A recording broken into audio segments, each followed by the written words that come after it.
Character by Samuel Smiles. Chapter 7, Part A. Chapter 7, Duty, Truthfulness. I slept, and dreamt that life was beauty. I woke, and found that life was duty. Duty, wondrous thought, that workest neither by fond insinuation, flattery, nor by any threat, but merely by holding up thy naked law in the soul, and so extorting for thyself always reverence, if not always obedience, before whom all appetites are dumb, however secretly they rebel. Kant. How happy is he born and taught, that serveth not another's will, whose armor is his honest thought, and simple truth his utmost skill, whose passions not his masters are, whose soul is still prepared for death, untied unto the world by care of public fame or private breath. This man is free from servile bands, of hope to rise or fear to fall, lord of himself, though not of land, and having nothing, yet hath all. Wotton. His nay was nay without recall, his yea was yea, and powerful all. He gave his yea with careful heed, his thoughts and words were well agreed, his word, his bond and seal. Inscription on Baron Stein's tomb. Duty is a thing that is due and must be paid by every man who would avoid present discredit and eventual moral insolvency. It is an obligation, a debt, which can only be discharged by voluntary effort and resolute action in the affairs of life. Duty embraces man's whole existence. It begins in the home, where there is the duty which children owe to their parents on the one hand, and the duty which parents owe to their children on the other. There are, in like manner, the respective duties of husband and wife, of masters and servants, while outside the home there are the duties which men and women owe to each other as friends and neighbors, as employers and employed, as governors and governed. Render, therefore, says St. Paul, to all their dues, tribute to whom tribute is due, custom to whom custom, fear to whom fear, honor to whom honor.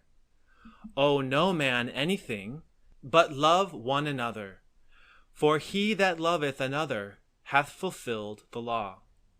Thus duty rounds the whole of life, from our entrance into it until our exit from it. Duty to superiors, duty to inferiors, and duty to equals, duty to man and duty to God. Wherever there is power to use or direct, there is duty. For we are but stewards, appointed to employ the means entrusted to us for our own and for others' good. The abiding sense of duty is the very crown of character. It is the upholding law of man in his highest attitudes. Without it, the individual totters and falls before the first puff of adversity or temptation, whereas, inspired by it, the weakest becomes strong and full of courage.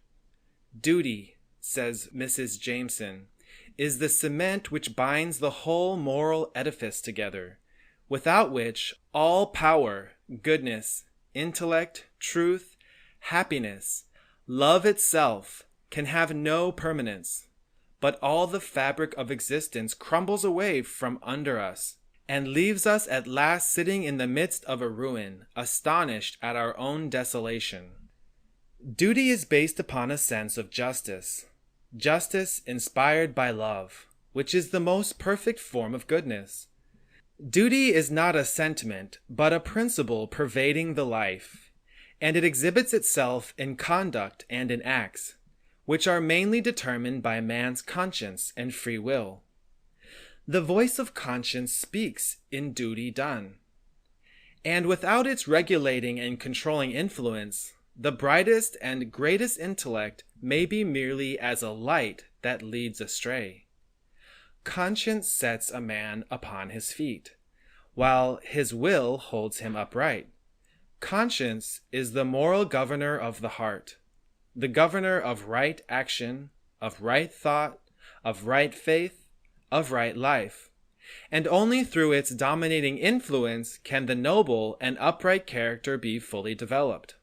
The conscience, however, may speak never so loudly, but without energetic will it may speak in vain. The will is free to choose between the right course and the wrong one, but the choice is nothing unless followed by immediate and decisive action. If the sense of duty be strong, and the course of action clear, the courageous will, upheld by the conscience, enables a man to proceed on his course bravely, and to accomplish his purpose in the face of all opposition and difficulty. And should failure be the issue, there will remain at least this satisfaction, that it has been in the cause of duty. "Be and continue poor, young man," said Heintzelman, "while others around you grow rich by fraud and disloyalty. Be without place or power, while others beg their way upwards. Bear the pain of disappointed hopes, while others gain the accomplishment of theirs by flattery. Forego the gracious pressure of the hand, for which others cringe and crawl. Wrap yourself in your own virtue, and seek a friend and your daily bread. If you have in your own cause grown gray with unbleached honor, bless God and die." Men inspired by high principles are often required to sacrifice all that they esteem and love rather than fail in their duty. The old English idea of the sublime devotion to duty was expressed by the loyalist poet to his sweetheart on taking up arms for his sovereign. "I could love thee, dear, so much, loved I not honor more." And Sertorius has said, "The man who has any dignity of character should conquer with honor, and not use any base means even to save his life."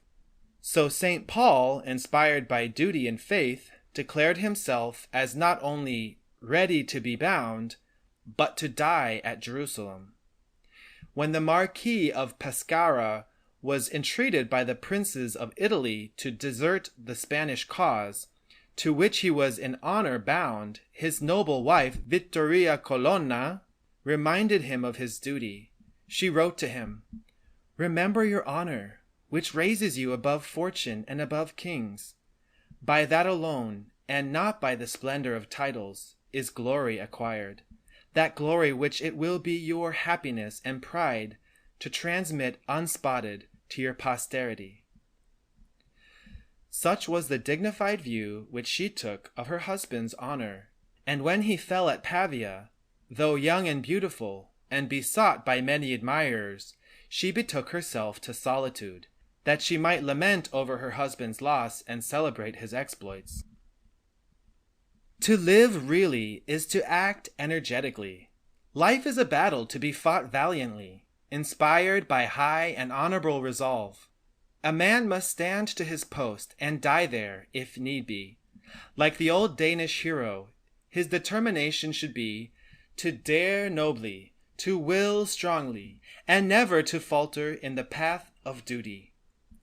The power of will, be it great or small, which God has given us, is a divine gift, and we ought neither to let it perish for want of using on the one hand, nor profane it by employing it for ignoble purposes on the other. Robertson of Brighton has truly said that man's real greatness consists not in seeking his own pleasure or fame or advancement. Not that every one shall save his own life, not that every man shall seek his own glory, but that every man shall do his own duty. What most stands in the way of performance of duty is irresolution, weakness of purpose, and indecision.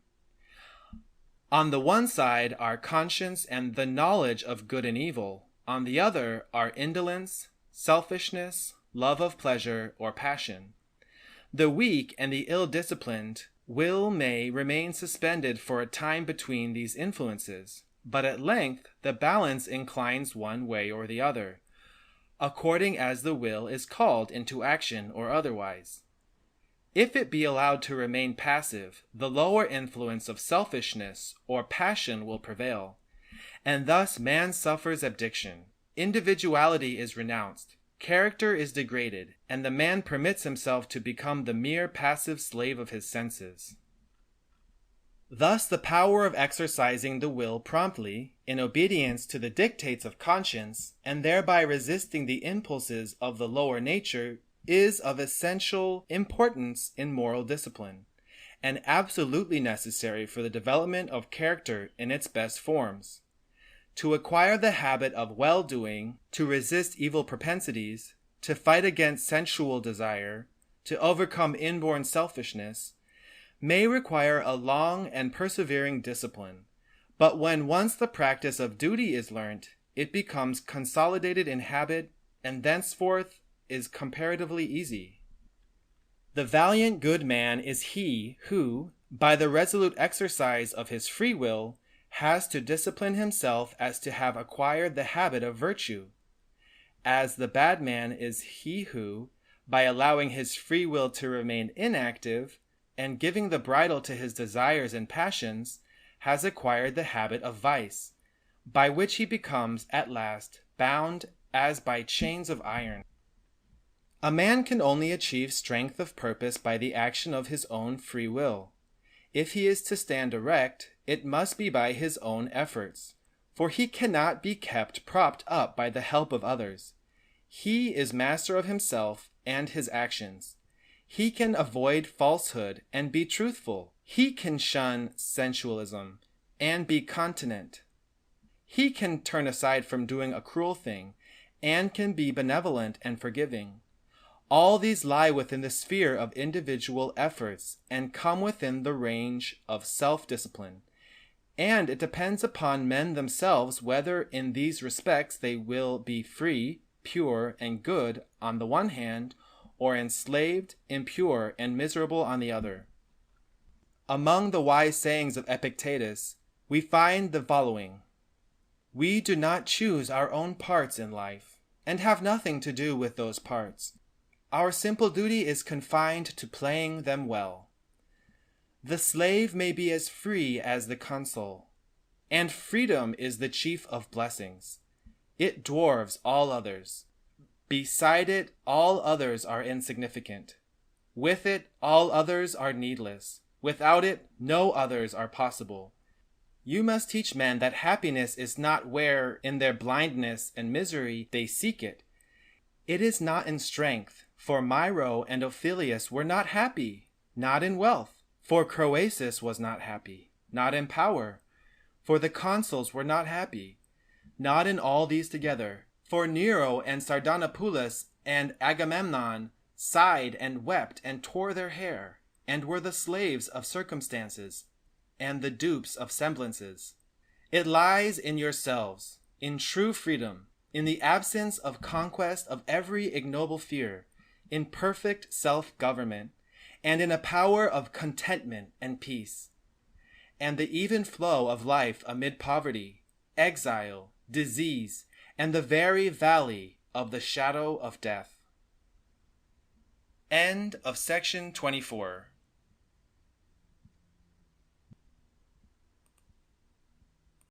Character by Samuel Smiles. Chapter 7, Part B. Duty, Truthfulness. The sense of duty is a sustaining power even to a courageous man. It holds him upright and makes him strong. It was a noble saying of Pompey when his friends tried to dissuade him from embarking for Rome in a storm, telling him that he did so at the great peril of his life. "It is necessary for me to go," he said. "It is not necessary for me to live." What it was right that he should do, he would do, in the face of danger and in defiance of storms. As might be expected of the great Washington, the chief motive power in his life was the spirit of duty. It was the regal and commanding element in his character which gave it unity, compactness, and vigor. When he clearly saw his duty before him, he did it at all hazards and with inflexible integrity. He did not do it for effect, nor did he think of glory or of fame and its rewards, but of the right thing to be done and the best way of doing it. Yet Washington had a most modest opinion of himself, and when offered the chief command of the American Patriot Army, he hesitated to accept it until it was pressed upon him. When acknowledging in Congress the honor which had been done him in selecting him to so important a trust, on the execution of which the future of his country in a great measure depended, Washington said, "I beg it may be remembered, lest some unlucky event should happen unfavorable to my reputation, that I this day declare, with the utmost sincerity, I do not think myself equal to the command I am honored with." And in his letter to his wife, communicating to her his appointment as Commander-in-Chief, he said, "I have used every endeavor in my power to avoid it, not only from my unwillingness to part with you and the family, but from a consciousness of its being a trust too great for my capacity, and that I should enjoy more real happiness in 1 month with you at home than I have the most distant prospect of finding abroad, if my stay were to be 7 times 7 years. But as it has been a kind of destiny that has thrown me upon this service, I shall hope that my undertaking it is designed for some good purpose. It was utterly out of my power to refuse the appointment, without exposing my character to such censures as would have reflected dishonor upon myself, and given pain to my friends. This, I am sure, could not and ought not to be pleasing to you, and must have lessened me considerably in my own esteem." Washington pursued his upright course through life, first as Commander-in-Chief, and afterwards as President, never faltering in the path of duty. He had no regard for popularity, but held to his purpose, through good and through evil report, often at the risk of his power and influence. Thus, on one occasion, when the ratification of a treaty arranged by Mr. Jay with Great Britain was in question, Washington was urged to reject it. But his honor, and the honor of his country, was committed, and he refused to do so. A great outcry was raised against the treaty, and for a time Washington was so unpopular that he is said to have been actually stoned by the mob. But he, nevertheless, held it to be his duty to ratify the treaty, and it was carried out, in despite of petitions and remonstrances from all quarters. "While I feel," he said, in answer to the remonstrance, "the most lively gratitude for the many instances of approbation from my country, I can no otherwise deserve it than by obeying the dictates of my conscience." Wellington's watchword, like Washington's, was duty, and no man could be more loyal to it than he was. "There is little or nothing," he once said, "in this life worth living for, but we can all of us go straight forward and do our duty." No one recognized more cheerfully than he did the duty of obedience and willing service. For unless men can serve faithfully, they will not rule others wisely. There is no motto that becomes the wise man better than Ich dien, I serve, and they also serve who only stand and wait. When the mortification of an officer, because of his being appointed to a command inferior to what he considered to be his merits, was communicated to the Duke, he said, "In the course of my military career, I have gone from the command of a brigade to that of my regiment, and from the command of an army to that of a brigade or a division, as I was ordered, and without any feeling of mortification." Whilst commanding the Allied army in Portugal, the conduct of the native population did not seem to Wellington to be either becoming or dutiful. "We have enthusiasm in plenty," he said, "and plenty of cries of Viva. We have illuminations, patriotic songs, and fêtes everywhere. But what we want is, that each in his own station should do his duty faithfully and pay implicit obedience to legal authority." The abiding ideal of duty seemed to be the governing principle of Wellington's character. It was always uppermost in his mind and directed all the public actions of his life. Nor did it fail to communicate itself to those under him, who served him in the like spirit. When he rode into one of his infantry squares at Waterloo, as its diminished numbers closed up to receive a charge of French cavalry, he said to the men, "Stand steady, lads. Think of what they will say of us in England." To which the men replied, "Never fear, sir, we know our duty." Duty was also the dominant idea in Nelson's mind. The spirit in which he served his country was expressed in the famous watchword, "England expects every man to do his duty," signaled by him to the fleet before going into action at Trafalgar, as well as in the last words that passed his lips, "I have done my duty. I praise God for it." And Nelson's companion and friend, the brave, sensible, homely-minded Collingwood, he who, as his ship bore down into the great sea fight, said to his flag captain, "Just about this time our wives are going to church in England." Collingwood, too, was, like his commander, an ardent devotee of duty. "Do your duty to the best of your ability," was the maxim which he urged upon many young men starting on the voyage of life. To a midshipman he once gave the following manly and sensible advice: "You may depend upon it that it is more in your power than in anybody else's to promote both your comfort and advancement. A strict and unwearied attention to your duty, and a complacent and respectful behavior, not only to your superiors but to everybody, will ensure you their regard, and the reward will surely come. But if it should not, I am convinced you have too much good sense to let disappointment sour you. Guard carefully against letting discontent appear in you. It will be sorrow to your friends, a triumph to your competitors, and cannot be productive of any good. Conduct yourself so as to deserve the best that can come to you, and the consciousness of your own proper behavior will keep you in spirits if it should not come. Let it be your ambition to be foremost in all duty. Do not be a nice observer of turns, but ever present yourself ready for everything, and unless your officers are very inattentive men, they will not allow others to impose more duty on you than they should." This devotion to duty is said to be peculiar to the English nation, and it has certainly more or less characterized our greatest public men. Probably no commander of any other nation ever went into action with such a signal flying as Nelson at Trafalgar. Not glory, or victory, or honor, or country, but simply duty. How few are the nations willing to rally such a battle cry. Shortly after the wreck of the Birkenhead off the coast of Africa, in which the officers and men went down firing a feu de joie, after seeing the women and children safely embarked in the boats, Robertson of Brighton, referring to the circumstance in one of his letters, said, "Yes, goodness, duty, sacrifice, these are the qualities that England honors.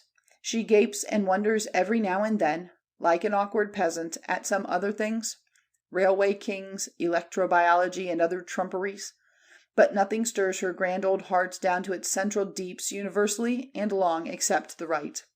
She puts on her shawl very badly, and she is awkward enough in a concert room, scarce knowing a Swedish nightingale from a jackdaw.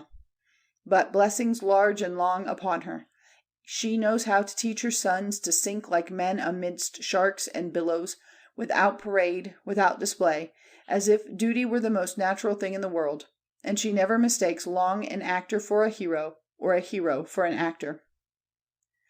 It is a grand thing, after all, this pervading spirit of duty in a nation, and so long as it survives, no one need despair of its future.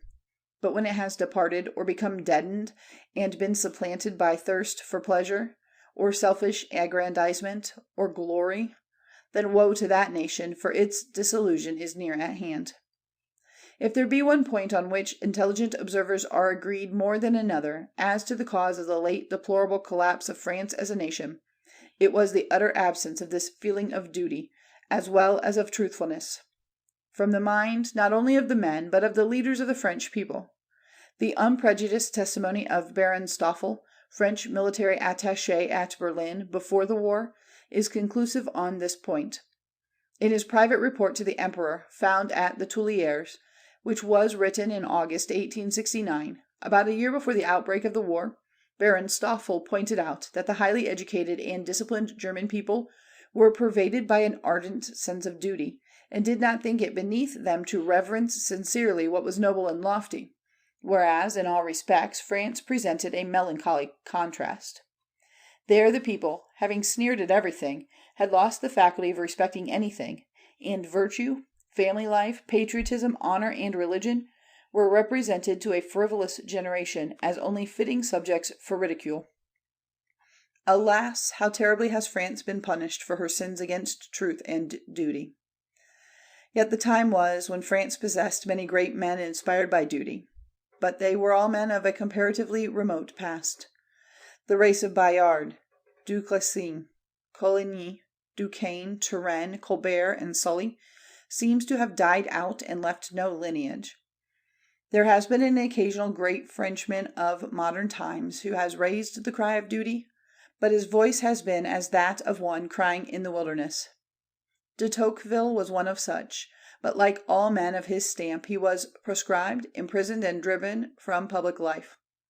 Writing on one occasion to his friend Kergorlay, he said, "Like you, I become more and more alive to the happiness which consists in the fulfillment of duty.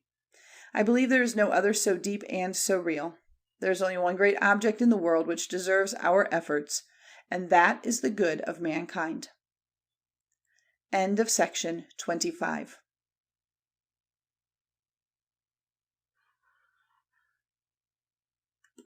Character by Samuel Smiles. Chapter 7, Part C. Although France has been the unquiet spirit among the nations of Europe since the reign of Louis XIV, there have from time to time been honest and faithful men who have lifted up their voices against the turbulent warlike tendencies of the people, and not only preached, but endeavored to carry into practice a gospel of peace. Of these the Abbé de Saint-Pierre was one of the most courageous. He had even the boldness to denounce the wars of Louis XIV, and to deny that monarch's right to the epithet of great, for which he was punished by expulsion from the Academy. The Abbé was as enthusiastic an agitator for a system of international peace as any member of the modern Society of Friends.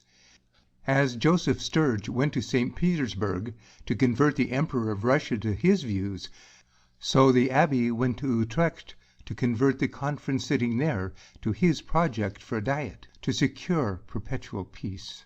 Of course he was regarded as an enthusiast, Cardinal Dubois characterizing his scheme as, quote, "the dream of an honest man." Yet the Abbé had found his dream in the gospel, and in what better way could he exemplify the spirit of the master he served than by endeavoring to abate the horrors and abominations of war? The conference was an assemblage of men representing Christian states, and the Abbé merely called upon them to put in practice the doctrines they professed to believe. It was of no use. The potentates and the representatives turned to him a deaf ear. The Abbé de Saint-Pierre lived several hundred years too soon, but he determined that his idea should not be lost, and in 1713 he published his Project of Perpetual Peace.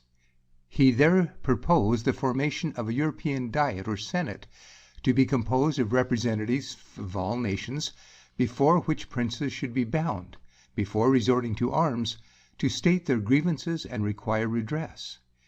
Writing about 80 years after the publication of this project, Volney asked, quote, "What is a people? An individual of the society at large. What a war? A duel between two individual people. In what manner ought a society to act when two of its members fight? Interfere, and reconcile or repress them. In the days of the Abbé de Saint-Pierre, this was treated as a dream, but happily for the human race, it begins to be realized." End quote. Alas for the prediction of Volney. The 25 years that followed the date at which this passage was written were distinguished by more devastating and furious wars on the part of France than had ever been known in the world before. The Abbé was not, however, a mere dreamer. He was an active practical philanthropist, and anticipated many social improvements which have since become generally adopted. He was the original founder of industrial schools for poor children, where they not only received a good education, but learned some useful trade, by which they might earn an honest living when they grew up to manhood.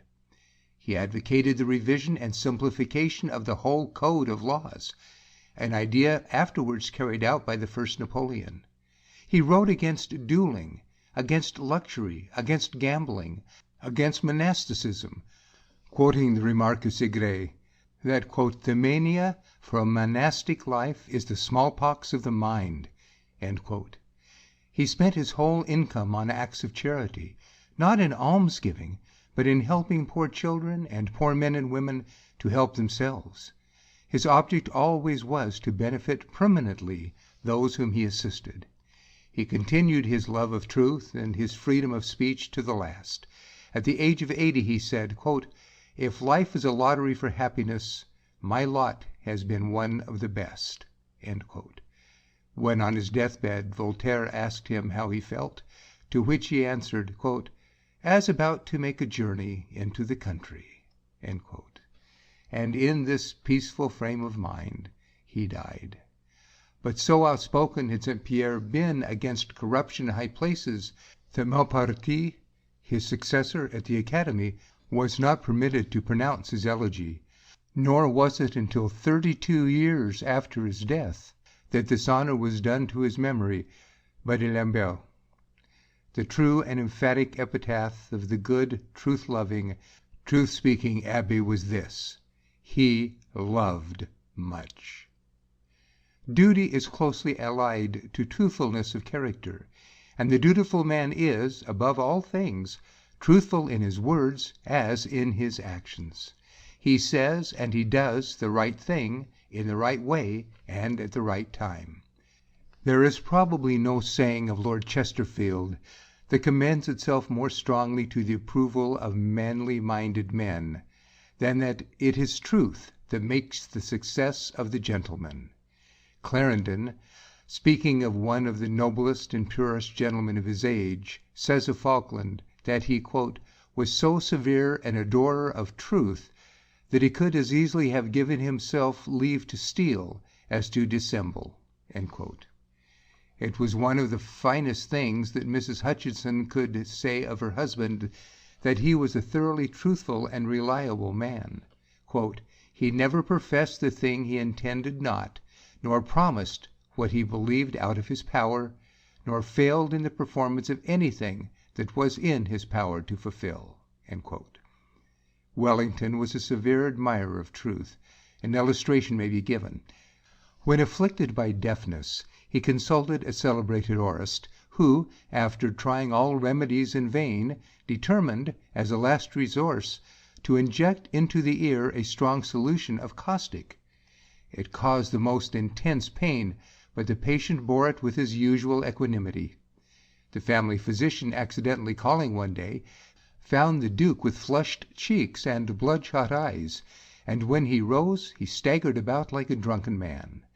The doctor asked to be permitted to look at his ear, and then he found that a furious inflammation was going on which, if not immediately checked, must shortly reach the brain and kill him. Vigorous remedies were at once applied, and the inflammation was checked, but the hearing of that ear was completely destroyed. When the aurist heard of the danger his patient had run through the violence of the remedy he had employed, he hastened to Apsley House to express his grief and mortification. But the Duke merely said, quote, "Do not say a word more about it. You did all for the best." End quote.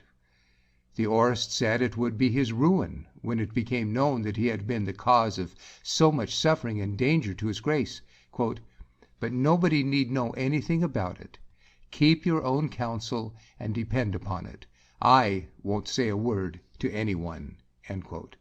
Quote, "Then your grace will allow me to attend you as usual, which will show the public that you have not withdrawn your confidence from me." End quote. Quote, "No," quote, replied the Duke, kindly but firmly. Quote, "I can't do that, for that would be a lie." End quote. He would not act a falsehood any more than he would speak one. Another illustration of duty and truthfulness, as exhibited in the fulfillment of a promise, may be added from the life of Boulger. When he was hastening with his army over bad roads to the help of Wellington, on the 18th of June, 1815, he encouraged his troops by words and gestures. "Forwards, children, forwards!" "It is impossible, it can't be done," was the answer. Again and again he urged them, "Children, we must get on. You may say it can't be done, but it must be done. I have promised my brother Wellington. Promised, do you hear? You wouldn't have me break my word." End quote. and it was done. Truth is the very bond of society, without which it must cease to exist and dissolve into anarchy and chaos. A household cannot be governed by lying, nor can a nation. Sir Thomas Browne once asked, quote, "Do the devils lie?"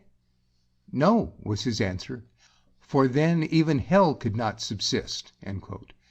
No considerations can justify the sacrifice of truth, which ought to be sovereign in all the relations of life. Of all mean vices, perhaps lying is the meanest. It is in some cases the offspring of perversity and vice, and in many others of sheer moral cowardice. Yet many persons think so lightly of it that they will order their servants to lie for them. Nor can they feel surprised if, after such ignoble instruction, they find their servants lying for themselves.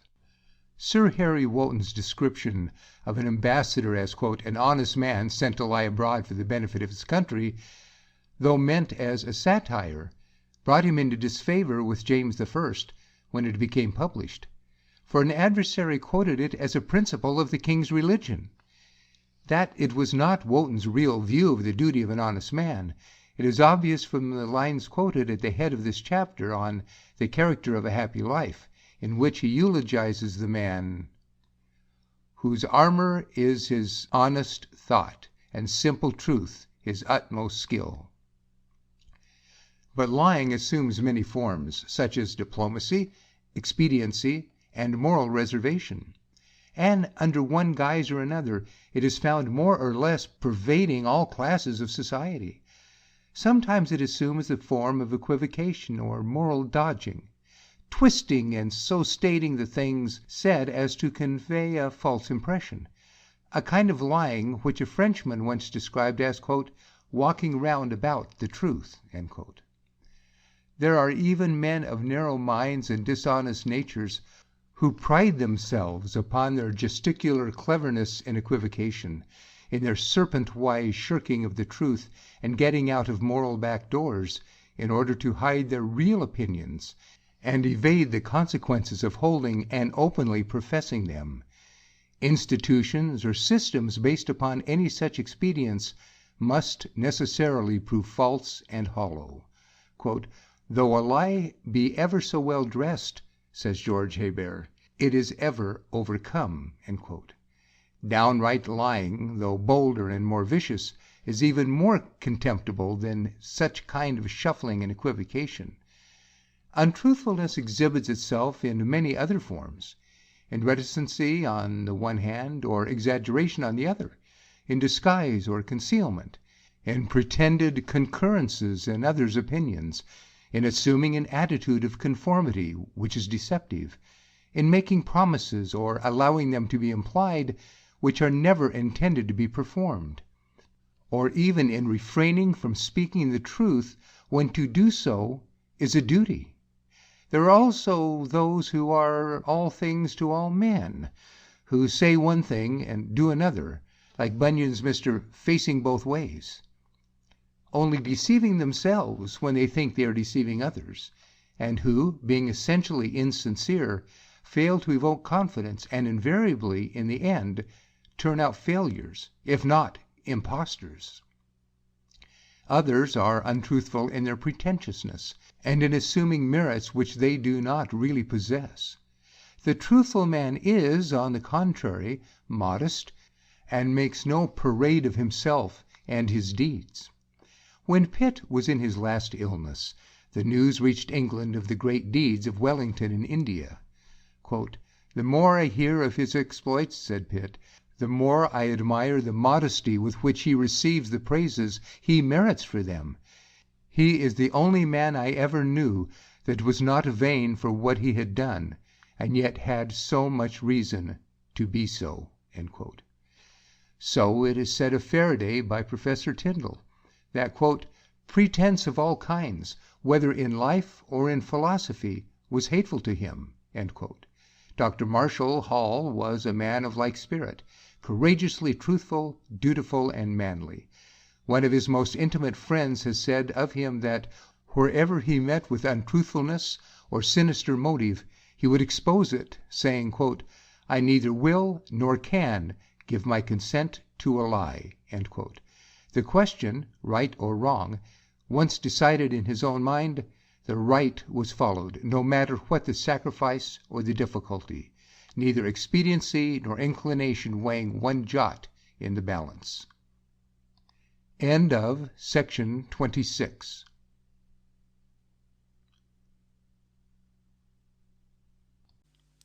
Character by Samuel Smiles, Chapter 7, Part D. There was no virtue that Dr. Arnold laboured more sedulously to instil into young men than the virtue of truthfulness, as being the manliest of virtues, as indeed the very basis of all true manliness. He designated truthfulness as moral transparency, and he valued it more highly than any other quality. When lying was detected, he treated it as a great moral offence, but when a pupil made an assertion, he accepted it with confidence. "If you say so, that is quite enough. Of course I believe your word." By thus trusting and believing them, he educated the young in truthfulness.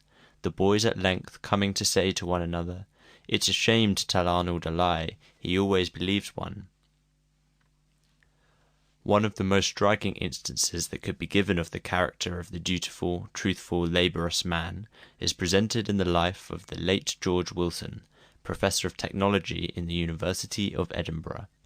Though we bring this illustration under the head of duty, it might equally have stood under that of courage, cheerfulness, or industry, for it is alike illustrative of these several qualities. Wilson's life was, indeed, a marvel of cheerful laboriousness, exhibiting the power of the soul to triumph over the body, and almost to set it at defiance. It might be taken as an illustration of the saying of the whaling captain to Dr. Kane as to the power of moral force over physical. "Bless you, sir, the soul will any day lift the body out of its boots." A fragile but bright and lively boy, he had scarcely entered manhood ere his constitution began to exhibit signs of disease. As early indeed as his 17th year, he began to complain of melancholy and sleeplessness, supposed to be the effects of bile. "I don't think I shall live long," he said then to a friend. "My mind must work itself out, and the body will soon follow it."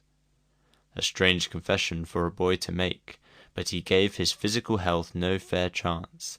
His life was all brain work, study, and competition. When he took exercise, it was in sudden bursts, which did him more harm than good.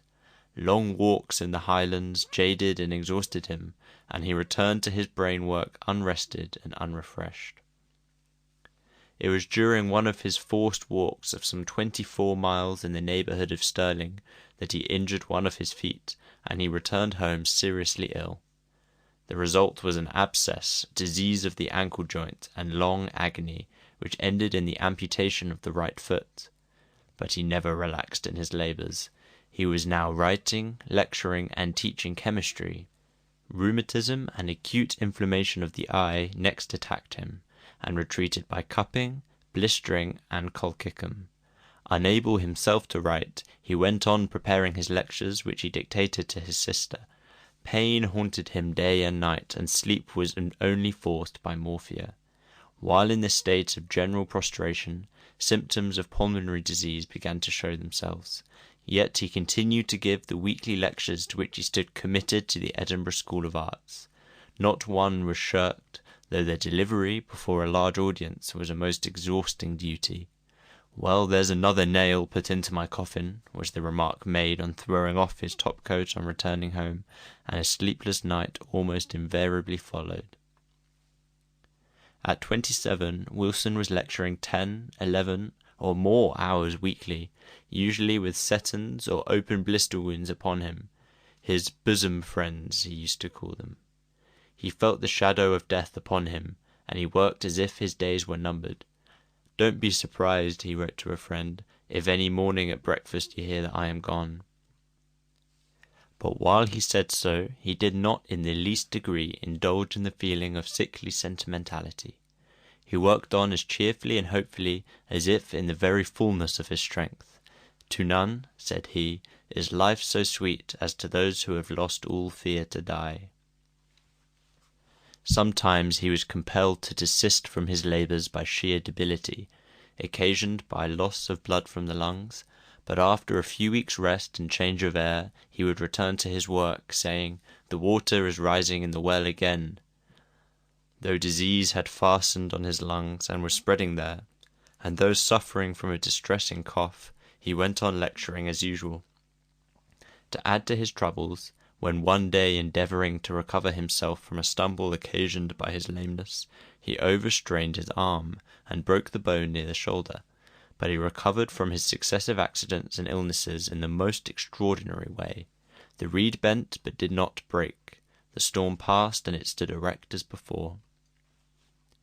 There was no worry, nor fever, nor fret about him, but instead cheerfulness, patience, and unfailing perseverance. His mind, amidst all his sufferings, remained perfectly calm and serene. He went about his daily work with an apparently charmed life, as if he had the strength of many men in him.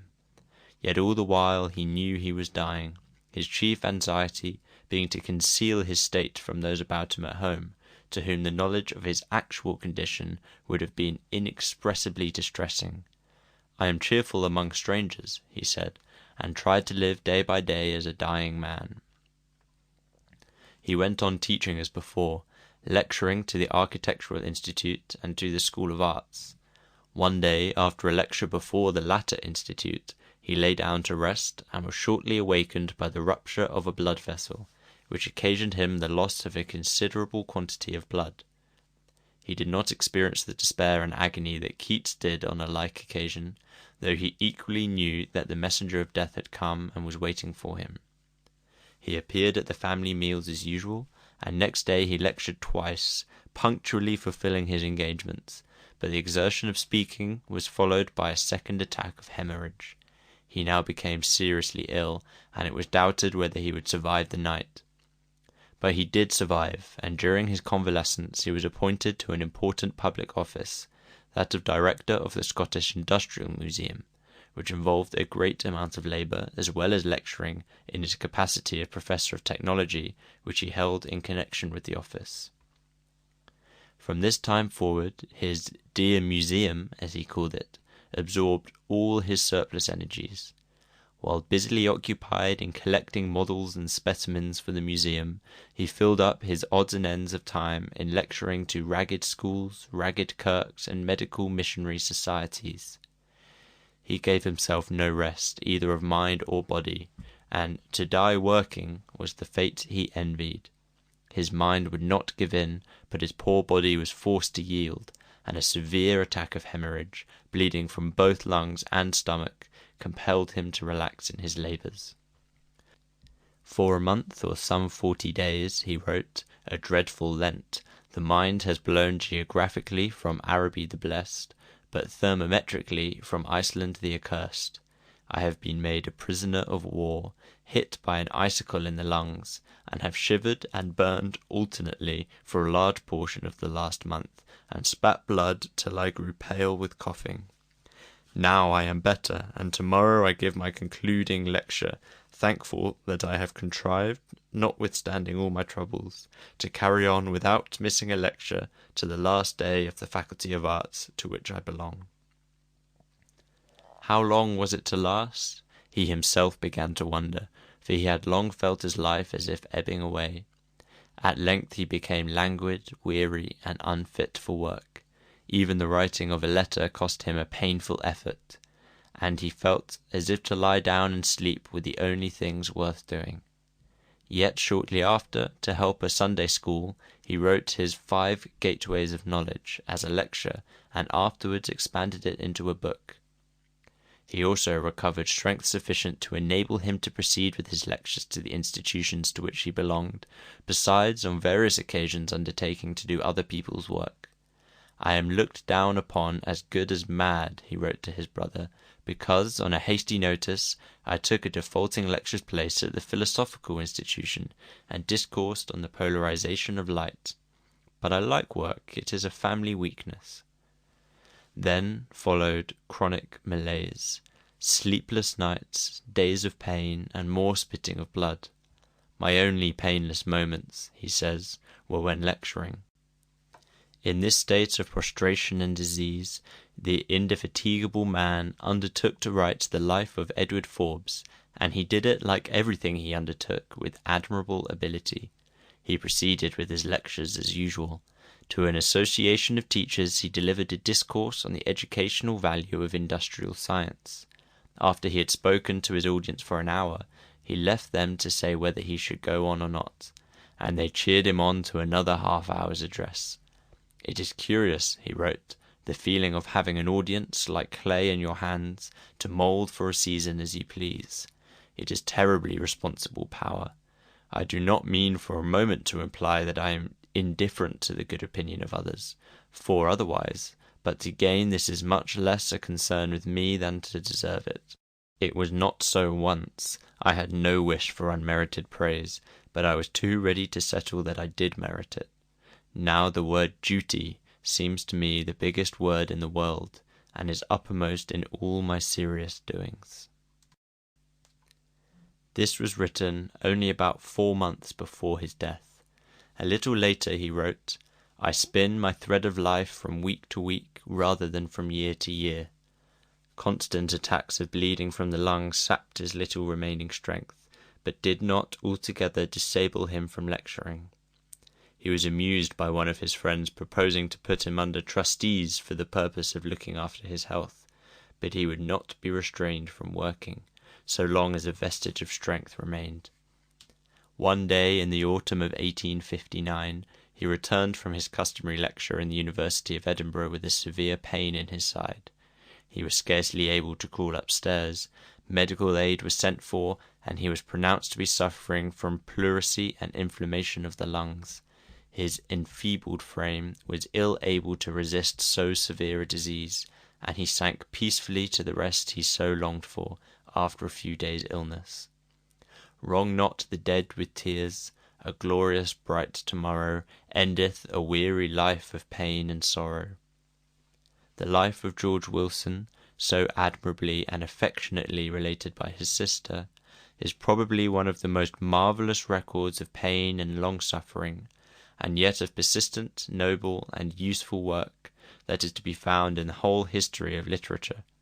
His entire career was indeed but a prolonged illustration of the lines which he himself addressed to his deceased friend, Dr. John Reed, a like-minded man, whose memoir he wrote. "Thou wert a daily lesson of courage, hope, and faith. We wondered at thee living, we envied thee thy death. Thou wert so meek and reverent, so resolute of will, so bold to bear the uttermost, and yet so calm and still." End of section 27.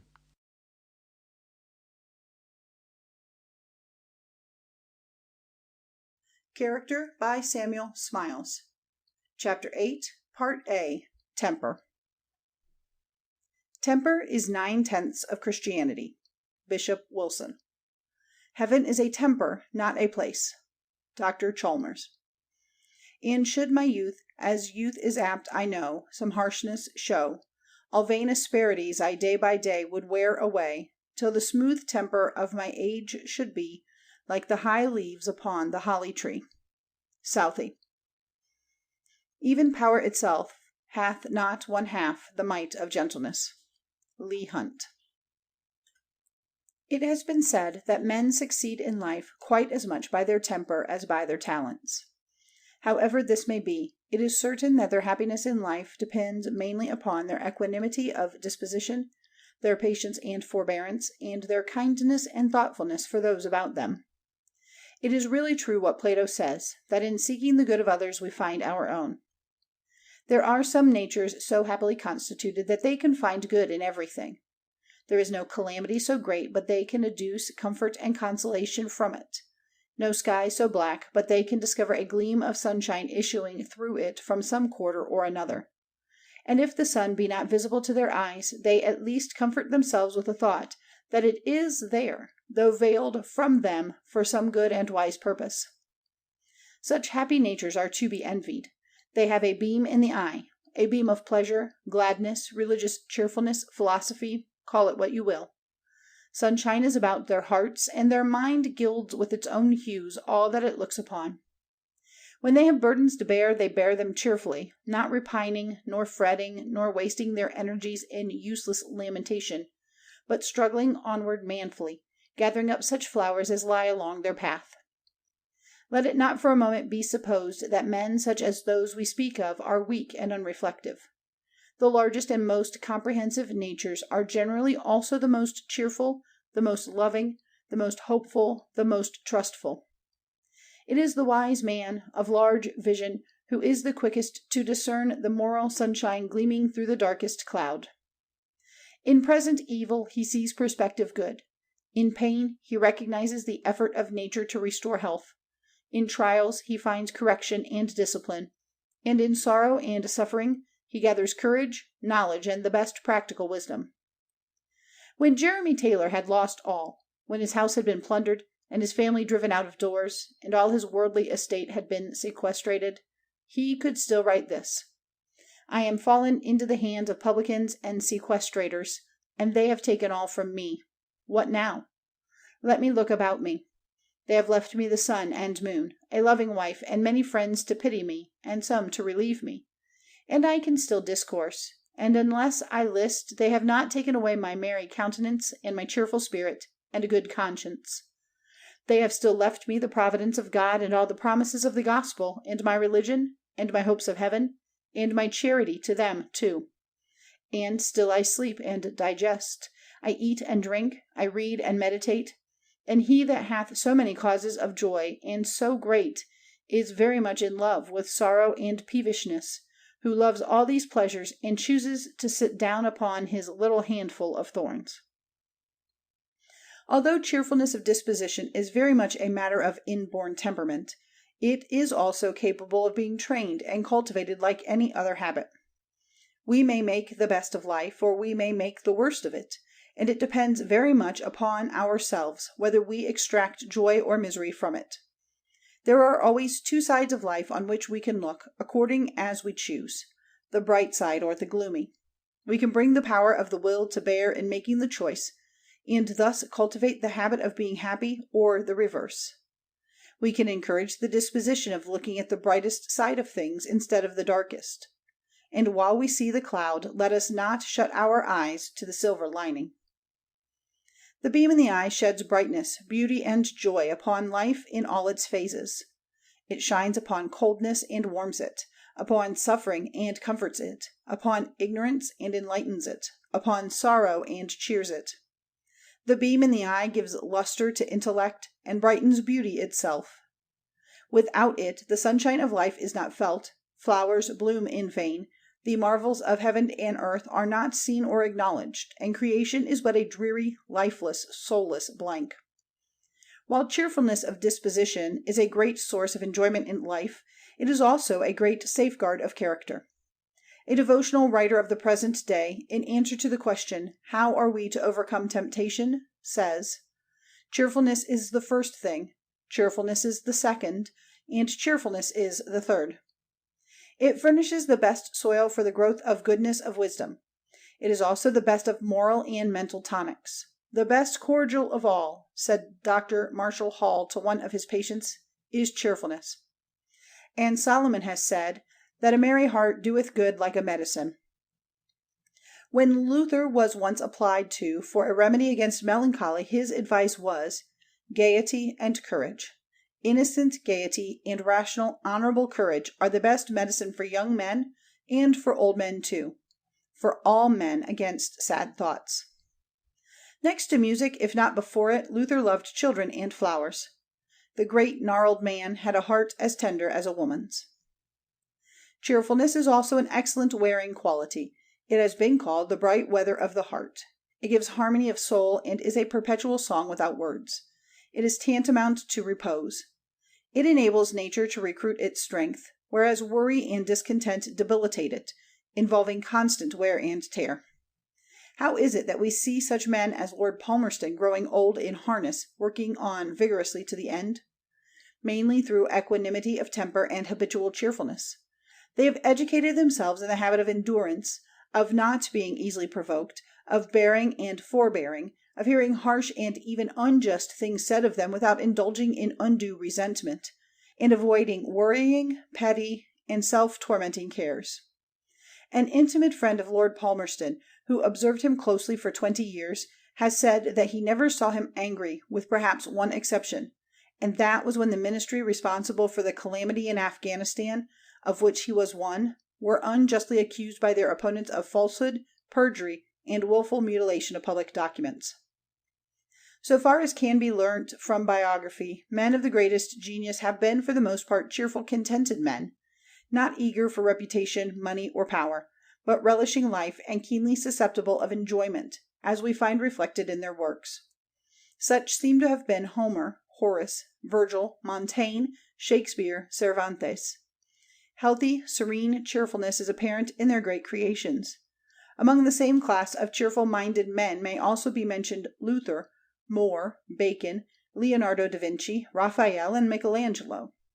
Perhaps they were happy because constantly occupied and in the pleasantest of all work, that of creating out of the fullness and richness of their great minds.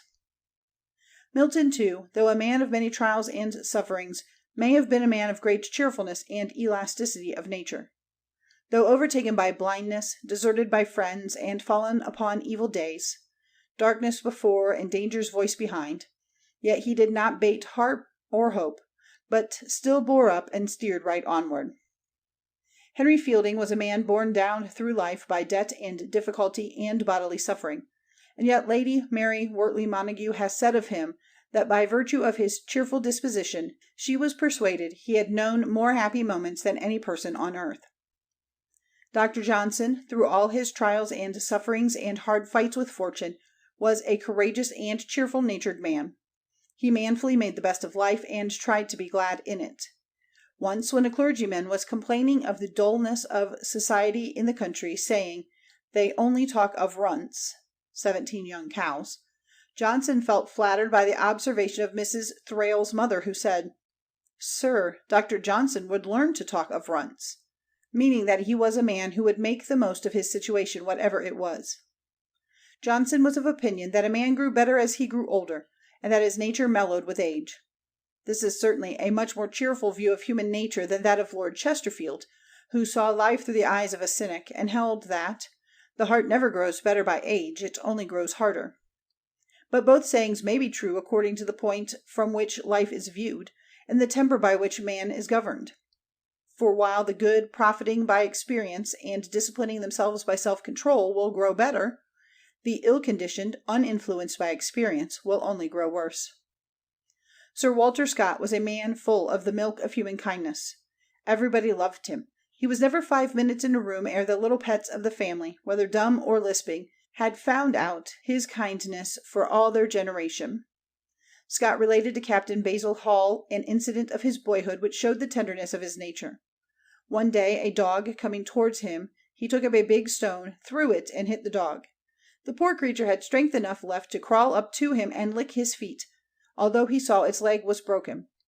The incident, he said, had given him the bitterest remorse in his after life, but he added, an early circumstance of that kind, properly reflected on, is calculated to have the best effect on one's character throughout life.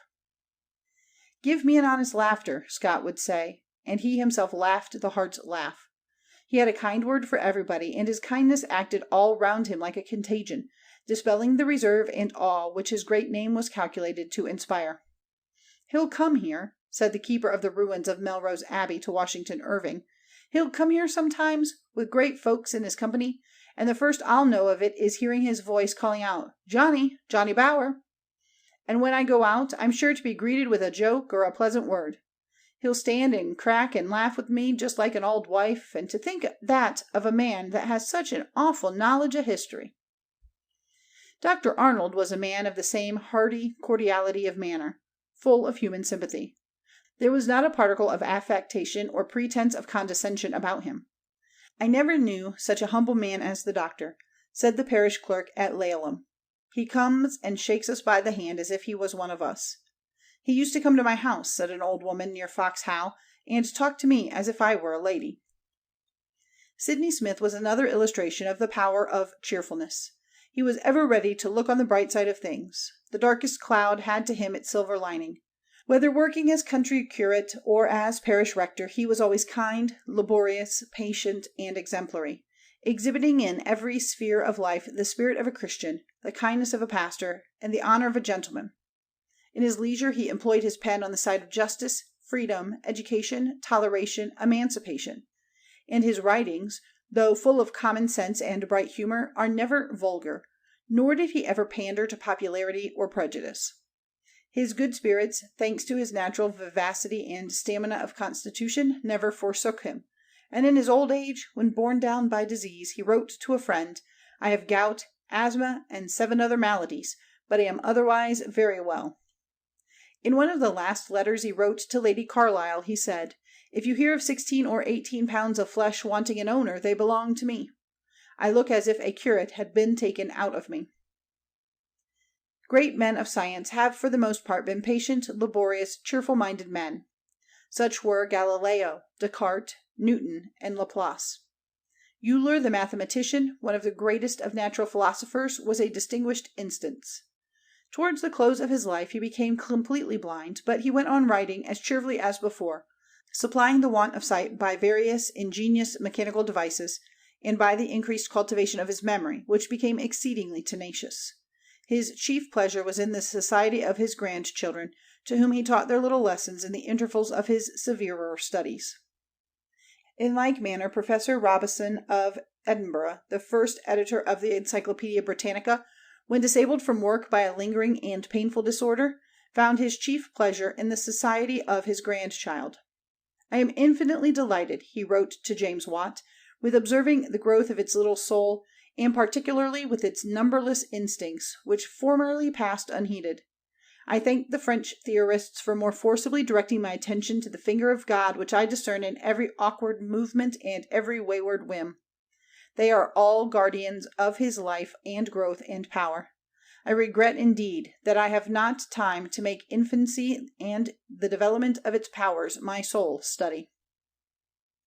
One of the sorest trials of a man's temper and patience was that which befell Abauzit, the natural philosopher, while residing at Geneva, resembling in many respects a similar calamity which occurred to Newton, and which he bore with equal resignation.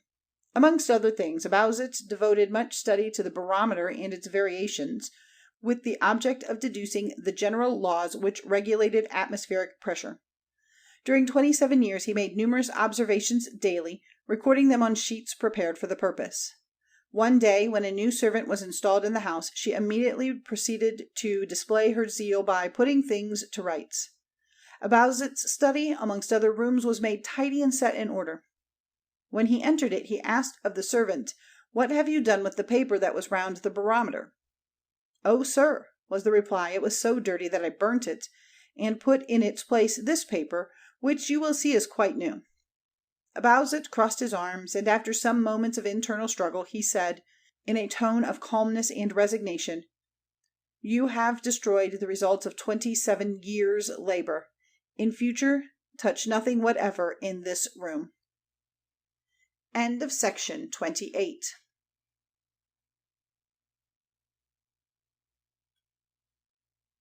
Character by Samuel Smiles, Chapter 8, Part B, Temper.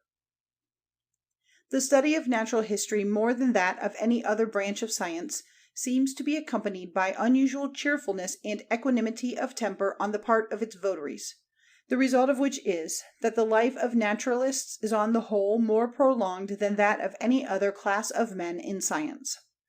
A member of the Linnean Society has informed us that of 14 members who died in 1870, 2 were over 90, 5 were over 80, and 2 were over 70. The average age of all the members who died in that year was 75. Addison, the French botanist, was about 70 years old when the Revolution broke out, and amidst the shock he lost everything, his fortune, his places, and his gardens. But his patience, courage, and resignation never forsook him. He became reduced to the greatest straits, and even wanted food and clothing, yet his ardor of investigation remained the same. Once, when the Institute invited him, as being one of its oldest members, to assist at a séance, his answer was that he regretted he could not attend for want of shoes. It was a touching sight, says Cuvier, to see the poor old man bent over the embers of a decaying fire, trying to trace characters with a feeble hand on the little bit of paper which he held, forgetting all the pains of life in some new idea in natural history, which came to him like some beneficent fairy to cheer him in his loneliness. The Directory eventually gave him a small pension, which Napoleon doubled, and at length easeful death came to his relief in his 79th year. A clause in his will, as to the manner of his funeral, illustrates the character of the man. He directed that a garland of flowers, provided by 58 families whom he had established in life, should be the only decoration of his coffin, a slight but touching image of the more durable monument which he had erected for himself in his works. Such are only a few instances of the cheerful workingness of great men, which might, indeed, be multiplied to any extent. All large, healthy natures are cheerful as well as hopeful. Their example is also contagious and diffusive, brightening and cheering all who come within reach of their influence. It was said of Sir John Malcolm, when he appeared in a saddened camp in India, that it was like a gleam of sunlight. No man left him without a smile on his face. He was Boy Malcolm still. It was impossible to resist the fascination of his genial presence. There was the same joyousness of nature about Edmund Burke. Once at a dinner at Sir Joshua Reynolds's, when the conversation turned upon the suitability of liquors for particular temperaments, Johnson said, "Claret is for boys, port for men, and brandy for heroes." "Then," said Burke, "let me have claret. I love to be a boy, and to have the careless gaiety of boyish days." And so it is that there are old young men and young old men, some who are as joyous and cheerful as boys in their old age, and others who are as morose and cheerless as saddened old men while still in their boyhood. In the presence of some priggish youths, we have heard a cheerful old man declare that apparently there would soon be nothing but old boys left. Cheerfulness, being generous and genial, joyous and hearty, is never the characteristic of prigs. Goethe used to exclaim of goody-goody persons, "Oh, if they had but the heart to commit an absurdity." This was when he thought they wanted hardiness and nature. "Pretty dolls" was his expression when speaking of them and turning away. The true basis of cheerfulness is love, hope, and patience. Love evokes love and begets loving kindness. Love cherishes hopeful and generous thoughts of others. It is charitable, gentle, and truthful. It is a discerner of good. It turns to the brightest side of things, and its face is ever directed towards happiness. It sees the glory in the grass, the sunshine on the flower. It encourages happy thoughts and lives in an atmosphere of cheerfulness. It costs nothing and yet is invaluable, for it blesses its possessor and grows up in abundant happiness in the bosoms of others. Even its sorrows are linked with pleasures, and its very tears are sweet. Bentham lays it down as a principle that a man becomes rich in his own stock of pleasures in proportion to the amount he distributes to others. His kindness will evoke kindness, and his happiness be increased by his own benevolence. Kind words, he says, cost no more than unkind ones. Kind words produce kind actions, not only on the part of him to whom they are addressed, but on the part of him by whom they are employed. And this is not incidentally only, but habitually, in virtue of the principle of association. It may indeed happen that the effort of beneficence may not benefit those for whom it was intended, but when wisely directed it must benefit the person from whom it emanates. Good and friendly conduct may meet with an unworthy and ungrateful return, but the absence of gratitude on the part of the receiver cannot destroy the self-approbation which recompenses the giver, and we may scatter the seeds of courtesy and kindliness around us at so little expense.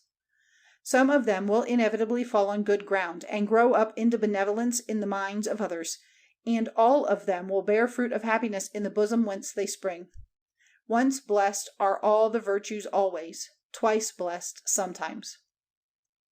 The poet Rogers used to tell a story of a little girl, a great favorite with everyone who knew her. Someone said to her, "Why does everybody love you so much?" She answered, "I think it is because I love everybody so much." This little story is capable of a very wide application, for our happiness as human beings, generally speaking, will be found to be very much in proportion to the number of things we love and the number of things that love us. And the greatest worldly success, however honestly achieved, will contribute comparatively little to happiness unless it be accompanied by a lively benevolence towards every human being. Kindness is indeed a great power in the world. Leigh Hunt has truly said, "Power itself hath not one half the might of gentleness." Men are always best governed through their affections. There is a French proverb which says that les hommes se prennent par la douceur, and a coarser English one to the effect that more wasps are caught by honey than by vinegar. Every act of kindness, says Bentham, is in fact an exercise of power, and a stock of friendship laid up, and why should not power exercise itself in the production of pleasure as of pain? Kindness does not consist in gifts, but in gentleness and generosity of spirit. Men may give their money which comes from the purse, and withhold their kindness which comes from the heart. The kindness that displays itself in giving money does not amount to much, and often does quite as much harm as good, but the kindness of true sympathy, of thoughtful help, is never without beneficent results. The good temper that displays itself in kindness must not be confounded with softness or silliness. In its best form it is not a merely passive, but an active condition of being. It is not by any means indifferent, but largely sympathetic. It does not characterize the lowest and most gelatinous forms of human life, but those that are the most highly organized. True kindness cherishes and actively promotes all reasonable instrumentalities for doing practical good in its own time, and looking into futurity, sees the same spirit working on for the eventual elevation and happiness of the race.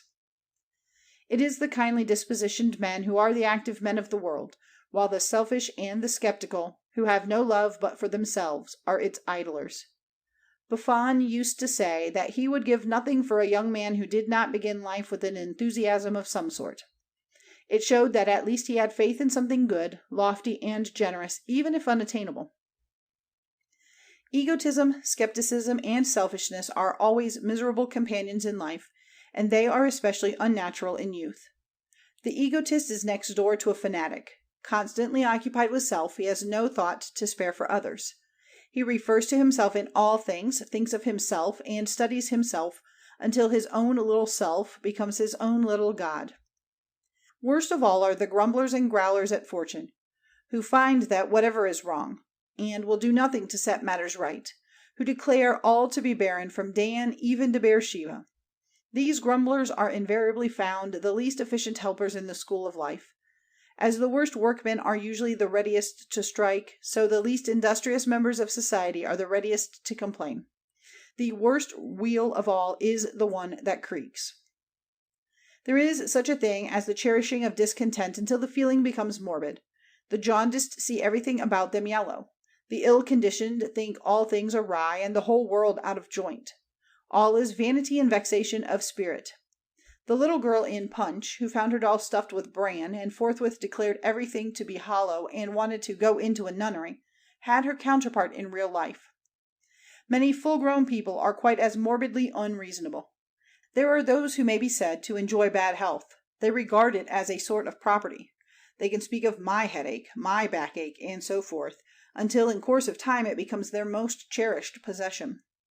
But perhaps it is the source to them of much coveted sympathy, without which they might find themselves of comparatively little importance in the world. We have to be on our guard against small troubles, which by encouraging we are apt to magnify into great ones. Indeed, the chief source of worry in the world is not real but imaginary evil, small vexations and trivial afflictions. In the presence of a great sorrow, all petty troubles disappear, but we are too ready to take some cherished misery to our bosom and to pet it there. Very often it is the child of our fancy, and forgetful of the many means of happiness which lie within our reach, we indulge this spoiled child of ours until it masters us. We shut the door against cheerfulness and surround ourselves with gloom. The habit gives a coloring to our life. We grow querulous, moody, and unsympathetic. Our conversation becomes full of regrets. We are harsh in our judgment of others. We are unsociable and think everybody else is so. We make our breast a storehouse of pain, which we inflict upon ourselves as well as upon others. This disposition is encouraged by selfishness. Indeed, it is for the most part selfishness unmingled, without any admixture of sympathy or consideration for the feelings of those about us. It is simply willfulness in the wrong direction. It is willful because it might be avoided. Let the necessitarians argue as they may, freedom of will and action is the possession of every man and woman. It is sometimes our glory, and very often it is our shame. All depends upon the manner in which it is used. We can choose to look at the bright side of things or at the dark. We can follow good and eschew evil thoughts. We can be wrong-headed and wrong-hearted, or the reverse, as we ourselves determine. The world will be to each one of us very much what we make it. The cheerful are its real possessors, for the world belongs to those who enjoy it. It must, however, be admitted that there are cases beyond the reach of the moralist. Once, when a miserable-looking dyspeptic called upon a leading physician and laid his case before him. "Oh," said the doctor, "you only want a good hearty laugh. Go and see Grimaldi." "Alas," said the miserable patient, "I am Grimaldi." So, when Smollett, oppressed by disease, travelled over Europe in the hope of finding health, he saw everything through his own jaundiced eyes. "I'll tell it," said Smelfungus to the world. "You had better tell it," said Sterne to your physician. The restless, anxious, dissatisfied temper that is ever ready to run and meet care halfway is fatal to all happiness and peace of mind. How often do we see men and women set themselves about as if with stiff bristles, so that one dare scarcely approach them without fear of being pricked. For want of a little occasional command over one's temper, an amount of misery is occasioned in society which is positively frightful. Thus enjoyment is turned into bitterness, and life becomes like a journey, barefooted amongst thorns and briars and prickles. Though sometimes small evils, says Richard Sharp, like invisible insects inflict great pain, and a single hair may stop a vast machine, yet the chief secret of comfort lies in not suffering trifles to vex us, and in prudently cultivating an undergrowth of small pleasures, since very few great ones, alas, are let on long leases. St. Francis de Sales treats the same topic from the Christian's point of view. How carefully, he says, should we cherish the little virtues which spring up at the foot of the cross. When the saint was asked, "What virtues do you mean?" he replied, "Humility, patience, meekness, benignity, bearing one another's burden, condescension, softness of heart, cheerfulness, cordiality, compassion, forgiving injuries, simplicity, candor. All, in short, of that sort of little virtues. They, like unobtrusive violets, love the shade, like them are sustained by dew, and though, like them, they make little show, they shed a sweet odor on all around." And again he said, if you would fall into any extreme, let it be on the side of gentleness. The human mind is so constructed that it resists rigor and yields to softness. A mild word quenches anger as water quenches the rage of fire, and by benignity any soil may be rendered fruitful. Truth, uttered with courtesy, is heaping coals of fire on the head, or rather throwing roses in the face. How can we resist a foe whose weapons are pearls and diamonds? Meeting evils by anticipation is not the way to overcome them. If we perpetually carry our burdens about with us, they will soon bear us down under their load. When evil comes, we must deal with it bravely and hopefully. What Perthes wrote to a young man who seemed to him inclined to take trifles as well as sorrows too much to heart, was doubtless good advice. Go forward with hope and confidence. This is the advice given thee by an old man who has had a full share of the burden and heat of life's day. We must ever stand upright, happen what may, and for this end we must cheerfully resign ourselves to the varied influences of this many-colored life. You may call this levity, and you are partly right, for flowers and colors are but trifles light as air. But such levity is a constituent portion of our human nature, without which it would sink under the weight of time. While on earth, we must still play with earth, and with that which blooms and fades upon its breast.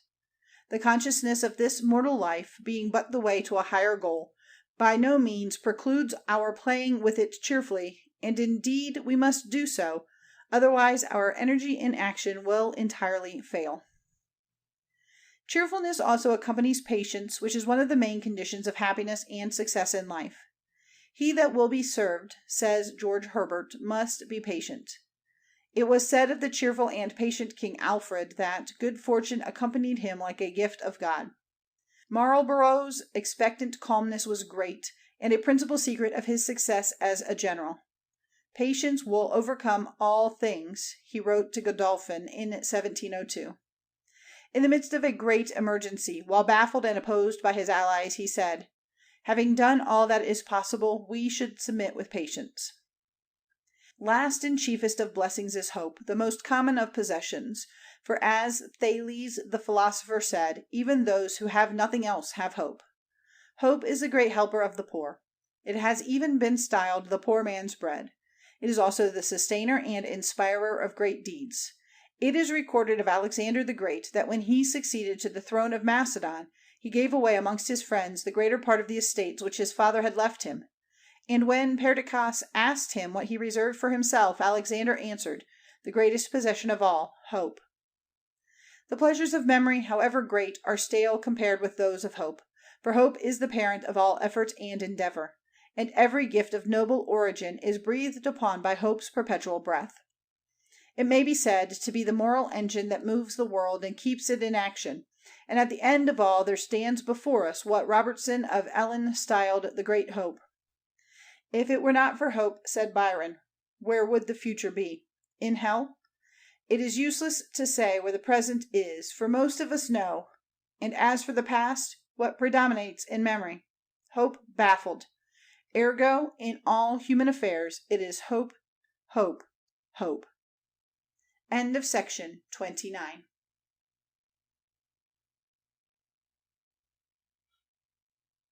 Character by Samuel Smiles. Chapter 9, Part A. We must be gentle. Now we are gentlemen. Shakespeare. Manners are not idle, but the fruit of noble nature and of loyal mind. Tennyson. A beautiful behavior is better than a beautiful form. It gives a higher pleasure than statues and pictures. It is the finest of the fine arts. Emerson. Manners are often too much neglected. They are most important to men, no less than to women. Life is too short to get over a bad manner. Besides, manners are the shadows of virtues. The Rev. Sidney Smith. Manner is one of the principal external graces of character. It is the ornament of action, and often makes the commonest offices beautiful by the way in which it performs them. It is a happy way of doing things, adorning even the smallest details of life, and contributing to render it, as a whole, agreeable and pleasant. Manner is not so frivolous or unimportant as some may think it to be, for it tends greatly to facilitate the business of life, as well as to sweeten and soften social intercourse. Virtue itself, says Bishop Middleton, offends when coupled with a forbidding manner. Manner has a good deal to do with the estimation in which men are held by the world, and it has often more influence in the government of others than qualities of much greater depth and substance. A manner at once gracious and cordial is among the greatest aids to success, and many there are who fail for want of it. For a great deal depends upon first impressions, and these are usually favorable or otherwise according to a man's courteousness and civility. While rudeness and gruffness bar doors and shut hearts, kindness and propriety of behavior, in which good manners consist, act as an open sesame everywhere. Doors unbar before them, and they are a passport to the hearts of everybody, young and old. There is a common saying that manners make the man, but this is not so true as that man makes the manners. A man may be gruff and even rude, and yet be good at heart and of sterling character. Yet he would doubtless be a much more agreeable and probably a much more useful man were he to exhibit that suavity of disposition and courtesy of manner which always gives a finish to the true gentleman. Mrs. Hutchinson, in the noble portraiture of her husband, to which we have already had occasion to refer, thus describes his manly courteousness and affability of disposition. I cannot say whether he were more truly magnanimous or less proud. He never disdained the meanest person, nor flattered the greatest. He had a loving and sweet courtesy to the poorest, and would often employ many spare hours with the commonest soldiers and poorest labourers, but still so ordering his familiarity that it never raised them to contempt, but entertained still at the same time a reverence and love of him. A man's manner, to a certain extent, indicates his character. It is the external exponent of his inner nature. It indicates his taste, his feelings, and his temper, as well as the society to which he has been accustomed. There is a conventional manner, which is of comparatively little importance. But the natural manner, the outcome of natural gifts, improved by careful self-culture, signifies a great deal. Grace of manner is inspired by sentiment, which is a source of no slight enjoyment to a cultivated mind. Viewed in this light, sentiment is of almost as much importance as talents and acquirements, while it is even more influential in giving the direction to a man's tastes and character. Sympathy is the golden key that unlocks the hearts of others. It not only teaches politeness and courtesy, but gives insight and unfolds wisdom, and may almost be regarded as the crowning grace of humanity. Artificial rules of politeness are of very little use. What passes by the name of etiquette is often of the essence of unpoliteness and untruthfulness. It consists in a great measure of posture-making, and is easily seen through. Even at best, etiquette is but a substitute for good manners, though it is often but the mere counterfeit. Good manners consist, for the most part, in courteousness and kindness. Politeness has been described as the art of showing, by external signs, the internal regard we have for others. But one may be perfectly polite to another without necessarily having a special regard for him. Good manners are neither more nor less than beautiful behavior. It has been well said that a beautiful form is better than a beautiful face, and a beautiful behavior is better than a beautiful form. It gives a higher pleasure than statues or pictures. It is the finest of the fine arts. The truest politeness comes of sincerity. It must be the outcome of the heart, or it will make no lasting impression, for no amount of polish can dispense with truthfulness. The natural character must be allowed to appear, freed of its angularities and asperities. Though politeness, in its best form, should, as St. Francis de Sales says, resemble water, best when clearest, most simple and without taste, yet genius in a man will always cover many defects of manner, and much will be excused to the strong and the original. Without genuineness and individuality, human life would lose much of its interest and variety, as well as its manliness and robustness of character. True courtesy is kind. It exhibits itself in the disposition to contribute to the happiness of others, and in refraining from all that may annoy them. It is grateful as well as kind, and readily acknowledges kind actions. Curiously enough, Captain Speke found this quality of character recognized even by the natives of Uganda on the shores of Lake Nyanza in the heart of Africa, where he says, "Ingratitude or neglecting to thank a person for a benefit conferred is punishable." True politeness especially exhibits itself in regard for the personality of others. A man will respect the individuality of another if he wishes to be respected himself. He will have due regard for his views and opinions, even though they differ from his own. The well-mannered man pays a compliment to another, and sometimes even secures his respect by patiently listening to him. He is simply tolerant and forbearant, and refrains from judging harshly, and harsh judgments of others will almost invariably provoke harsh judgments of ourselves. The unpolite, impulsive man will, however, sometimes rather lose his friend than his joke. He may surely be pronounced a very foolish person who secures another's hatred at the price of a moment's gratification. It was a saying of Brunel the engineer, himself one of the kindest-natured of men, that spite and ill nature are among the most expensive luxuries in life.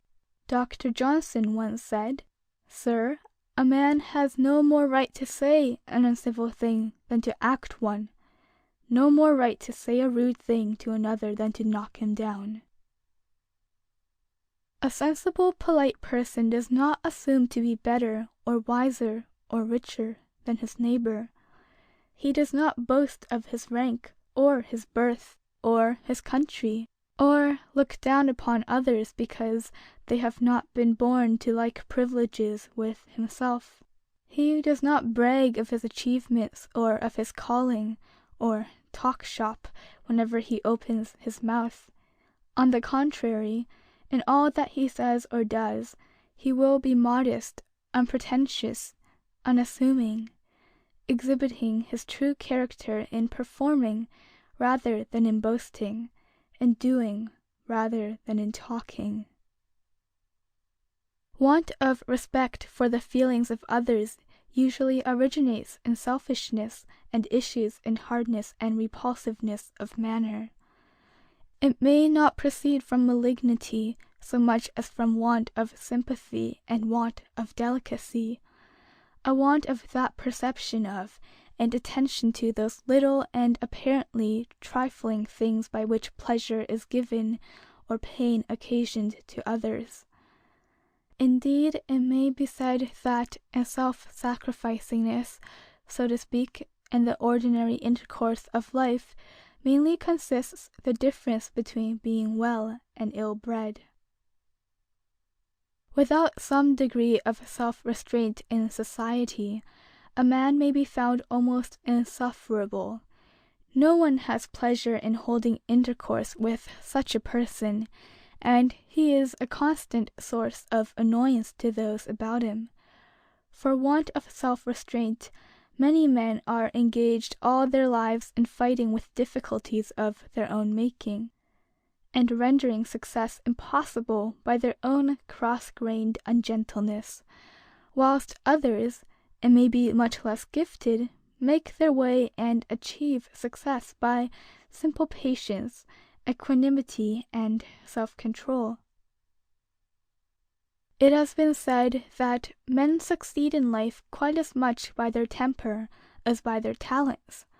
However this may be, it is certain that their happiness depends mainly on their temperament, especially upon their disposition to be cheerful, upon their complacence, kindliness of manner, and willingness to oblige others, details of conduct which are like the small change in the intercourse of life, and are always in request. Men may show their disregard of others in various unpolite ways. as, for instance, by neglect of propriety in dress, by the absence of cleanliness, or by indulging in repulsive habits. The slovenly, dirty person, by rendering himself physically disagreeable, sets the tastes and feelings of others at defiance, and is rude and uncivil only under another form.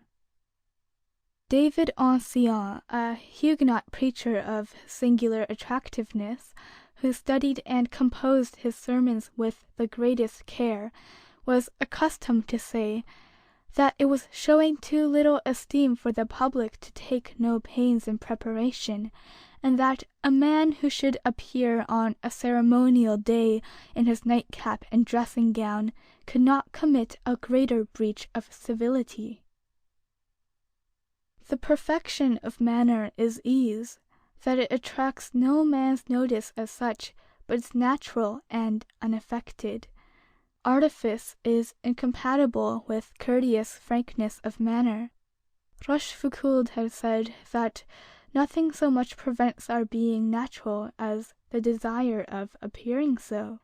Thus we come round again to sincerity and truthfulness, which find their outward expression in graciousness, urbanity, kindliness, and consideration for the feelings of others. The frank and cordial man sets those about him at their ease. He warms and elevates them by his presence, and wins all hearts. Thus manner, in its highest form, like character, becomes a genuine motive power.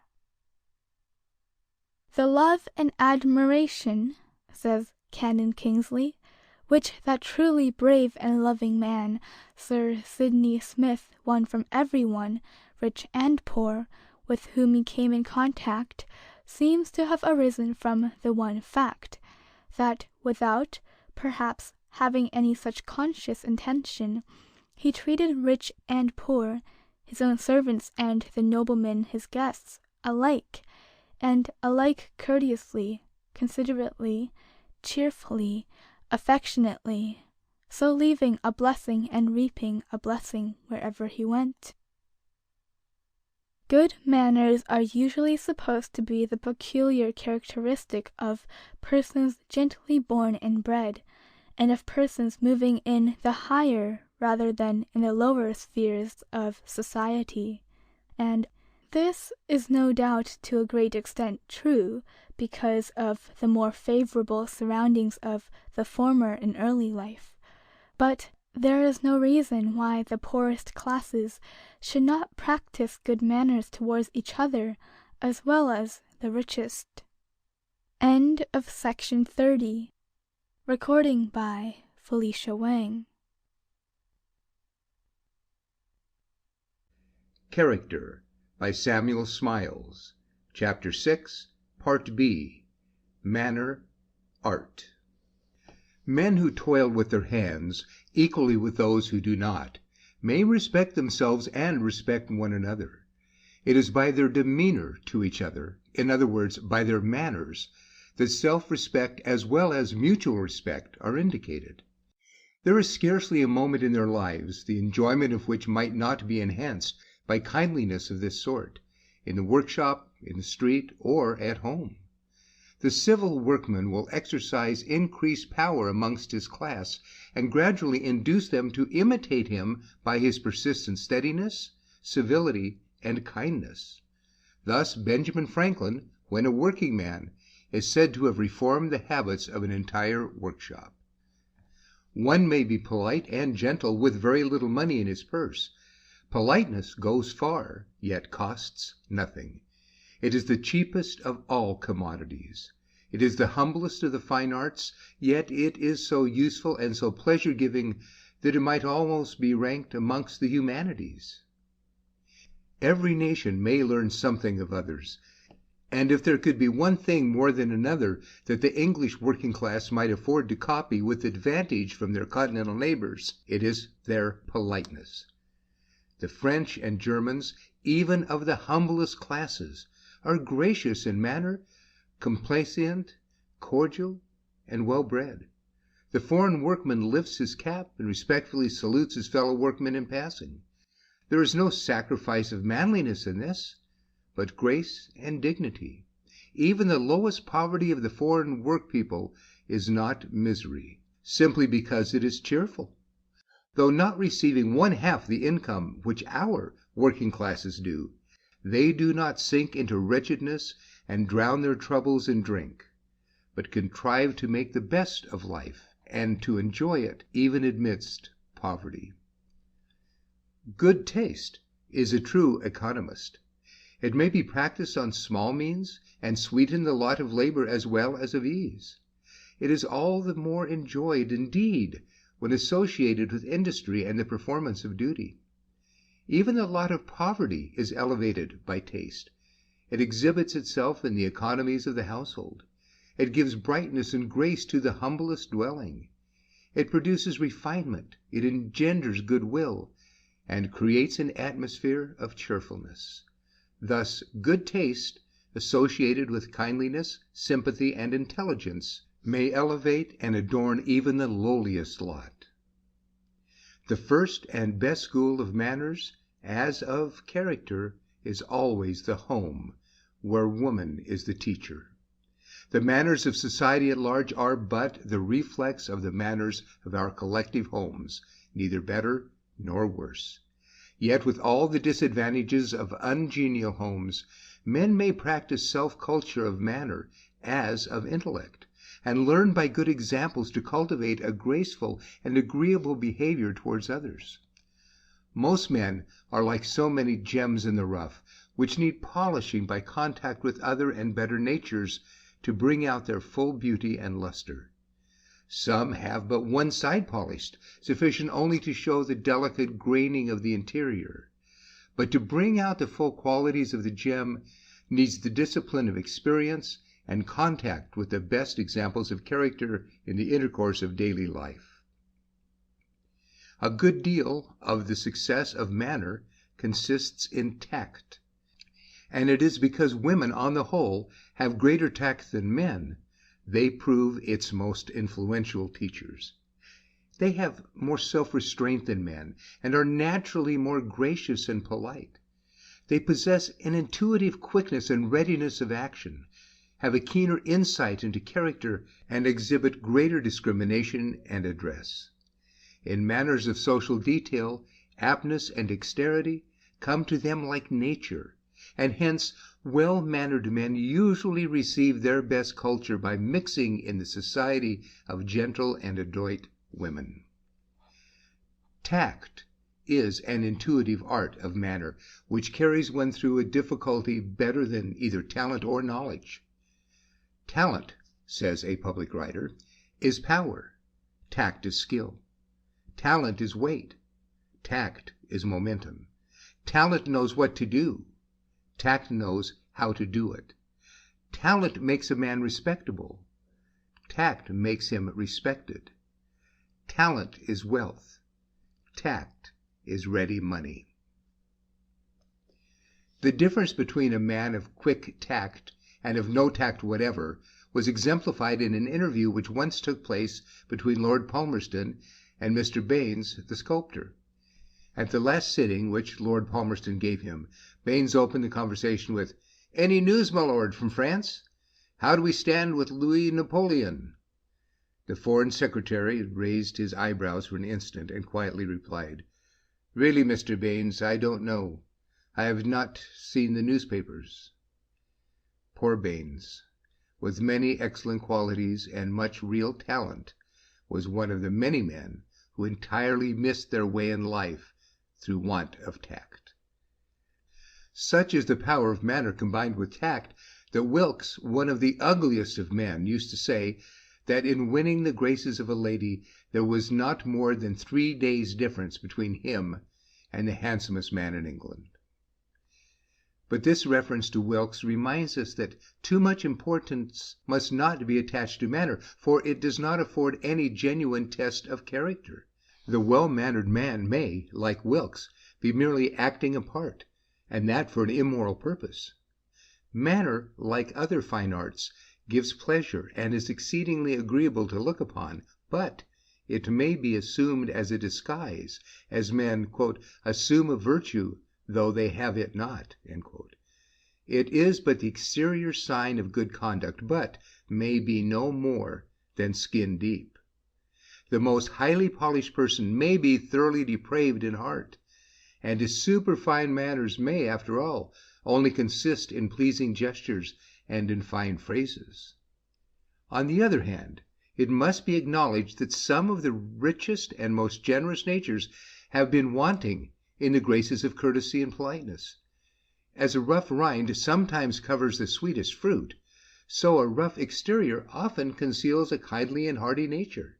The blunt man may seem even rude in manner, and yet, at heart, be honest, kind, and gentle. John Knox and Martin Luther were by no means distinguished for their urbanity. They had work to do which needed strong and determined rather than well-mannered men. Indeed, they were both thought to be unnecessarily harsh and violent in their manner. "And who art thou," said Mary Queen of Scots to Knox, "that presumest to school the nobles and sovereigns of this realm?" "Madam," replied Knox, "a subject born within the same."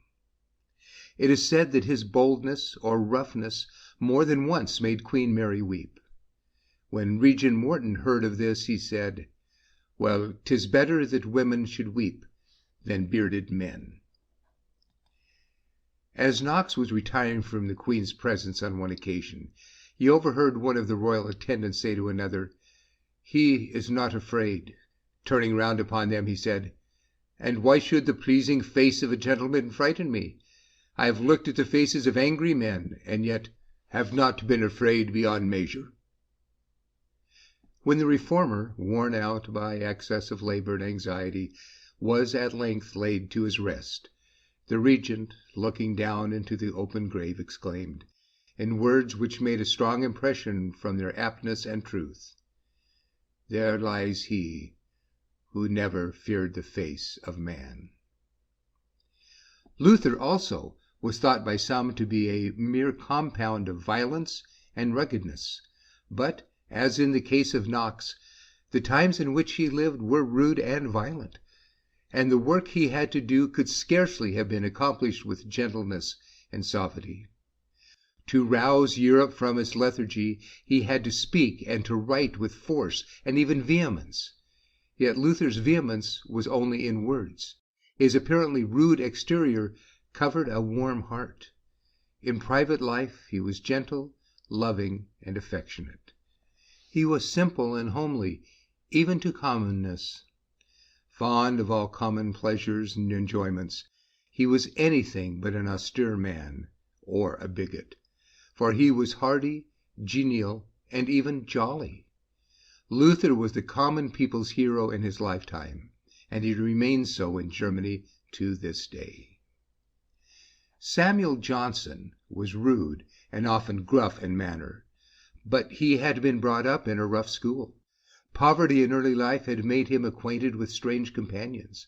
He had wandered in the streets with savages for nights together, unable between them to raise money enough to pay for a bed. When his indomitable courage and industry at length secured for him a footing in society, he still bore upon him the scars of his early sorrows and struggles. He was by nature strong and robust, and his experience made him unaccommodating and self-asserting. When he was once asked why he was not invited to dine out as Garrick was, he answered, "Because great lords and ladies did not like to have their mouths stopped." And Johnson was a notorious mouth-stopper, though what he said was always worth listening to. Johnson's companions spoke of him as Ursa Major, but as Goldsmith generously said of him, "No man alive has a more tender heart. He has nothing of the bear about him but his skin." The kindliness of Johnson's nature was shown on one occasion by the manner in which he assisted a supposed lady in crossing Fleet Street. He gave her his arm and led her across, not observing that she was in liquor at the time. But the spirit of the act was not the less kind on that account. On the other hand, the conduct of the bookseller on whom Johnson once called to solicit employment, and who, regarding his athletic but uncouth person, told him he had better, "go buy a porter's knot and carry trunks," in howsoever bland tones the advice might have been communicated, was simply brutal. While capacious of manner, and the habit of disputing and contradicting everything said, is chilling and repulsive, the opposite habit of assenting to and sympathizing with every statement made or emotion expressed is almost equally disagreeable. It is unmanly and is felt to be dishonest. It may seem difficult, says Richard Sharp, to steer always between bluntness and plain dealing, between giving merited praise and lavishing indiscriminate flattery. But it is very easy, good humor, kind-heartedness, and perfect simplicity being all that are requisite to do what is right in the right way. At the same time, many are unpolite, not because they mean to be so, but because they are awkward and perhaps know no better. Thus, when Gibbon had published the second and third volumes of his Decline and Fall, the Duke of Cumberland met him one day and accosted him with, "How do you do, Mr. Gibbon? I see you are always at it in the old way. Scribble, scribble, scribble." The Duke probably intended to pay the author a compliment, but did not know how better to do it than in this blunt and apparently rude way. Again, many persons are thought to be stiff, reserved, and proud when they are only shy. Shyness is characteristic of most people of Teutonic race. It has been styled the English mania, but it pervades, to a greater or less degree, all the northern nations. The ordinary Englishman, when he travels abroad, carries his shyness with him. He is stiff, awkward, ungraceful, undemonstrative, and apparently unsympathetic. And though he may assume a brusqueness of manner, the shyness is there and cannot be wholly concealed. The naturally graceful and intensely social French cannot understand such a character, and the Englishman is their standing joke, the subject of their most ludicrous caricatures. George Sand attributes the rigidity of the natives of Albion to a stock of fluide britannique, which they carry about with them, that renders them impassive under all circumstances, and, "as impervious to the atmosphere of the regions they traverse as a mouse in the center of an exhausted receiver." End of section 31.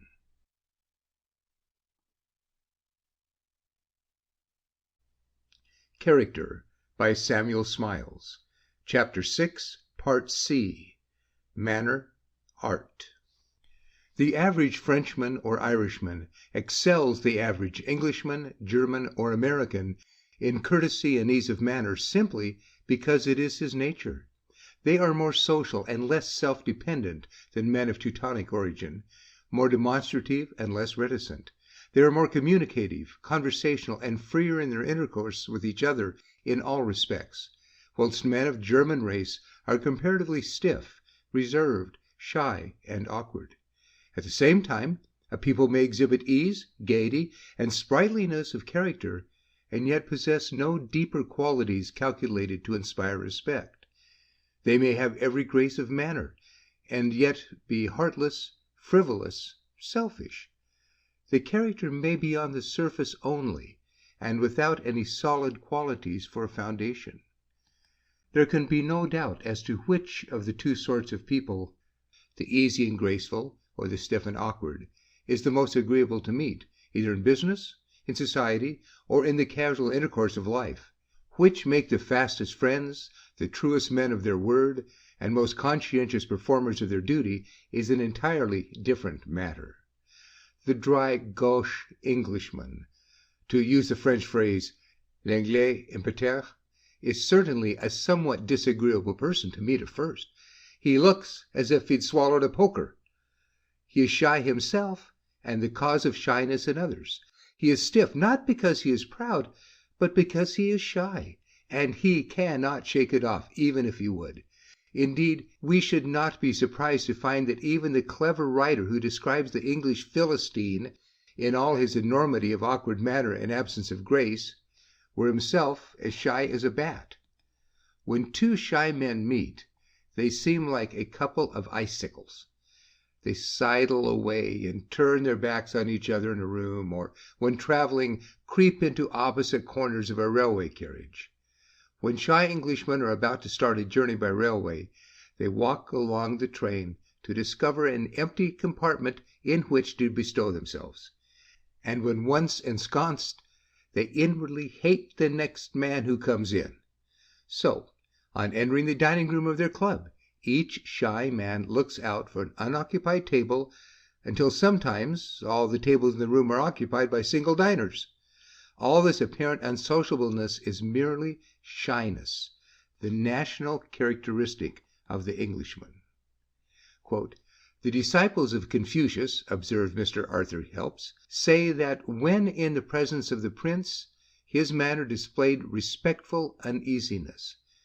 There could hardly be given any two words which would more fitly describe the manner of most Englishmen when in society." End quote. Perhaps it is due to this feeling that Sir Henry Taylor, in his Statesman, recommends that, in the management of interviews, the minister should be as, quote, "near to the door," end quote, as possible, and instead of bowing his visitor out, that he should take refuge at the end of an interview in the adjoining room.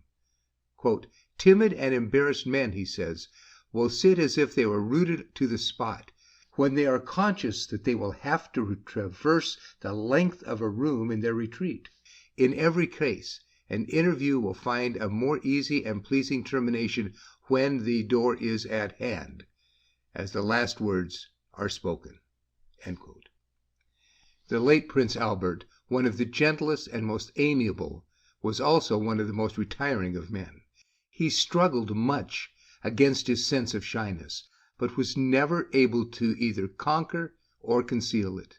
His biographer, in explaining its causes, says, quote, "It was the shyness of a very delicate nature, that is not sure it will please, and is without the confidence and the vanity which often go to form characters that are outwardly more genial." End quote. But the prince shared this defect with some of the greatest of Englishmen. Sir Isaac Newton was probably the shyest man of his age. He kept secret for a time some of his greatest discoveries for fear of the notoriety they might bring him. His discovery of the binomial theorem and its most important applications, as well as his still greater discovery of the law of gravitation, were not published for years after they were made. And when he communicated to Collins his solution of the theory of the moon's rotation around the earth, he forbade him to insert his name in connection with it in the Philosophical Transactions, saying, "It would perhaps increase my acquaintance, the thing which I chiefly study to decline." From all that can be learned of Shakespeare, it is to be inferred that he was an exceedingly shy man. The manner in which his plays were sent into the world, for it is not known that he edited or authorized the publication of a single one of them, and the dates at which they respectively appeared, are mere matters of conjecture. His appearance in his own plays in second and even third-rate parts, his indifference to reputation, and even his apparent aversion to be held in repute by his contemporaries, his disappearance from London, (the seat and center of English histrionic art), so soon as he had realized a moderate competency, and his retirement about the age of 40 for the remainder of his days to a life of obscurity in a small town in the Midland counties, all seem to unite in proving the shrinking nature of the man and his unconquerable shyness. It is also probable that, besides being shy, and his shyness may, like that of Byron, have been increased by his limp, Shakespeare did not possess in any high degree the gift of hope. It is a remarkable circumstance that whilst the great dramatist has, in the course of his writings, copiously illustrated all other gifts, affections, and virtues, the passages are very rare in which hope is mentioned, and then it is usually in desponding and despairing tone, as when he says, "The miserable hath no other medicine, but only hope." Many of his sonnets breathe the spirit of despair and hopelessness. He laments his lameness, apologizes for his profession as an actor, expresses his fear of trust in himself and his hopeless, perhaps misplaced affection, anticipates a coffined doom, and utters his profoundly pathetic cry for restful death. It might naturally be supposed that Shakespeare's profession of an actor and his repeated appearances in public would speedily overcome his shyness, did such exist. But inborn shyness, when strong, is not so easily conquered. Who would have believed that the late Charles Mathews, who entertained crowded houses night after night, was naturally one of the shyest of men? He would even make long circuits, (lame though he was), along the by-lanes of London to avoid recognition. His wife says of him that he looked sheepish and confused if recognized, and that his eyes would fall, that his color would mount, if he heard his name even whispered in passing along the streets. Nor would it at first sight have been supposed that Lord Byron was affected with shyness, and yet he was a victim to it, his biographer relating that, while on a visit to Mrs. Pigot in Southwell, when he saw strangers approaching, he would instantly jump out of the window and escape onto the lawn to avoid them. But a still more recent and striking instance is that of the late Archbishop Whately, who, in the early part of his life, was painfully oppressed by the sense of shyness. When at Oxford, his white rough coat and white hat obtained for him the sobriquet of the White Bear, and his manners, according to his own account of himself, corresponded with the appellation. He was directed, by way of remedy, to copy the example of the best-mannered men he met in society. But the attempt to do this only increased his shyness, and he failed.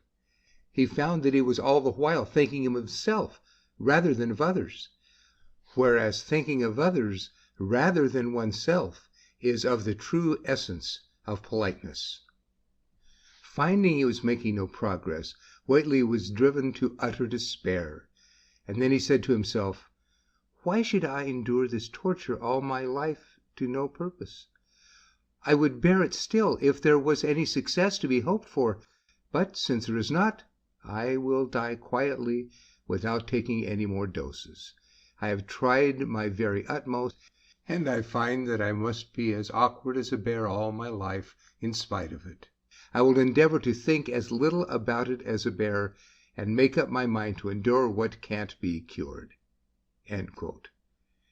From this time forth he struggled to shake off all consciousness to manner, and to disregard censure as much as possible.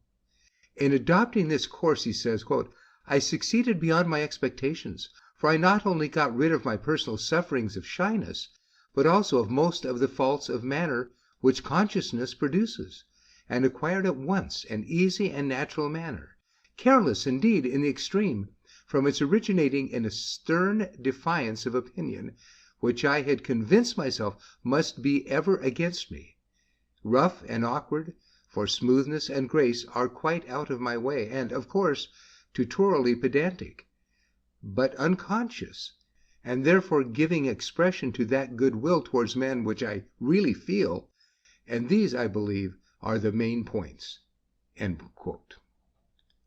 Washington, who was an Englishman in his lineage, was also one in his shyness. He is described incidentally by Mr. Josiah Quincy as, "a little stiff in his person, not a little formal in his manner, and not particularly at ease in the presence of strangers. He had the air of country gentlemen not accustomed to mix much in society, perfectly polite, but not easy in his address and conversation, and not graceful in his movements." Although we are not accustomed to think of modern Americans as shy, the most distinguished American author of our time was probably the shyest of men. Nathaniel Hawthorne was shy to the extent of morbidity. We have observed him, when a stranger entered the room where he was, turn his back for the purpose of avoiding recognition, and yet, when the crust of his shyness was broken, no man could be more cordial and genial than Hawthorne. We observe a remark in one of Hawthorne's lately published notebooks, that on one occasion he met Mr. Helps in society, and found him cold, and doubtless Mr. Helps thought the same of him. It was only the case of two shy men meeting, each thinking the other stiff and reserved, and parting before their mutual film of shyness had been removed by a little friendly intercourse. Before pronouncing a hasty judgment in such cases, it would be well to bear in mind the motto of Helvetius, when Bentham also proved such a real treasure for him: Pour aimer les hommes, il faut attendre peu. We have thus far spoken of shyness as a defect, but there is another way of looking at it, for even shyness has its bright side and contains an element of good. Shy men and shy races are ungraceful and undemonstrative because, as regards society at large, they are comparatively unsociable. They do not possess those elegances of manner acquired by free intercourse which distinguish the social races, because their tendency is to shun society rather than to seek it. They are shy in the presence of strangers, and shy even in their own families. They hide their affections under a robe of reserve, and when they do give way to their feelings, it is only in some very hidden inner chamber. And yet the feelings are there, and not the less healthy and genuine that they are not made the subject of exhibition to others. End of section 32.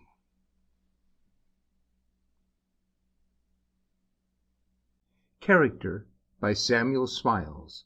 Chapter 9, Part D. It was not little characteristic of the ancient Germans that the more social and demonstrative peoples by whom they were surrounded should have characterized them as the Nemec, or dumb men, and the same designation might equally apply to the modern English, as compared, for example, with their nimble, more communicative and vocal, and in all respects more social neighbors, the modern French and Irish. But there is one characteristic which marks the English people, as it did the races from which they have mainly sprung, and that is their intense love of home. Give the Englishman a home, and he is comparatively indifferent to society. For the sake of a holding which he can call his own, he will cross the seas, plant himself in the prairie or amidst the primeval forest, and make for himself a home. The solitude of the wilderness has no fears for him. The society of his wife and family is sufficient, and he cares for no other. Hence it is that the people of Germanic origin, from whom the English and Americans have alike sprung, make the best of colonizers, and are now rapidly extending themselves as emigrants and settlers in all parts of the habitable globe. The French have never made any progress as colonizer, mainly because of their intense social instincts, the secret of their graces of manner, and because they can never forget that they are Frenchmen. It seemed at one time within the limits of probability that the French would occupy the greater portion of the North American continent. From Lower Canada, their line of forts extended up the St. Lawrence, from Fond du Lac on Lake Superior, along the river St. Croix, all down the Mississippi to its mouth at New Orleans. But the great self-reliant industrious Nemec, from a fringe of settlements along the seacoast, silently extended westward, settling and planting themselves everywhere solidly upon the soil, and nearly all that now remains of the original French occupation of America is the French colony of Acadia in Lower Canada.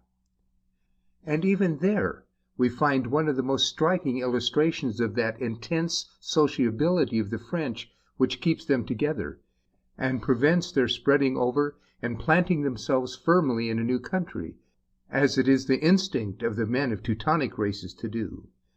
While in Upper Canada, the colonists of English and Scotch descent penetrate the forest and the wilderness, each settler living, it may be, miles apart from his nearest neighbor, the lower Canadians of French descent continue clustered together in villages, usually consisting of a line of houses on either side of the road, behind which extend their long strips of farmland, divided and subdivided into extreme tenuity.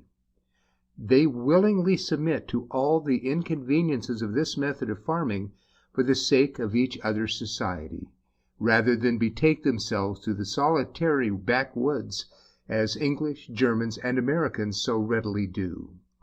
Indeed, not only does the American backwoodsman become accustomed to the solitude, but he prefers it, and in the Western states, when settlers come too near him and the country seems to become overcrowded, he retreats before the advance of society, and picking up his things in a wagon, he sets out cheerfully with his wife and family to found for himself a new home in the far West. Thus the Teuton, because of his very shyness, is the true colonizer. English, Scot, Germans, and Americans are alike ready to accept solitude, provided they can but establish a home and maintain a family. Thus their comparative indifference to society has tended to spread this race over the earth, to till and to subdue it, while the intense social instincts of the French, though issuing in much greater gracefulness of manner, has stood in their way as colonizers, so that, in the countries in which they have planted themselves, as in Algiers and elsewhere, they have remained little more than garrisons. There are other qualities besides these which grow out of the comparative unsociableness of the Englishman. His shyness throws him back upon himself and renders him self-reliant and self-dependent. Society not being essential to his happiness, he takes refuge in reading, in study, in invention, or he finds pleasure in industrial work and becomes the best of mechanics. He does not fear to entrust himself to the solitude of the ocean, and he becomes a fisherman, a sailor, a discoverer. Since the early Northmen scoured the North Seas, discovered America, and sent their fleets along the shores of Europe and up the Mediterranean, the seamanship of the men of Teutonic races has always been in the ascendant. The English are inartistic for the same reason that they are unsociable. They make good colonists, sailors, and mechanics, but they do not make good singers, dancers, actors, artistes, or modistes. They neither dress well, act well, speak well, nor write well. They want style, they want elegance. What they have to do in a straightforward manner, but without grace. This was strikingly exhibited at an international cattle exposition held in Paris a few years ago. At the close of the exhibition, the competitors came up with the prize animals to receive the prizes. First came a gay and gallant Spaniard, a magnificent man, beautifully dressed, who received a prize of the lowest class with an air and attitude that would have become a grandee of the highest order. Then came Frenchmen and Italians, full of grace, politeness, and chic, themselves elegantly dressed, and their animals decorated to the horns with flowers and colored ribbons harmoniously blended. And last of all came the exhibitor who was to receive the first prize, a slouching man, plainly dressed, with a pair of farmer's gaiters on, and without even a flower in his buttonhole. "Who is he?" asked the spectators. "Why, he is an Englishman," was the reply. "The Englishman! That the representative of a great country?" was the general exclamation. But it was the Englishman all over. He was sent there not to exhibit himself, but to show the best beast. And he did it, carrying away the first prize. Yet he would have been nothing the worse for the flower in his buttonhole. To remedy this admitted defect of grace and want of artistic taste in the English people, a school has sprung up amongst us for the more general diffusion of fine art. The Beautiful has now its teachers and preachers, and by some it is almost regarded in the light of religion. The beautiful is the good. The beautiful is the true. The beautiful is the priest of the benevolent, are among their texts. It is believed that by the study of art, the tastes of the people may be improved, that by contemplating objects of beauty, their nature will become purified, and that by being thereby withdrawn from sensual enjoyments, their character will be refined and elevated. But though such culture is calculated to be elevating and purifying in a certain degree, we must not expect too much from it. Grace is a sweetener and embellisher of life, and as such is worthy of cultivation. Music, painting, dancing, and the fine arts, all are sources of pleasure, and though they may not be sensual, yet they are sensuous, and often nothing more. The cultivation of a taste for beauty, of form or color, of sound or attitude, has no necessary effect upon the cultivation of the mind or the development of the character. The contemplation of fine works of art will doubtless improve the taste and excite admiration, but a single noble action done in the sight of men will more influence the mind and stimulate the character to imitation than the sight of miles of statuary or acres of picture. For it is mind, soul, and heart, not taste or art, that make men great. It is indeed doubtful whether the cultivation of art, which usually ministers to luxury, has done so much for human progress as is generally supposed. It is even possible that its too exclusive culture may effeminate rather than strengthen the character, by laying it more open to the temptations of the senses. Quote, "It is the nature of the imaginative temperament cultivated by the arts," says Sir Henry Taylor, "to undermine the courage and, by abating strength of character, to render men more easily subservient, se caucus sereos et ad mandata doctiles." End quote. The gift of the artist greatly differs from that of the thinker. His highest idea is to mold his subject, whether it be painting or music or literature, into that perfect grace of form in which thought (it may not be of the deepest) finds its apotheosis and immortality. Art has usually flourished most during the decadence of nations, when it has been hired by wealth as the minister of luxury. Exquisite art and degrading corruption were contemporary in Greece as well as in Rome. Phidias and Inkanos had scarcely completed the Parthenon when the glory of Athens had departed. Pheidias died in prison, and the Spartans set up in the city the memorials of their own triumph and of Athenian defeat. It was the same in ancient Rome, where art was at its greatest height when the people were at their most degraded condition. Nero was an artist, as well as Domitian, two of the greatest monsters of the empire. If the beautiful had been the good, Commodus must have been one of the best of men, but according to history, he was one of the worst.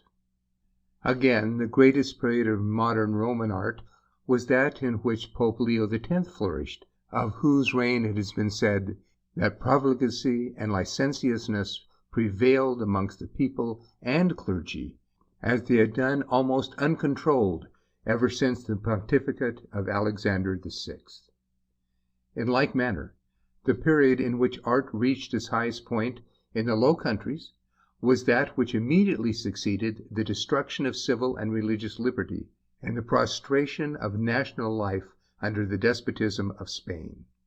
If art could elevate a nation, and the contemplation of the beautiful were calculated to make men the good, then Paris ought to contain a population of the wisest and best of human beings.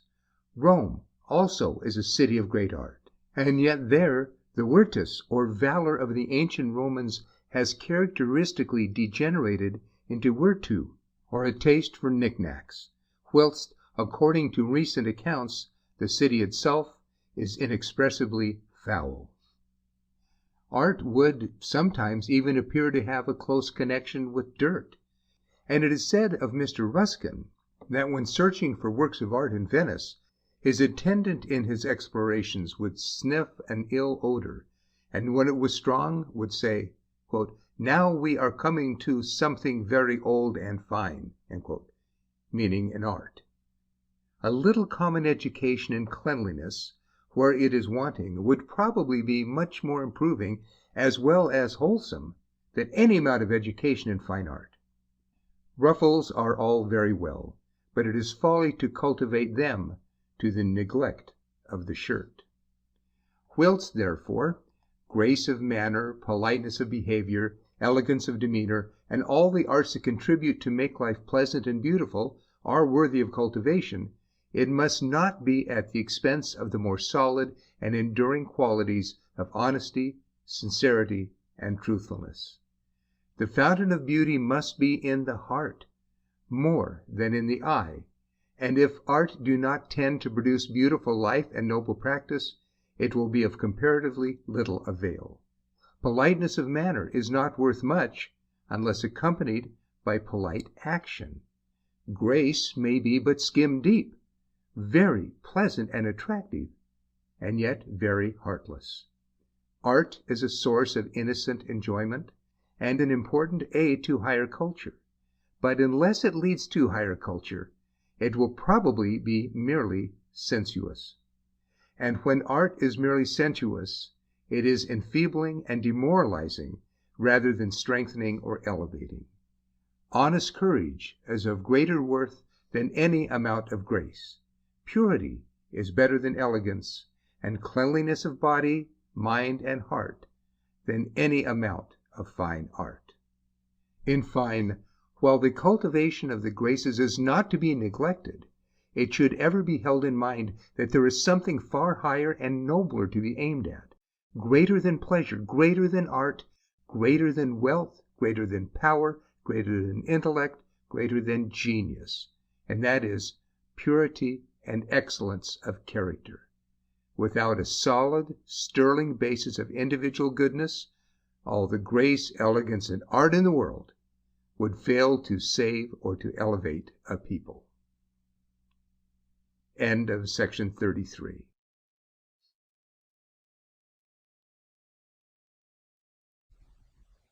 Character by Samuel Smiles. Chapter 10, Part A. Companionship of Books. Quote, "Books, we know, are a substantial world, both pure and good, round which, with tendrils strong as flesh and blood, our pastime and our happiness can grow." End quote. Wordsworth. Quote, "Not only in the common speech of men, but in all art too, which is or should be the concentrated and conserved essence of what man can speak and show. Biography is almost the one thing needful." End quote. Carlyle. Quote, "I read all biographies with intense interest. Even a man without a heart, like Cavendish, I think about, and read about, and dream about, and picture to myself in all possible ways, till he grows into a living being beside me, and I put my feet into his shoes, and become for the first time Cavendish, and think as he thought, and do as he did." End quote. George Wilson. Quote, "My thoughts are with the dead. With them I live in long past years, their virtues love, their faults condemn, partake their hopes and fears, and from their lessons seek and find instruction with a humble mind." End quote. Southey. A man may usually be known by the books he reads as well as by the company he keeps, for there is a companionship of books as well as of men, and one should always live in the best company, whether it be of books or of men. A good book may be among the best of friends. It is the same today that it always was, and it will never change. It is the most patient and cheerful of companions. It does not turn its back upon us in times of adversity or distress. It always receives us with the same kindness, amusing and instructing us in youth, and comforting and consoling us in age. Men often discover their affinity to each other by the mutual love they have for a book, just as two persons sometimes discover a friend by the admiration which both entertain for a third. There is an old proverb, "Love me, love my dog." But there is more wisdom in this. love me, love my book. The book is a truer and higher bond of union. Men can think, feel, and sympathize with each other through their favorite author. They live in him together, and he in them. Books, said Hazlitt, quote, wind into the heart. The poet's verse slides into the current of our blood. We read them when young, we remember them when old. We read there of what has happened to others. We feel that it has happened to ourselves. They are to be had everywhere cheap and good. We breathe but the air of books. We owe everything to their authors, on this side barbarism. End quote. A good book is often the best urn of a life, enshrining the best thoughts of which that life was capable. For the world of a man's life is, for the most part, but the world of his thoughts. Thus the best books are treasuries of good words and golden thoughts, which, remembered and cherished, become our abiding companions and comforters. They are never alone, said Sir Philip Sidney, that are accompanied by noble thoughts. The good and true thought may in time of temptation be as an angel of mercy, purifying and guarding the soul. It also enshrines the germs of action, for good words almost invariably inspire to good works.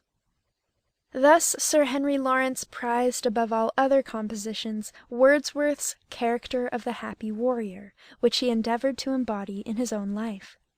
It was ever before him as an exemplar. He thought of it continually and often quoted it to others. His biographer says, quote, he tried to conform his own life and to assimilate his own character to it, and he succeeded, as all men succeed who are truly in earnest. End quote. Books possess an essence of immortality. They are by far the most lasting products of human effort.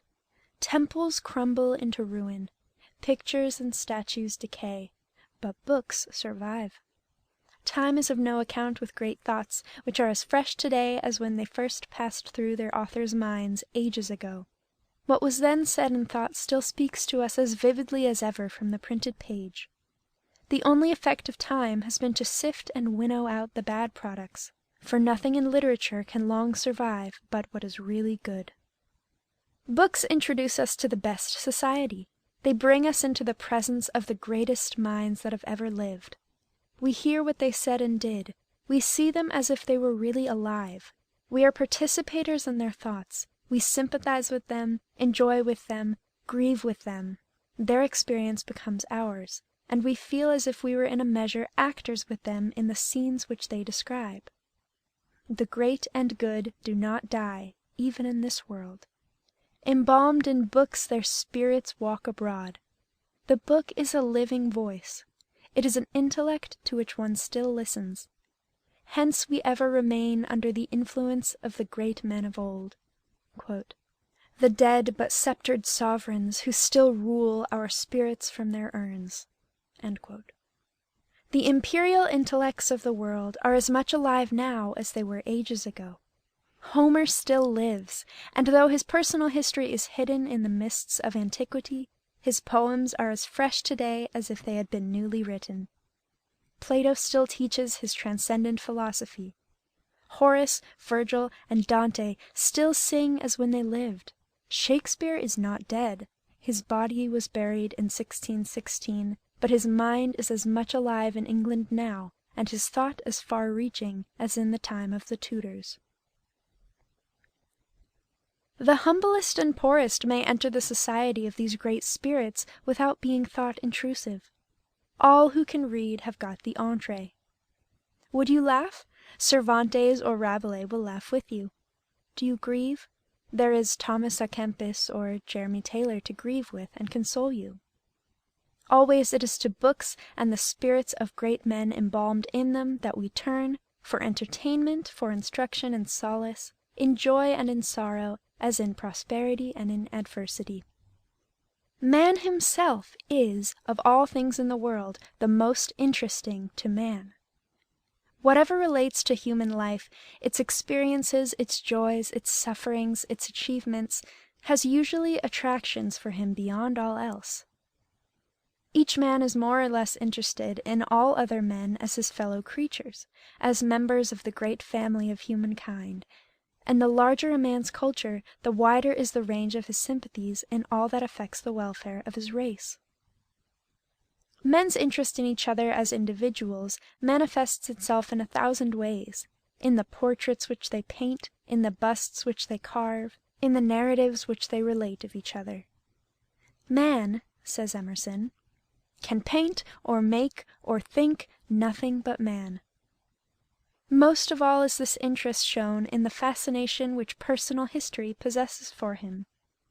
Man's sociality of nature, says Carlyle, quote, evinces itself, in spite of all that can be said, with abundance of evidence, by this one fact, were there no other, the unspeakable delight he takes in biography. End quote. Great indeed is the human interest felt in biography. What are all the novels that find such multitudes of readers but so many fictitious biographies? What are the dramas that people crowd to see but so much acted biography? Strange that the highest genius should be employed on the fictitious biography and so much commonplace ability on the real. Yet the authentic picture of any human being's life and experience ought to possess an interest greatly beyond that which is fictitious, inasmuch as it has the charm of reality. Every person may learn something from the recorded life of another, and even comparatively trivial deeds and sayings may be invested with interest as being the outcome of the lives of such beings as we ourselves are. The records of the lives of good men are especially useful. They influence our hearts, inspire us with hope, and set before us great examples. And when men have done their duty through life in a great spirit, their influence will never wholly pass away. The good life, says George Herbert, is never out of season. Goethe has said that there is no man so commonplace that a wise man may not learn something from him. Sir Walter Scott could not travel in a coach without gleaning some information or discovering some new trait of character in his companions. Dr. Johnson once observed that there was not a person in the streets but he should like to know his biography, his experiences of life, his trials, his difficulties, his successes, and his failures. How much more truly might this be said of the men who have made their mark in the world's history, and have created for us that great inheritance of civilization of which we are the possessors? Whatever relates to such men, to their habits, their manners, their modes of living, their personal history, their conversation, their maxims, their virtues, or their greatness, is always full of interest, of instruction, of encouragement, and of example. The great lesson of biography is to show what man can be and do at his best. A noble life put fairly on record acts like an inspiration to others. It exhibits what life is capable of being made. It refreshes our spirit, encourages our hopes, gives us new strength and courage and faith in others as well as in ourselves. It stimulates our aspirations, rouses us to action, and incites us to become co-partners with them in their work. To live with such men in their biographies, and to be inspired by their example, is to live with the best of men, and to mix in the best of company. At the head of all biographies stands the great biography, the Book of Books. And what is the Bible, the most sacred and impressive of all books, the educator of youth, the guide of manhood, and the consoler of age, but a series of biographies of great heroes and patriarchs, prophets, kings, and judges, culminating in the greatest biography of all, the life embodied in the New Testament? How much have the great examples there set forth done for mankind? How many have drawn from them their truest strengths, their highest wisdom, their best nurture and admonition? Truly does a great Roman Catholic writer describe the Bible as a book whose words, quote, live in the ear like a music that can never be forgotten, like the sound of church bells which the convert hardly knows how he can forego. Its felicities often seem to be almost things rather than mere words. It is part of the national mind, and the anchor of national seriousness. The memory of the dead passes into it. The potent traditions of childhood are stereotyped in its verses. The power of all the griefs and trials of man is hidden beneath its words. It is the representative of his best moments and all that has been about him of soft and gentle and pure and penitent and good, speaks to him forever out of his English Bible. It is his sacred thing, which no doubt has ever dimmed and controversy never soiled. In the length and breadth of the land there is not a Protestant with one spark of religiousness about him, whose spiritual biography is not in his Saxon Bible." End quote. It would indeed be difficult to overestimate the influence which the lives of the great and good have exercised upon the elevation of human character. The best biography, says Isaac Disraeli, is a reunion with human existence in its most excellent state. Indeed, it is impossible for one to read the lives of good men, much less inspired men, without becoming unconsciously lighted and lifted up in them, and growing insensibly nearer to what they thought and did. And even the lives of humbler persons, of men of faithful and honest spirit, who have done their duty in life well, are not without an elevating influence upon the character of those who come after them. History itself is best studied in biography. Indeed, history is biography, collective humanity as influenced and governed by individual men. What is all history, says Emerson, but the work of ideas, a record of the incomparable energy which his infinite aspirations infuse into man? In its pages it is always persons we see more than principles. Historical events are interesting to us mainly in connection with the feelings, the sufferings, and interest of those by whom they are accomplished. In history we are surrounded by men long dead, but whose speech and whose deeds survive. We almost catch the sound of their voices, and what they did constitutes the interest of history. We never feel personally interested in masses of men, but we feel and sympathize with the individual actors, whose biographies afford the finest and most real touches in all great historical dramas. End of section 34.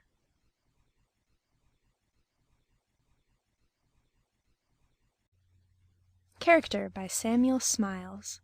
Chapter 10, Part B.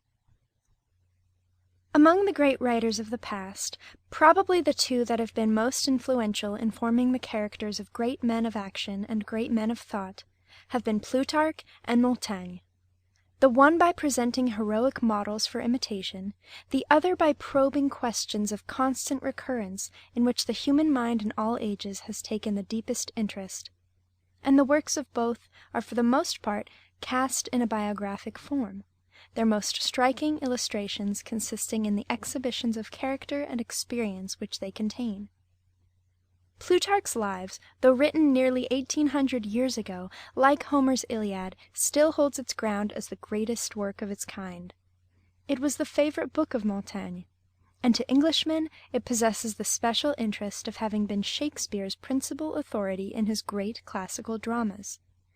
Montaigne pronounced Plutarch to be the greatest master in that kind of writing, the biographic, and he declared that he could no sooner cast an eye upon him but he purloined either a leg or a wing.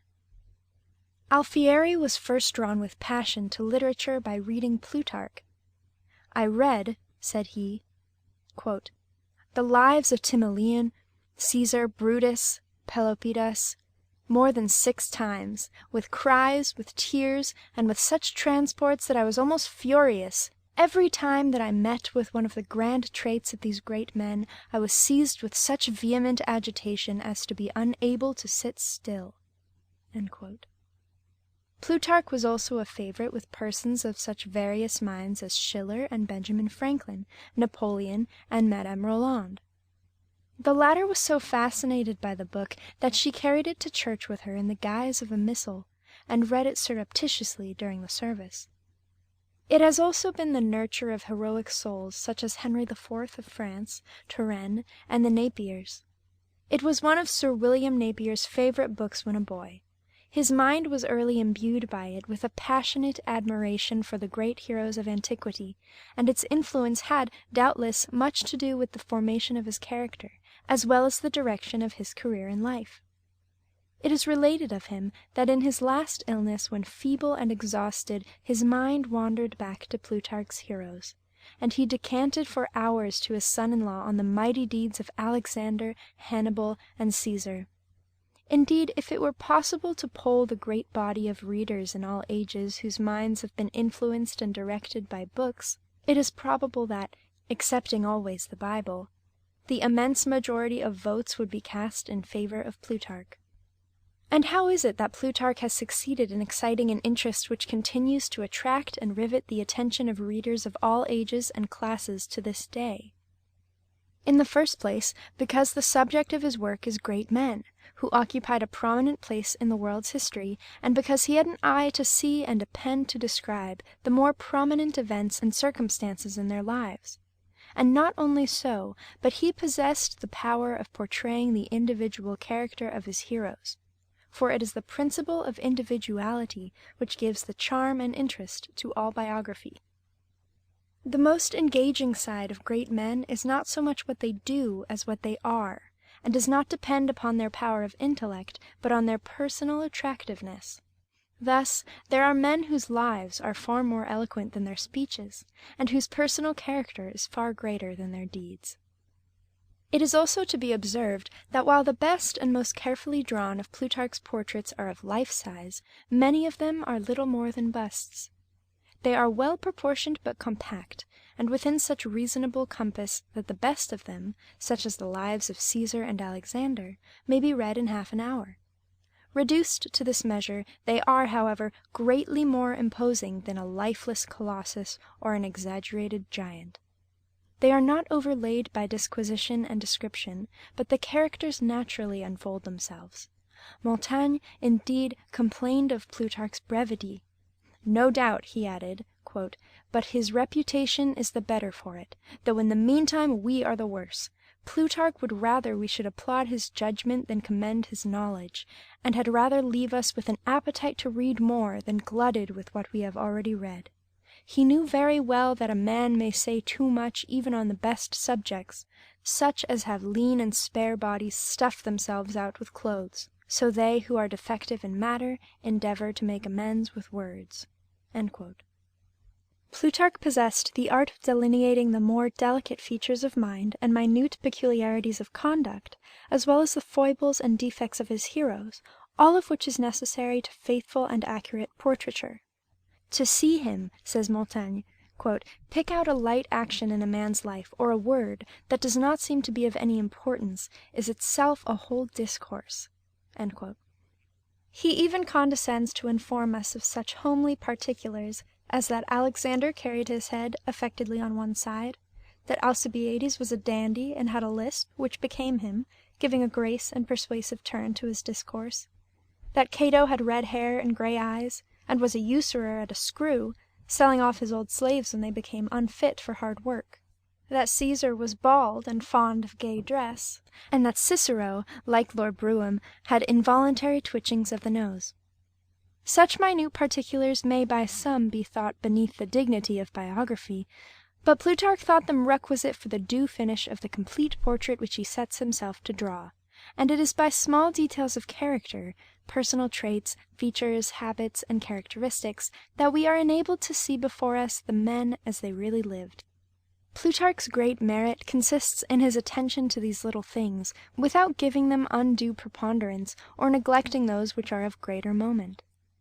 Sometimes he hits off an individual trait by an anecdote, which throws more light upon the character described than pages of rhetorical description would do. In some cases he gives us the favorite maxim of his hero, and the maxims of men often reveal their hearts. Then, as to foibles, the greatest of men are not visually symmetrical. Each has his defect, his twist, his craze, and it is by his faults that the great man reveals his common humanity. We may at a distance admire him as a demigod, but as we come nearer to him, we find that he is but a fallible man, and our brother. Nor are the illustrations of the defects of great men without their uses, for, as Dr. Johnson observed, quote, "If nothing but the bright side of characters were shown, we should sit down in despondency, and think it utterly impossible to imitate them in anything." End quote. Plutarch himself justifies this method of portraiture by averring that his design was not to write histories, but lives. "The most glorious exploits," he says, quote, do not always furnish us with the clearest discoveries of virtue or of vice in men. Sometimes a matter of much less moment, an expression or a jest, better informs us of their characters and inclinations than battles with the slaughter of tens of thousands, and the greatest arrays of armies or sieges of cities. Therefore, as portrait painters are more exact in their lines and features of the face and the expression of the eyes in which the character is seen, without troubling themselves about the other parts of the body, so I must be allowed to give my more particular attention to the signs and indications of the souls of men, and while I endeavor by these means to portray their lives, I leave important events and great battles to be described by others." Things apparently trifling may stand for much in biography as well as history, and slight circumstances may influence great results. Pascal has remarked that if Cleopatra's nose had been shorter, the whole face of the world would probably have been changed. But for the amours of Pepin the Fat, the Saracens might have overrun Europe, as it was his illegitimate son, Charles Martel, who overthrew them at Tours, and eventually drove them out of France. That Sir Walter Scott should have sprained his foot in running round the room when a child may seem unworthy of notice in his biography, yet Ivanhoe, Old Mortality, and all the Waverley novels depended upon it. When his son intimated a desire to enter the army, Scott wrote to Southey, "I have no title to combat a choice which would have been my own, had not my lameness prevented." So that, had not Scott been lame, he might have fought all through the Peninsular War, and had his breast covered with medals. But we should probably have had none of those works of his which have made his name immortal, and shed so much glory upon his country. Talleyrand also was kept out of the army, for which he had been destined by his lameness. But directing his attention to the study of books, and eventually of men, he at length took rank among the greatest diplomatists of his time. Byron's club-foot had probably not a little to do with determining his destiny as a poet. Had not his mind been embittered and made morbid by his deformity, he might never have written a line. He might have been the noblest fop of his day. But his misshapen foot stimulated his mind, roused his ardor, threw him upon his own resources, and we know with what result. So too of Scarron, to whose hunchback we probably owe his cynical verse, and of Pope, whose satire was in a measure the outcome of his deformity, for he was, as Johnson described him, protuberant behind and before. What Lord Bacon said of deformity is doubtless to a great extent true. "Whoever," said he, "hath anything fixed in his person that doth induce contempt, hath also a perpetual spur in himself to rescue and deliver himself from scorn. Therefore all deformed persons are extremely bold." As in portraiture, so in biography, there must be light and shade. The portrait painter does not pose his sitter so as to bring out his deformities, nor does the biographer give undue prominence to the defects of the character he portrays. Not many men are so outspoken as Cromwell was when he sat to Cooper for his miniature. "Paint me as I am," said he, "warts and all." Yet if we would have a faithful likeness of faces and characters, they must be painted as they are. "Biography," said Sir Walter Scott, "the most interesting of every species of composition, loses all its interest with me when the shades and lights of the principal characters are not accurately and faithfully detailed. I can no more sympathize with a mere eulogist than I can with a ranting hero on the stage." Addison liked to know as much as possible about the person and character of his authors, inasmuch as it increased the pleasure and satisfaction which he derived from the perusal of their books. What was their history, their experience, their temper and disposition? Did their lives resemble their books? They thought nobly. Did they act nobly? "Should we not delight," says Sir Egerton Bridges, "to have the frank story of the lives and feelings of Wordsworth, Southey, Coleridge, Campbell, Rogers More, and Wilson related by themselves? With whom they lived early, how their bent took a decided course, their likes and dislikes, their difficulties and obstacles, their tastes, their passions, the rocks they were conscious of having split upon, their regrets, their complacencies, and their self-justifications?" When Mason was reproached for publishing the private letters of Gray, he answered, "Would you always have my friends appear in full dress?" Johnson was of opinion that to write a man's life truly, it is necessary that the biographer should have personally known him. But this condition has been wanting in some of the best writers of biographies extant. In the case of Lord Campbell, his personal intimacy with Lords Lyndhurst and Brougham seems to have been a positive disadvantage, leading him to dwarf the excellences and to magnify the blots in their characters. Again, Johnson says, quote, "If a man professes to write a life, he must write it really as it was.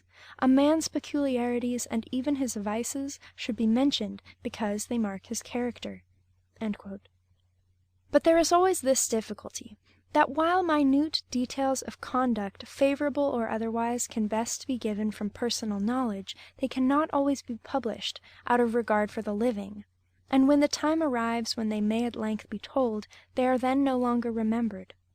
Johnson himself expressed this reluctance to tell all he knew of those poets who had been his contemporaries, saying that he felt as if walking upon ashes under which the fire was not extinguished. For this reason, amongst others, we rarely obtain an unvarnished picture of character from the near relatives of distinguished men, and, interesting though all autobiography is, still less can we expect it from the men themselves. In writing his own memoirs, a man will not tell all that he knows about himself. Augustine was a rare exception, but few there are who will, as he did in the Confessions, lay bare their innate viciousness, deceitfulness, and selfishness. There is a Highland proverb which says that if the best man's faults were written on his forehead, he would pull his bonnet over his brow. "There is no man," said Voltaire, quote, "who has not something hateful in him, no man who has not some of the wild beast in him, but there are few who will honestly tell us how they manage their wild beast." End quote. Rousseau pretended to unbosom himself in his Confessions, but it is manifest that he held back far more than he revealed. Even Chamfort, one of the last men to fear what his contemporaries might think or say of him, once observed, quote, "It seems to me impossible that in the actual state of society, for any man to exhibit his secret heart, the details of his character as known to himself, and above all his weaknesses and his vices, even to his best friend." End quote. End of section 35.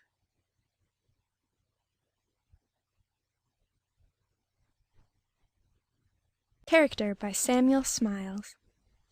Chapter 10, Part C. An autobiography may be true so far as it goes, but in communicating only part of the truth, it may convey an impression that is really false. It may be a disguise, sometimes it is an apology, exhibiting not so much what a man really was as what he would have liked to be. A portrait in profile may be correct, but who knows whether some scar on the off cheek, or some squint in the eye that is not seen, might not have entirely altered the expression of the face it brought into sight? Scott, Moore, Southey, all began autobiographies, but the task of continuing them was doubtless felt to be too difficult as well as delicate, and they were abandoned. French literature is especially rich in a class of biographic memoirs, of which we have few counterparts in English.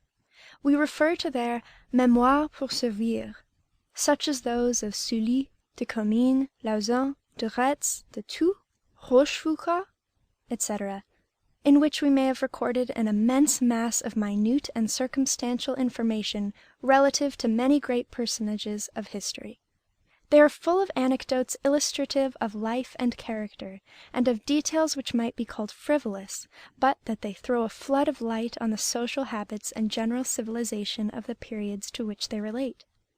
The memoirs of Saint-Simon are something more. They are marvelous dissections of character, and constitute the most extraordinary collection of anatomical biography that has ever been brought together. Saint-Simon might almost be regarded in the light of a posthumous court spy of Louis XIV. He was possessed by a passion for reading character and endeavoring to decipher motives and intentions in the faces, expressions, conversation, and by-play of those about him. "I examine all my personages closely," said he, "watch their mouth, eyes, and ears constantly." And what he heard and saw he noted down with extraordinary vividness and dash. Acute, keen, and observant, he pierced the masks of the courtiers and detected their secrets. The ardor with which he prosecuted his favorite study of character seemed insatiable and even cruel. "The eager anatomist," says Sainte-Beuve, "was not more ready to plunge the scalpel into the still palpitating bosom in search of the disease that had baffled him." La Bruyère possessed the same gift of accurate and penetrating observation of character. He watched and studied everybody about him. He sought to read their secrets, and, retiring to his chamber, he deliberately painted their portraits, returning to them from time to time to correct some prominent feature, hanging over them as fondly as an artist over some favorite study, adding trait to trait and touch to touch, until at length the picture was complete and the likeness perfect. It may be said that much of the interest of biography, especially of the more familiar sort, is of the nature of gossip, as that of the Mémoires pour servir is of the nature of scandal, which is no doubt true. But both gossip and scandal illustrate the strength of the interest which men and women take in each other's personality, and which, exhibited in the form of biography, is capable of communicating the highest pleasure and yielding the best instruction. Indeed, biography, because it is instinct of humanity, is the branch of literature which, whether in the form of fiction or anecdotal recollection, or of personal narrative, is the one that invariably commends itself to by far the largest class of readers. There is no room for doubt that the surpassing interest which fiction, whether in poetry or prose, possesses for most minds, arises mainly from the biographic element which it contains. Homer's Iliad owes its marvelous popularity to the genius which its author displayed in the portrayal of heroic character. Yet he does not so much describe his personages in detail as make them develop themselves by their actions. "There are in Homer," said Dr. Johnson, "such characters of heroes and combination of qualities of heroes, that the united powers of mankind ever since have not produced any but what are to be found there." The genius of Shakespeare also was displayed in the powerful delineation of character and the dramatic evolution of human passions. His personages seem to be real, living and breathing before us. So too with Cervantes, whose Sancho Panza, though homely and vulgar, is intensely human. The characters in Le Sage's Gil Blas, in Goldsmith's Vicar of Wakefield, and in Scott's marvellous Muster Roll, seem to us almost as real as persons whom we have actually known, and Defoe's greatest works are but so many biographies, painted in minute detail, with reality so apparently stamped upon every page that it is difficult to believe his Robinson Crusoe and Colonel Jack to have been fictitious instead of real persons. Though the richest romance lies enclosed in actual human life, and though biography, because it describes beings who have actually felt the joys and sorrows, and experienced the difficulties and triumphs of real life, is capable of being made more attractive than the most perfect fictions ever woven, it is remarkable that so few men of genius have been attracted to the composition of works of this kind. Great works of fiction abound, but great biographies may be counted on the fingers. It may be for the same reason that a great painter of portraits, the late John Philip, R.A., explained his preference for subject painting, because, said he, "portrait painting does not pay." Biographic portraiture involves laborious investigation and careful collection of facts, judicious rejection and skilful condensation, as well as the art of presenting the character portrayed in the most attractive and lifelike form. Whereas, in the work of fiction, the writer's imagination is free to create and to portray character, without being trammelled by references or held down by the actual details of real life. There is, indeed, no want among us of ponderous but lifeless memoirs, many of them little better than inventories, put together with the help of the scissors as much as of the pen. What Constable said of the portraits of an inferior artist, "He takes all the bones and brains out of his heads," applies to a large class of portraiture, written as well as painted. They have no more life in them than a piece of waxwork or a clothes dummy at a tailor's door. What we want is a picture of a man as he lived, and lo, we have an exhibition of the biographer himself. We expect an embalmed heart, and we find only clothes. There is doubtless as high art displayed in painting a portrait in words as there is in painting one in colors. To do either well requires the seeing eye and the skillful pen or brush. A common artist sees only the features of a face and copies them, but the great artist sees the living soul shining through the features and places it on the canvas. Johnson was once asked to assist the chaplain of a deceased bishop in writing a memoir of his lordship. But when he proceeded to inquire for information, the chaplain could scarcely tell him anything. Hence Johnson was led to observe that few people who have lived with a man know what to remark about him. In the case of Johnson's own life, it was the seeing eye of Boswell that enabled him to note and treasure up those minute details of habit and conversation in which so much of the interest of biography consists. Boswell, because of his simple love and admiration of his hero, succeeded where probably greater men would have failed. He descended to apparently insignificant but yet most characteristic particulars.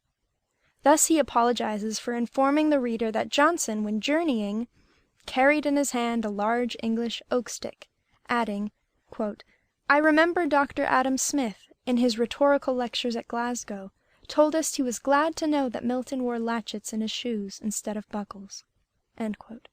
Boswell lets us know how Johnson looked, what dress he wore, what was his talk, what were his prejudices. He painted him with all his scars, and a wonderful portrait it is, perhaps the most complete picture of a great man ever limned in words. But for the accident of the Scotch advocate's intimacy with Johnson, and his devoted admiration of him, the latter would not probably have stood nearly so high in literature as he now does. It is in the pages of Boswell that Johnson really lives, and but for Boswell he might have remained little more than a name.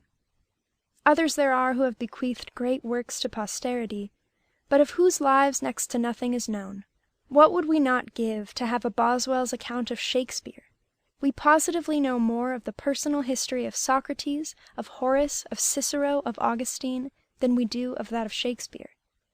We do not know what was his religion, what were his politics, what were his experiences, what were his relations to his contemporaries. The men of his own time do not seem to have recognized his greatness, and Ben Jonson, the court poet, whose blank verse Shakespeare was content to commit to memory and recite as an actor, stood higher in popular estimation. We only know that he was a successful theater manager, and that in the prime of life he retired to his native place, where he died, and had the honors of a village funeral. The greater part of the biography which has been constructed respecting him has been the result, not of contemporary observation or of record, but of inference. The best inner biography of the man is to be found in his sonnets. Men do not always take an accurate measure of their contemporaries. The statesman, the general, the monarch of today fills all eyes and ears, though to the next generation he may be as if he had never been. "And who is king today?" the painter Greuze would ask of his daughter during the throes of the first French Revolution, when men, great for the time, were suddenly thrown to the surface and as suddenly dropped out of sight again, never to reappear. "And who is king today? After all," Greuze would add, "Citizen Homer and Citizen Raphael will outlive those great citizens of ours, whose names I have never before heard of." Yet of the personal history of Homer nothing is known, and of Raphael comparatively little. Even Plutarch, who wrote the lives of others so well, has no biography. None of the eminent Roman writers who were his contemporaries having so much as mentioned his name. And so of Correggio, who delineated the features of others so well, there is not known to exist an authentic portrait. There have been men who greatly influenced the life of their time, whose reputation has been much greater with posterity than it was with their contemporaries. Of Wycliffe, the patriarch of the Reformation, our knowledge is extremely small. He was but as a voice crying in the wilderness. We do not really know who was the author of The Imitation of Christ, a book that has had an immense circulation and exercised a vast religious influence in all Christian countries. It is usually attributed to Thomas à Kempis, but there is reason to believe that he was merely its translator, and the book that is really known to be his is in all respects so inferior that it is difficult to believe that the imitation proceeded from the same pen. It is considered more probable that the real author was John Gerson, Chancellor of the University of Paris, a most learned and devout man who died in 1429. Some of the greatest men of genius have had the shortest biographies. Of Plato, one of the great fathers of moral philosophy, we have no personal account. If he had wife and children, we hear nothing of them. About the life of Aristotle there is the greatest diversity of opinion. One says he was a Jew, another that he only got his information from a Jew. One says he kept an apothecary's shop, another that he was only the son of a physician. One alleges that he was an atheist, another that he was a Trinitarian, and so forth. But we know almost as little with respect to many men of comparatively modern times. Thus, how little do we know of the lives of Spenser, author of The Faerie Queene, and of Butler, author of Hudibras, beyond the fact that they lived in comparative obscurity and died in extreme poverty. How little comparatively do we know of the life of Jeremy Taylor, the Golden Preacher, of whom we should like to have known so much. The author of Philip van Artevelde has said that the world knows nothing of its greatest men. And doubtless oblivion has enwrapped in its folds many great men who have done great deeds and been forgotten. Augustine speaks of Romanianus as the greatest genius that ever lived, and yet we know nothing of him but his name. He is as much forgotten as the builders of the pyramids. Gordiani's epitaph was written in 5 languages, yet it sufficed not to rescue him from oblivion. Many indeed are the lives worthy of record that have remained unwritten. Men who have written books have been the most fortunate in this respect, because they possess an attraction for literary men which those whose lives have been embodied in deeds do not possess. Thus there have been lives written of poets laureate who were men of their time and of their time only. Dr. Johnson includes some of them in his lives of the poets, such as Edmund Smith and others, whose poems are now no longer known. The lives of some men of letters, such as Goldsmith, Swift, Sterne, and Steele, have been written again and again, whilst great men of action, men of science, and men of industry are left without a record. End of section 36.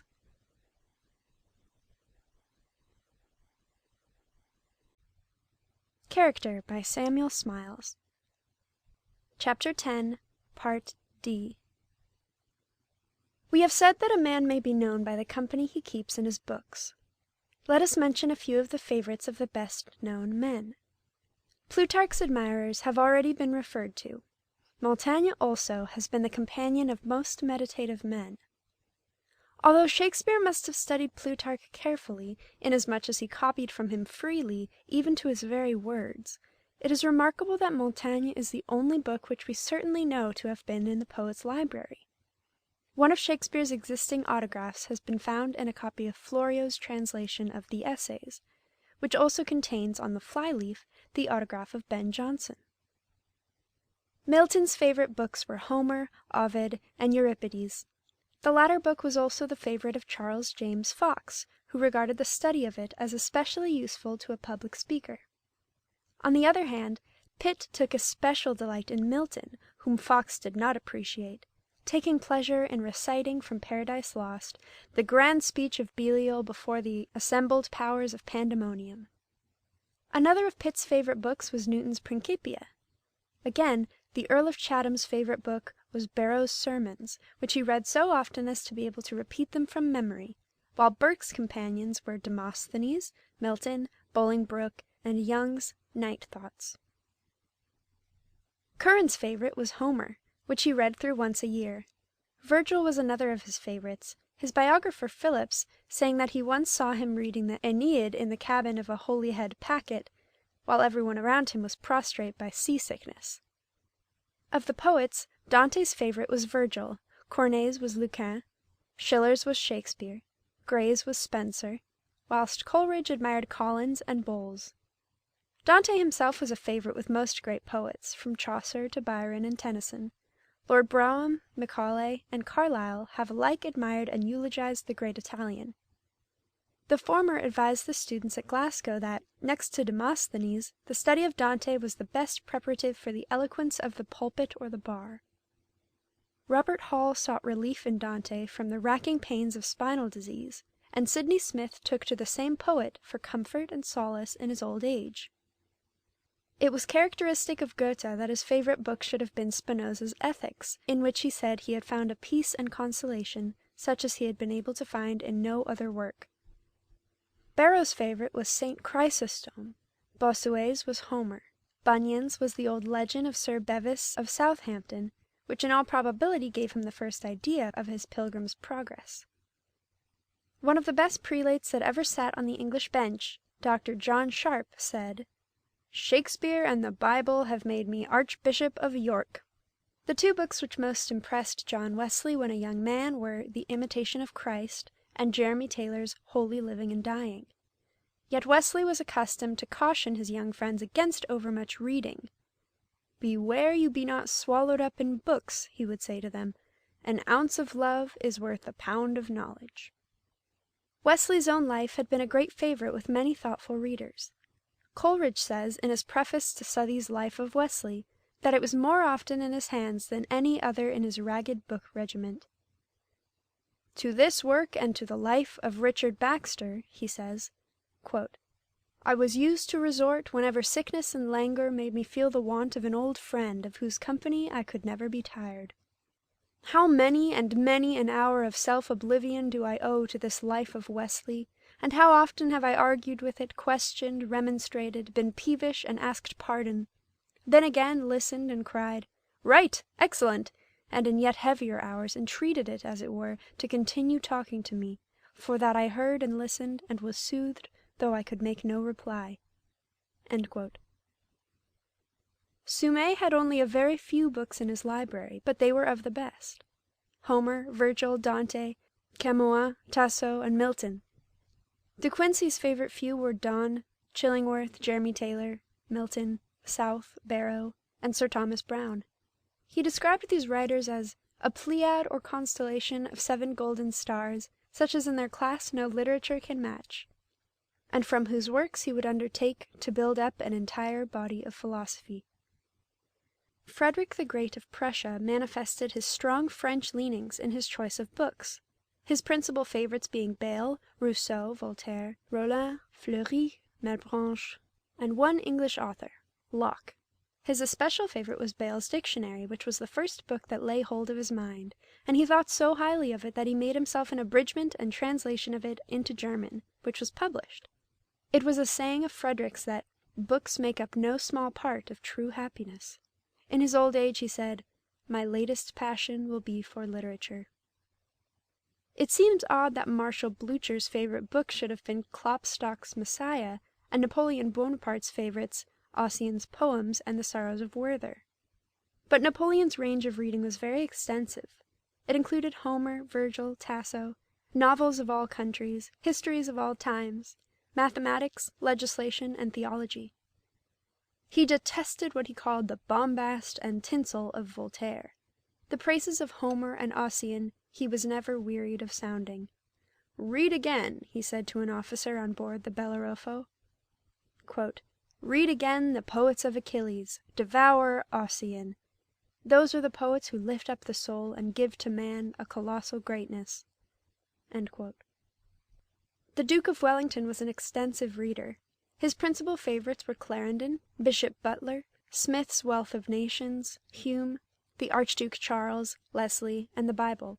He was also particularly interested by French and English memoirs, more especially the French Mémoires pour servir of all kinds.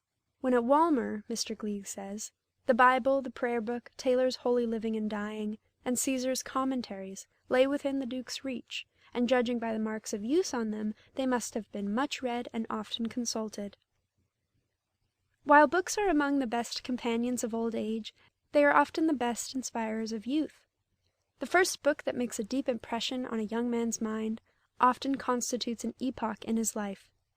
It may fire the heart, stimulate the enthusiasm, and by directing his efforts into unexpected channels, permanently influence his character. The new book, in which we form an intimacy with a new friend, whose mind is wiser and riper than our own, may thus form an important starting point in the history of a life. It may sometimes almost be regarded in the light of a new birth. From the day when James Edward Smith was presented with his first botanical lesson book and Sir Joseph Banks fell in with Gerard's Herbal, from the time when Alfieri first read Plutarch and Schiller made his first acquaintance with Shakespeare and Gibbon devoured the first volume of The Universal History, each dated an inspiration so exalted that they felt as if their real lives had only then begun. In the earlier part of his youth, La Fontaine was distinguished for his idleness, but hearing an ode by Malherbe read, he is said to have exclaimed, "I too am a poet," and his genius was awakened. Charles Bossuet's mind was first fired to study by reading, at an early age, Fontenelle's Éloge of Men of Science.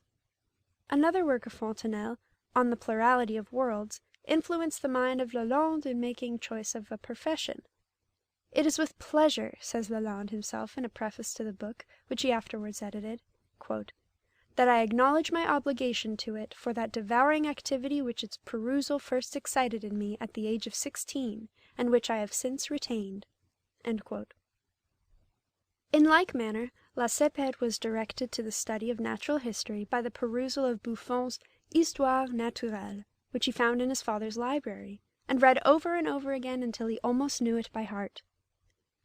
Goethe was greatly influenced by the reading of Goldsmith's Vicar of Wakefield, just at the critical moment of his mental development, and he attributed to it much of his best education. The reading of a prose Life of Götz vu Berlichingen afterwards stimulated him to delineate his character in a poetic form. "The figure of a rude, well-meaning self-helper," he said, "in a wild, anarchic time, excited my deepest sympathy." Keats was an insatiable reader when a boy, but it was the perusal of The Faerie Queene at the age of 17 that first lit the fire of his genius. The same poem is also said to have been the inspirer of Cowley, who found a copy of it accidentally lying on the window of his mother's apartment, and reading and admiring it, he became, as he relates, irrecoverably a poet. Coleridge speaks of the great influence which the poems of Bowles had in forming his own mind. "The works of a past age," says he, "seem to a young man to be things of another race, but the writings of a contemporary possess a reality for him, and inspire an actual friendship as of a man for a man. His very admiration is the wind which fans and feeds his hope. The poems themselves assume the properties of flesh and blood." But men have not merely been stimulated to undertake special literary pursuits by the perusal of particular books. They have been also stimulated by them to enter upon particular lines of action in the serious business of life. Thus Henry Martyn was powerfully influenced to enter upon his heroic career as a missionary by perusing the lives of Henry Brainerd and Dr. Carey, who had opened up the furrows in which he went forth to sow the seed. Bentham has described the extraordinary influence which the perusal of Telemachus exercised upon his mind in boyhood. "Another book," said he, "and of far higher character, was placed in my hands. It was Telemachus. In my own imagination, and at the age of 6 or 7, I identified my own personality with that of the hero, who seemed to me a model of perfect virtue. And in my walk of life, whatever it may come to be, why should I not be a Telemachus? That romance may be regarded as the foundation stone of my whole character, the starting post from whence my career of life commenced. The first dawning in my mind of the principles of unity may, I think, be traced to it." Cobbett's first favourite, because his only book, which he bought for 3d, was Swift's Tale of a Tub, the repeated perusal of which had doubtless much to do with the formation of his pithy, straightforward, and hard-hitting style of writing. The delight with which Pope, when a schoolboy, read Ogilvy's Homer, was most probably the origin of the English Iliad, as the Percy Reliques fired the juvenile mind of Scott, and stimulated him to enter upon the collection and composition of his border ballads. Cately's first reading of Paradise Lost when a boy led to his afterwards undertaking his Life of the Poet. The reading, he says, "of Paradise Lost for the first time forms, or should form, an era in the life of everyone possessed of taste and poetic feeling. To my mind that time is ever present. Ever since, the poetry of Milton has formed my constant study, a source of delight in prosperity, of strength and consolation in adversity." End quote. Good books are thus among the best of companions, and by elevating the thoughts and aspirations, they act as preservatives against low associations. "A natural turn for reading and intellectual pursuits," says Thomas Hood, quote, "probably preserved me from the moral shipwreck so apt to befall those who are deprived in early life of their parental pilotage. My books kept me from the ring, the dog pit, the tavern, the saloon. The closest associate of Pope and Addison, the mind accustomed to the noble though silent discourse of Shakespeare and Milton, will hardly seek or put up with low company and slaves." End quote. It has been truly said that the best books are those which most resemble good actions. They are purifying, elevating, and sustaining. They enlarge and liberalize the mind. They preserve it against vulgar worldliness. They tend to produce high-minded cheerfulness and equanimity of character. They fashion and shape and humanize the mind. In the northern universities, the schools in which the ancient classics are studied are appropriately styled the humanity classes. Erasmus, the great scholar, was even of opinion that books were the necessaries of life, and clothes the luxuries, and he frequently postponed buying the latter until he had supplied himself with the former. His greatest favorites were the works of Cicero, which he says he always felt himself the better for reading. "I can never," he says, quote, "read the works of Cicero on old age or friendship, or his Tusculan disputations, without fervently pressing them to my lips, without being penetrated with veneration for a mind little short of inspired by God himself." End quote. It was the accidental perusal of Cicero's Hortensius which first detached St. Augustine, until then a profligate and abandoned sensualist, from his immoral life and started him upon the course of inquiry and study which led to his becoming the greatest among the fathers of the early church. Sir William Jones made it a practice to read through once a year the writings of Cicero, whose life, indeed, says his biographer, was the great exemplar of his own. When the good old Puritan Baxter came to enumerate the valuable and delightful things of which death would deprive him, his mind reverted to the pleasures he had derived from books and study. "When I die," he said, quote, "I must depart not only from sensual delights, but from the more manly pleasures of my studies, knowledge, and converse with many wise and godly men, and from all my pleasure in reading, hearing, public and private exercises of religion, and such like. I must leave my library and turn over those pleasant books no more. I must no more come along the living, nor see the faces of my faithful friends, nor be seen of man. Houses and cities and fields and countries, gardens and walks will be as nothing to me. I shall hear no more of the affairs of the world, of men, or wars, or other news, nor see what becomes of that beloved interest of wisdom, piety, and peace which I desire may prosper." End quote. It is unnecessary to speak of the enormous moral influence which books have exercised upon the general civilization of mankind from the Bible downwards. They contain the treasured knowledge of the human race. They are the record of all labors, achievements, speculations, successes, and failures in science, philosophy, religion, and morals. They have been the greatest motive powers in all times. "From the gospel to the contrat social," says de Bonald, "it is books that have made revolutions." Indeed, a great book is often a greater thing than a great battle. Even works of fiction have occasionally exercised immense power on society. Thus Rabelais in France, Cervantes in Spain, overturned at the same time the dominion of monkery and chivalry, employing no other weapons but ridicule, the natural contrast of human terror. The people laughed and felt reassured. So Telemachus appeared and recalled men back to the harmonies of nature. "Poets," says Hazlitt, quote, "are a longer-lived race than heroes. They breathe more of the air of immortality. They survive more entire in their thoughts and acts. We have all that Virgil or Homer did, as much as if we had lived at the same time with them. We can hold their works in our hands, or lay them on our pillows, or put them to our lips. Scarcely a trace of what others did is left upon the earth, so as to be visible to common eyes. The dead authors, are living men, still breathing and moving in their writings. The others, the conquerors of the world, are but the ashes in an urn. The sympathy between thought and thought is more intimate and vital than that between thought and action. Thought is linked to thought as flame kindles into flame. The tribute of admiration to the manes of departed heroism is like burning incense in a marble monument. Words, ideas, feelings, with the progress of time, harden into substances. Things, bodies, actions moulder away or melt into a sound, into thin air. Not only a man's actions are effaced and vanquished with him, his virtues and generous qualities die with him also. His intellect only is immortal and bequeathed unimpaired to posterity. Words are the only things that last forever. End quote. End of section 37.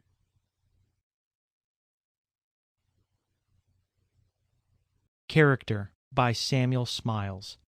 Chapter 11, Part A. Companionship in Marriage. Kindness in women, not their beauteous looks, shall win my love. Shakespeare. In the husband, wisdom; in the wife, gentleness. George Herbert. If God had designed woman as man's master, he would have taken her from his head. If as his slave, he would have taken her from his feet. But as he designed her for his companion and equal, he took her from his side. St. Augustine. De Civitate Dei. Who can find a virtuous woman? For her price is far above rubies. Her husband is known in the gates, and he sitteth among the elders of the land. Strength and honor are her clothing, and she shall rejoice in time to come. She openeth her mouth with wisdom, and in her tongue is the law of kindness. She looketh well to the ways of her husband, and eateth not the bread of idleness. Her children arise up, and call her blessed, her husband also, and he praiseth her. Proverbs of Solomon. The character of men, as of women, is powerfully influenced by their companionship in all the stages of life. We have already spoken of the influence of the mother in forming the character of her children. She makes the moral atmosphere in which they live, and by which their minds and souls are nourished, as their bodies are by the physical atmosphere they breathe. And while woman is the natural cherisher of infancy and the instructor of childhood, she is also the guide and counselor of youth, and the confidant and companion of manhood, in her various relations of mother, sister, lover, and wife. In short, the influence of woman more or less affects, for good or for evil, the entire destinies of man. The respective social functions and duties of men and women are clearly defined by nature.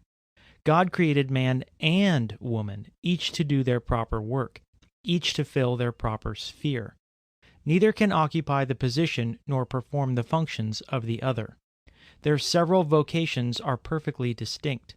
Woman exists on her own account as man does on his, at the same time that each has intimate relations with the other.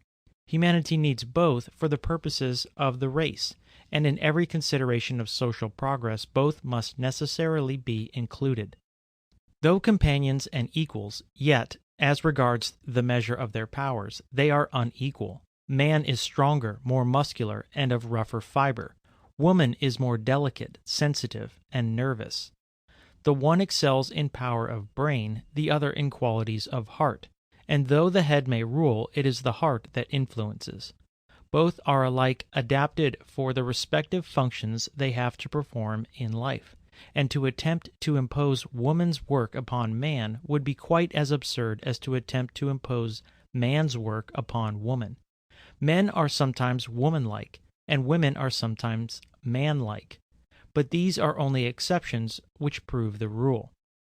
Although man's qualities belong more to the head, and woman's more to the heart, yet it is not less necessary that man's heart should be cultivated as well as his head, and woman's head cultivated as well as her heart. A heartless man is as much out of keeping in civilized society as a stupid and unintelligent woman. The cultivation of all parts of the moral and intellectual nature is requisite to form the man or woman of healthy and well-balanced character. Without sympathy or consideration for others, man were a poor, stunted, sordid, selfish being, and without cultivated intelligence, the most beautiful woman were little better than a well-dressed doll. It used to be a favorite notion about woman that her weakness and dependency upon others constituted her principal claim to admiration.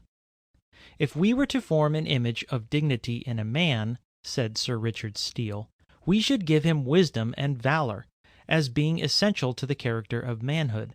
In like manner, if you describe a right woman in a laudable sense, she should have gentle softness, tender fear, and all those parts of life which distinguish her from the other sex, with some subordination to it, but an inferiority which makes her lovely. Thus her weakness was to be cultivated rather than her strength, her folly rather than her wisdom. She was to be a weak, fearful, tearful, characterless, inferior creature, with just sense enough to understand the soft nothings addressed to her by the superior sex.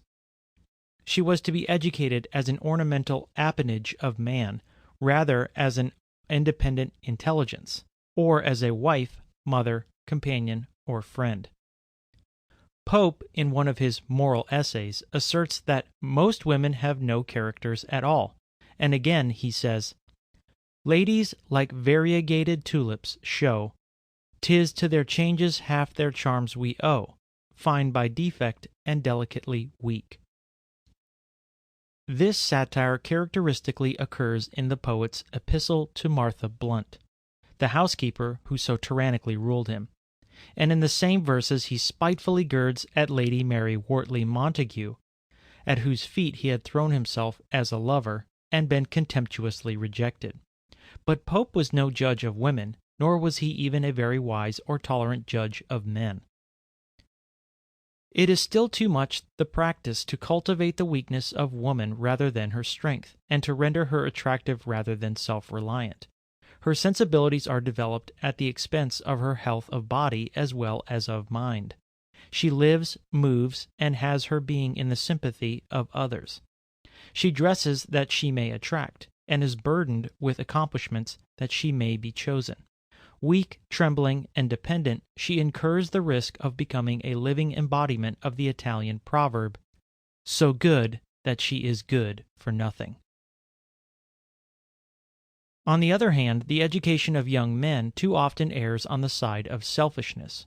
While the boy is incited to trust mainly to his own efforts in pushing his way in the world, the girl is encouraged to rely almost entirely upon others.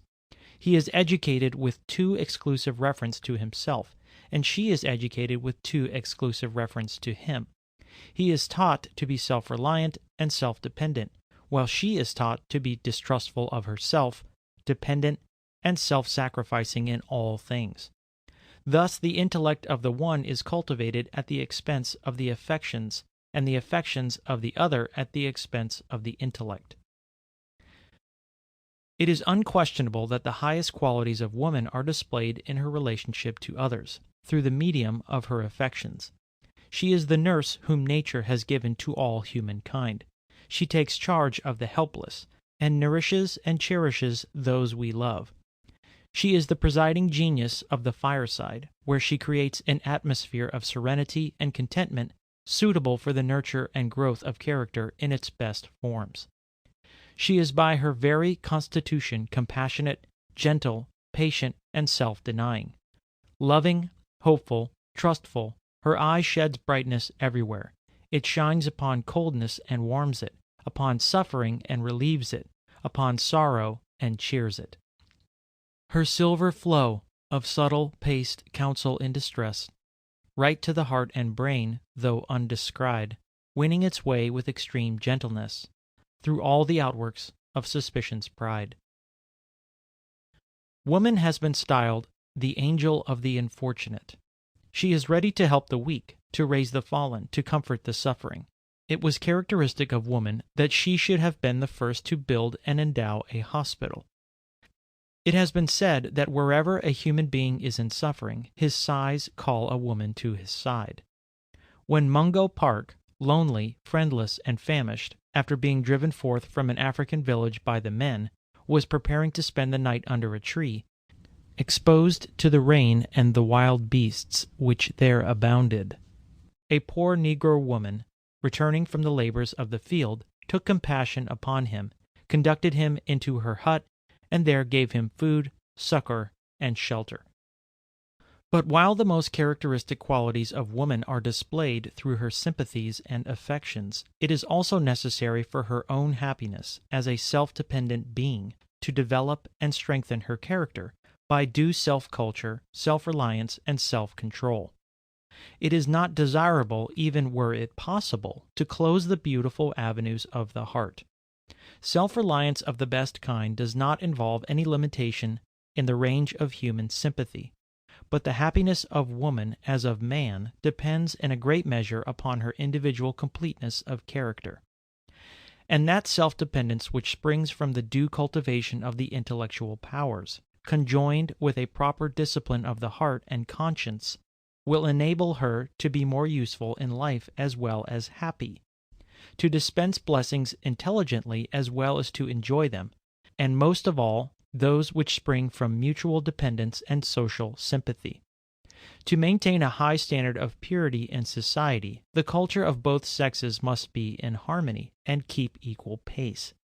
A pure womanhood must be accompanied by a pure manhood. The same moral law applies alike to both. It would be loosening the foundations of virtue to countenance the notion that because of a difference in sex, man were at liberty to set morality at defiance, and to do that with impunity, which, if done by a woman, would stain her character for life. To maintain a pure and virtuous condition of society, therefore, man as well as woman must be pure and virtuous, both alike shunning all acts impinging on the heart, character, and conscience, shunning them as poison, which, once imbibed, can never be entirely thrown out again, but mentally embitters, to a greater or less extent, the happiness of afterlife. And here we would venture to touch upon a delicate topic. Though it is one of universal and engrossing human interest, the moralist avoids it, the educator shuns it, and parents taboo it. It is almost considered indelicate to refer to love as between the sexes, and young persons are left to gather their only notions of it from the impossible love stories that fill the shelves of circulating libraries. This strong and absorbing feeling, this besoin d'aimer, which nature has for wise purposes made so strong in woman that it colors her whole life and history, though it may form but an episode in the life of man, is usually left to follow its own inclinations, and to grow up for the most part unchecked, without any guidance or direction whatever. Although nature spurns all formal rules and directions in affairs of love, it might at all events be possible to implant in young minds such views of character as should enable them to discriminate between the true and the false, and to accustom them to hold in esteem those qualities of moral purity and integrity without which life is but a scene of folly and misery. It may not be possible to teach young people to love wisely, but they may at least be guarded by parental advice against the frivolous and despicable passions which so often usurp its name. Love, it has been said, in the common acceptation of the term, is folly. But love, in its purity, its loftiness, its unselfishness, is not only a consequence, but a proof of our moral excellence. The sensibility to moral beauty, the forgetfulness of self in the admiration engendered by it, all prove its claim to a high moral influence. It is the triumph of the unselfish over the selfish part of our nature. It is by means of this divine passion that the world is kept ever fresh and young. It is the perpetual melody of humanity. It sheds an effulgence upon youth and throws a halo round age. It glorifies the present by the light it casts backward, and it lightens the future by the beams it casts forward. The love which is the outcome of esteem and admiration has an elevating and purifying effect on the character. It tends to emancipate one from the slavery of self. It is altogether unsordid. Itself is its only price. It inspires gentleness, sympathy, mutual faith, and confidence. True love also, in a measure, elevates the intellect. All love renders wise in a degree, says the poet Browning, and the most gifted minds have been the sincerest lovers. Great souls make all affections great. They elevate and consecrate all true delights. The sentiment even brings to light qualities before lying dormant and unsuspected. It elevates the aspirations, expands the soul, and stimulates the mental powers. One of the finest compliments ever paid to a woman was that of Steele, when he said of Lady Elizabeth Hastings that to have loved her was a liberal education.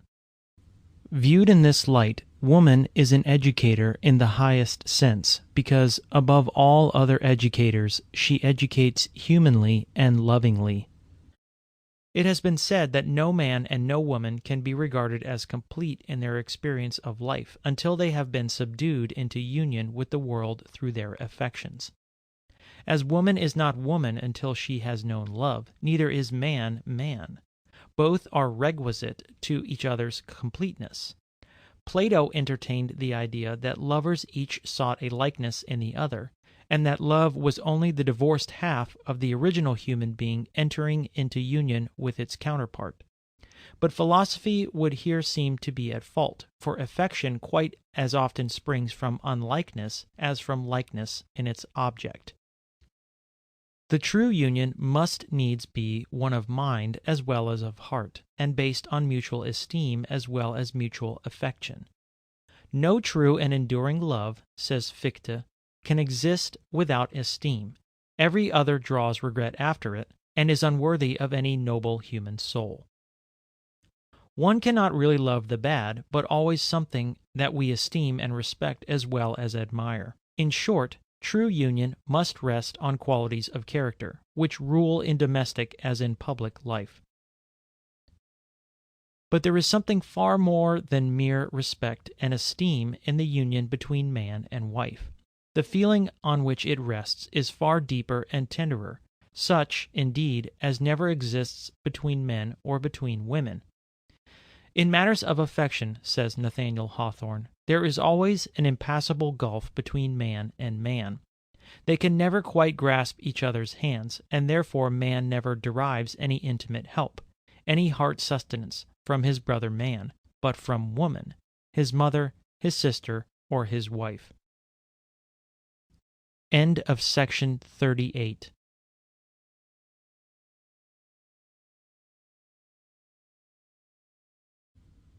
Chapter 11, Part B, Companionship in Marriage. Man enters a new world of joy and sympathy and human interest through the porch of love. He enters a new world in his home, the home of his own making, altogether different from the home of his boyhood, where each day brings with it a succession of new joys and experiences. He enters also, it may be, a new world of trials and sorrows, in which he often gathers his best culture and discipline. Family life, says Saint Beuve, may be full of thorns and cares, but they are fruitful. All others are dry thorns. And again, if a man's home at a certain period of life does not contain children, it will probably be found filled with follies or with vices. A life exclusively occupied in affairs of business insensibly tends to narrow and harden the character. It is mainly occupied with self-watching for advantages and guarding against sharp practice on the part of others. Thus the character unconsciously tends to grow suspicious and ungenerous. The best corrective of such influences is always the domestic. By withdrawing the mind from thoughts that are wholly gainful, by taking it out of its daily rut, and bringing it back to the sanctuary of home for refreshment and rest. That truest, rarest light of social joy which gleams upon the man of many cares. Business, says Sir Henry Taylor, does but lay waste the approaches to the heart, whilst marriage garrisons the fortress. And however the head may be occupied, by labors of ambition or of business, If the heart be not occupied by affection for others and sympathy with them, life, though it may appear to the outer world to be a success, will probably be no success at all, but a failure. A man's real character will always be more visible in his household than anywhere else, and his practical wisdom will be better exhibited by the manner in which he bears rule there, than even in the larger affairs of business or public life. His whole mind may be in his business, but if he would be happy, his whole heart must be in his home. It is there that his genuine qualities most surely display themselves, there that he shows his truthfulness, his love, his sympathy, his consideration for others, his uprightness, his manliness, in a word, his character. If affection be not the governing principle in a household, domestic life may be the most intolerable of despotisms. Without justice, also, there can be neither love, confidence, nor respect, on which all true domestic rule is founded. Erasmus speaks of Sir Thomas More's home as a school and exercise of the Christian religion. No wrangling, no angry word was heard in it. No one was idle. Every one did his duty with alacrity, and not without a temperate cheerfulness. Sir Thomas won all hearts to obedience by his gentleness. He was a man clothed in household goodness, and he ruled so gently and wisely that his home was pervaded by an atmosphere of love and duty. He himself spoke of the hourly interchange of the smaller acts of kindness with the several members of his family, as having a claim upon his time as strong as those other public occupations of his life, which seemed to others so much more serious and important. But the man whose affections are quickened by home life does not confine his sympathies within that comparatively narrow sphere. His love enlarges in the family, and through the family it expands into the world. Love, says Emerson, is a fire that, kindling its first embers in the narrow nook of a private bosom, caught from a wandering spark out of another private heart, glows and enlarges until it warms and beams upon multitudes of men and women, upon the universal heart of all, and so lights up the whole world and nature with its generous flames. It is by the regimen of domestic affection that the heart of man is best composed and regulated. The home is the woman's kingdom, her state, her world, where she governs by affection, by kindness, by the power of gentleness. There is nothing which so settles the turbulence of a man's nature as his union in life with a high-minded woman. There he finds rest, contentment, and happiness, rest of brain and peace of spirit. He will also often find in her his best counselor, for her instinctive tact will usually lead him right, when his own unaided reason might be apt to go wrong. The true wife is a staff to lean upon in times of trial and difficulty, and she is never wanting in sympathy and solace when distress occurs or fortune frowns.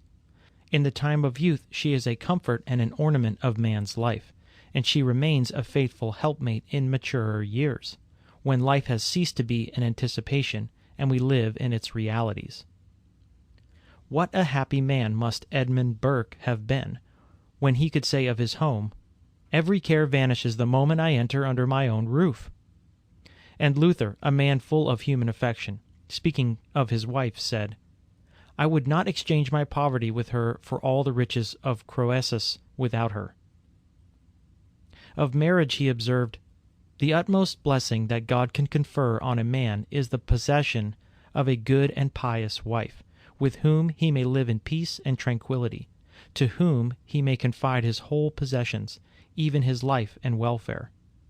And again he said, "To rise betimes and to marry young are what no man ever repents of doing." For a man to enjoy true repose and happiness in marriage, he must have in his wife a soulmate as well as a helpmate. But it is not requisite that she should be merely a pale copy of himself. A man no more desires in his wife a manly woman than the woman desires in her husband a feminine man. A woman's best qualities do not reside in her intellect, but in her affections. She gives refreshment by her sympathies rather than by her knowledge. The brain women, says Oliver Wendell Holmes, never interest us like the heart women. Men are often so wearied with themselves that they are rather predisposed to admire qualities and tastes in others different from their own. If I were suddenly asked, says Mr. Helps, to give a proof of the goodness of God to us, I think I should say that it is most manifest in the exquisite difference he has made between the souls of men and women, so as to create the possibility of the most comforting and charming companionship that the mind of man can imagine. But though no man may love a woman for her understanding, it is not the less necessary for her to cultivate it on that account. There may be difference in character, but there must be harmony of mind and sentiment, two intelligent souls as well as two loving hearts. Two heads in council, two beside the hearth, two in the tangled business of the world, two in the liberal offices of life. There are few men who have written so wisely on the subject of marriage as Sir Henry Taylor. What he says about the influence of a happy union in its relation to successful statesmanship applies to all conditions of life. The true wife, he says, should possess such qualities as will tend to make home as much as may be a place of repose. To this end she should have sense enough or worth enough to exempt her husband as much as possible from the troubles of family management, and more especially from all possibility of debt. She should be pleasing to his eyes and to his taste. The taste goes deep into the nature of all men. Love is hardly apart from it. And in a life of care and excitement, that home which is not the seat of love cannot be a place of repose.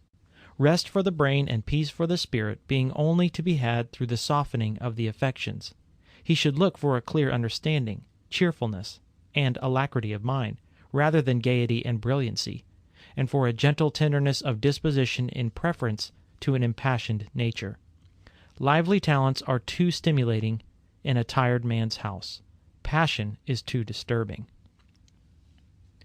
Her love should be a love that clings not, nor is exigent, encumbers not the active purposes, nor drains their source, but proffers with free grace. Pleasure at pleasure touched, at pleasure waved. A washing of the weary traveler's feet, a quenching of his thirst, a sweet repose, alternate and preparative, in groves, where loving much the flower that loves the shade, and loving much the shade that that flower loves. He yet is unbewildered, unenslaved, thence starting light and pleasantly let go, when serious service calls. Some persons are disappointed in marriage because they expect too much from it, but many more because they do not bring into the co-partnership their fair share of cheerfulness, kindliness, forbearance, and common sense. Their imagination has perhaps pictured a condition never experienced on this side of heaven, and when real life comes, with its troubles and cares, there is a sudden waking up, as from a dream. Or they look for something approaching perfection in their chosen companion, and discover by experience that the fairest of characters have their weaknesses. Yet it is often the very imperfection of human nature, rather than its perfection, that makes the strongest claims on the forbearance and sympathy of others, and, in affectionate and sensible natures, tends to produce the closest unions. The golden rule of married life is, bear and forbear. Marriage, like government, is a series of compromises. One must give and take, refrain and restrain, endure and be patient. One may not be blind to another's failings, but they may be borne with good-natured forbearance. Of all qualities, good temper is the one that wears and works the best in married life. Conjoined with self-control, it gives patience, the patience to bear and forbear, to listen without retort, to refrain until the angry flash has passed. How true it is in marriage that the soft answer turneth away wrath. Burns, the poet, in speaking of the qualities of a good wife, divided them into 10 parts. 4 of these he gave to good temper, 2 to good sense, 1 to wit, 1 to beauty, such as a sweet face, eloquent eyes, a fine person, a graceful carriage. And the other 2 parts he divided amongst the other qualities belonging to or attending on a wife, such as fortune, connections, education, that is, of a higher standard than ordinary, family blood, etc. But he said, "Divide those 2 degrees as you please, only remember that all these minor proportions must be expressed by fractions, for there is not any one of them that is entitled to the dignity of an integer." It has been said that girls are very good at making nets, but that it would be better still if they would learn to make cages. Men are often as easily caught as birds, but as difficult to keep. If the wife cannot make her home bright and happy, so that it shall be the cleanest, sweetest, cheerfulest place that her husband can find refuge in, a retreat from the toils and troubles of the outer world, then God help the poor man, for he is virtually homeless. No wise person will marry for beauty mainly. It may exercise a powerful attraction in the first place, but it is found to be of comparatively little consequence afterwards. Not that beauty of person is to be underestimated, for, other things being equal, handsomeness of form and beauty of features are the outward manifestations of health. But to marry a handsome figure without character, fine features unbeautified by sentiment or good nature, is the most deplorable of mistakes. As even the finest landscape, seen daily, becomes monotonous, so does the most beautiful face, unless a beautiful nature shines through it. The beauty of today becomes commonplace tomorrow, whereas goodness, displayed through the most ordinary features, is perennially lovely. Moreover, this kind of beauty improves with age, and time ripens rather than destroys it. After the first year, married people rarely think of each other's features, and whether they be classically beautiful or otherwise, but they never fail to be cognizant of each other's temper. "When I see a man," says Addison, "with a sour rivelled face, I cannot forbear pitying his wife, and when I meet with an open ingenuous countenance, I think of the happiness of his friends, his family, and his relations." We have given the views of the poet Burns as to the qualities necessary in a good wife. Let us add the advice given by Lord Burleigh to his son, embodying the experience of a wise statesman and practised man of the world. "When it shall please God," said he, "to bring thee to man's estate, use great providence and circumspection in choosing thy wife, for from thence will spring all thy future good or evil. And it is an action of thy life, like unto a stratagem of war, wherein a man can err but once. Enquire diligently of her disposition, and how her parents have been inclined in their youth. Let her not be poor, how generous, well-born soever. For a man can buy nothing in the market with gentility. Nor choose a base and uncomely creature altogether for wealth, for it will cause contempt in others and loathing in thee. Neither make choice of a dwarf or a fool, for by the one thou shalt beget a race of pygmies, while the other will be thy continual disgrace, and it will yerk thee to hear her talk. For thou shalt find it in thy great grief that there is nothing more fulsome than a she-fool." End of section 39.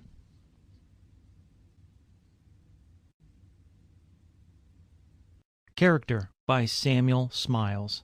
Chapter 11, Part C. Companionship in Marriage. A man's moral character is, necessarily, powerfully influenced by his wife. A lower nature will drag him down, as a higher will lift him up. The former will deaden his sympathies, dissipate his energies, and distort his life, while the latter, by satisfying his affections, will strengthen his moral nature, and by giving him repose, tend to energize his intellect. Not only so, but a woman of high principles will insensibly elevate the aims and purposes of her husband, as one of low principles will unconsciously degrade them. De Tocqueville was profoundly impressed by this truth. He entertained the opinion that man could have no such mainstay in life as the companionship of a wife of good temper and high principle. He says that in the course of his life he had seen even weak men display real public virtue, because they had by their side a woman of noble character, who sustained them in their career, and exercised a fortifying influence on their views of public duty. Whilst, on the contrary, he had still oftener seen men of great and generous instincts transformed into vulgar self-seekers by contact with women of narrow natures, devoted to an imbecile love of pleasure, and from whose minds the grand motive of duty was altogether absent. De Tocqueville himself had the good fortune to be blessed with an admirable wife, and in his letters to his intimate friends he spoke most gratefully of the comfort and support he derived from her sustaining courage, her equanimity of temper, and her nobility of character. The more, indeed, that de Tocqueville saw of the world and of practical life, the more convinced he became of the necessity of healthy domestic conditions for a man's growth in virtue and goodness. Especially did he regard marriage as of inestimable importance in regard to a man's true happiness, and he was accustomed to speak of his own as the wisest action of his life. Many external circumstances of happiness, he said, have been granted to me, but more than all, I have to thank Heaven for having bestowed on me true domestic happiness, the first of human blessings. As I grow older, the portion of my life which in my youth I used to look down upon, every day becomes more important in my eyes, and would now easily console me for the loss of all the rest. And again, writing to his bosom friend, de Kergolay, he said, "Of all the blessings which God has given to me, the greatest of all in my eyes is to have lighted on Marie. You cannot imagine what she is in great trials. Usually so gentle, she then becomes strong and energetic. She watches me without my knowing it. She softens, calms, and strengthens me in difficulties which disturb me, but leave her serene." In another letter he says, "I cannot describe to you the happiness yielded in the long run by the habitual society of a woman in whose soul all that is good in your own is reflected naturally and even improved. When I say or do a thing which seems to me to be perfectly right, I read immediately in Marie's countenance an expression of proud satisfaction which elevates me. And so, when my conscience reproaches me, her face instantly clouds over. Although I have great power over her mind, I see with pleasure that she awes me, and so long as I love her as I do now, I am sure that I shall never allow myself to be drawn into anything that is wrong." In the retired life which de Tocqueville led as a literary man, political life being closed against him by the inflexible independence of his character, his health failed and he became ill, irritable, and querulous. While proceeding with his last work, L'Ancien Régime et la Révolution, he wrote, "After sitting at my desk for 5 or 6 hours, I can write no longer. The machine refuses to act. I am in great want of rest, and of a long rest. If you add all the perplexities that besiege an author towards the end of his work, you will be able to imagine a very wretched life. I could not go on with my task if it were not for the refreshing calm of Marie's companionship. It would be impossible to find a disposition forming a happier contrast to my own. In my perpetual irritability of body and mind, she is a providential resource that never fails me." M. Guizot was, in like manner, sustained and encouraged amidst his many vicissitudes and disappointments by his noble wife. If he was treated with harshness by his political enemies, his consolation was in the tender affection which filled his home with sunshine. Though his public life was bracing and stimulating, he felt, nevertheless, that it was cold and calculating, and neither filled the soul nor elevated the character. "Man longs for a happiness," he says in his memoirs, "more complete and more tender than that which all the labors and triumphs of active exertion and public importance can bestow. What I know today, at the end of my race, I have felt when it began, and during its continuance. Even in the midst of great undertakings, domestic affections form the basis of life, and the most brilliant career has only superficial and incomplete enjoyments, if a stranger to the happy ties of family and friendship." The circumstances connected with M. Guizot's courtship and marriage are curious and interesting. While a young man living by his pen in Paris, writing books, reviews, and translations, he formed a casual acquaintance with Mademoiselle Pauline de Meulan, a lady of great ability, then editor of the Publiciste. A severe domestic calamity having befallen her, she fell ill, and was unable for a time to carry on the heavy literary work connected with her journal. At this juncture, a letter without any signature reached her one day, offering a supply of articles which the writer hoped would be worthy of the reputation of the Publiciste. The articles duly arrived, were accepted, and published. They dealt with a great variety of subjects: art, literature, theatricals, and general criticism. When the editor at length recovered from her illness, the writer of the articles disclosed himself. It was M. Guizot.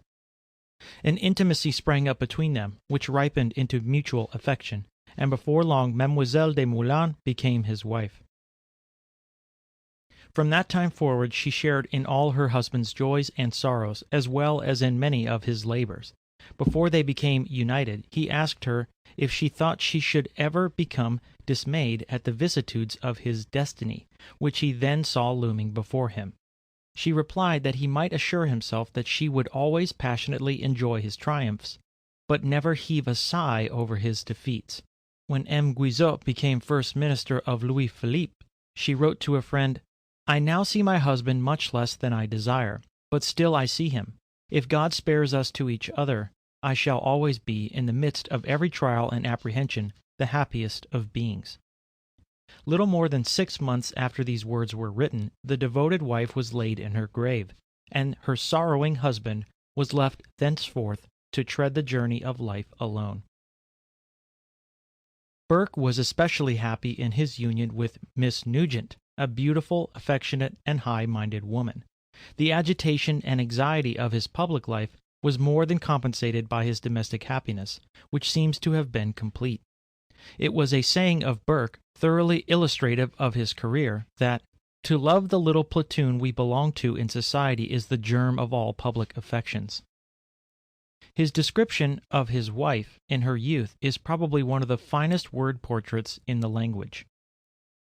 She is handsome, but it is a beauty not arising from features, from complexion, or from shape.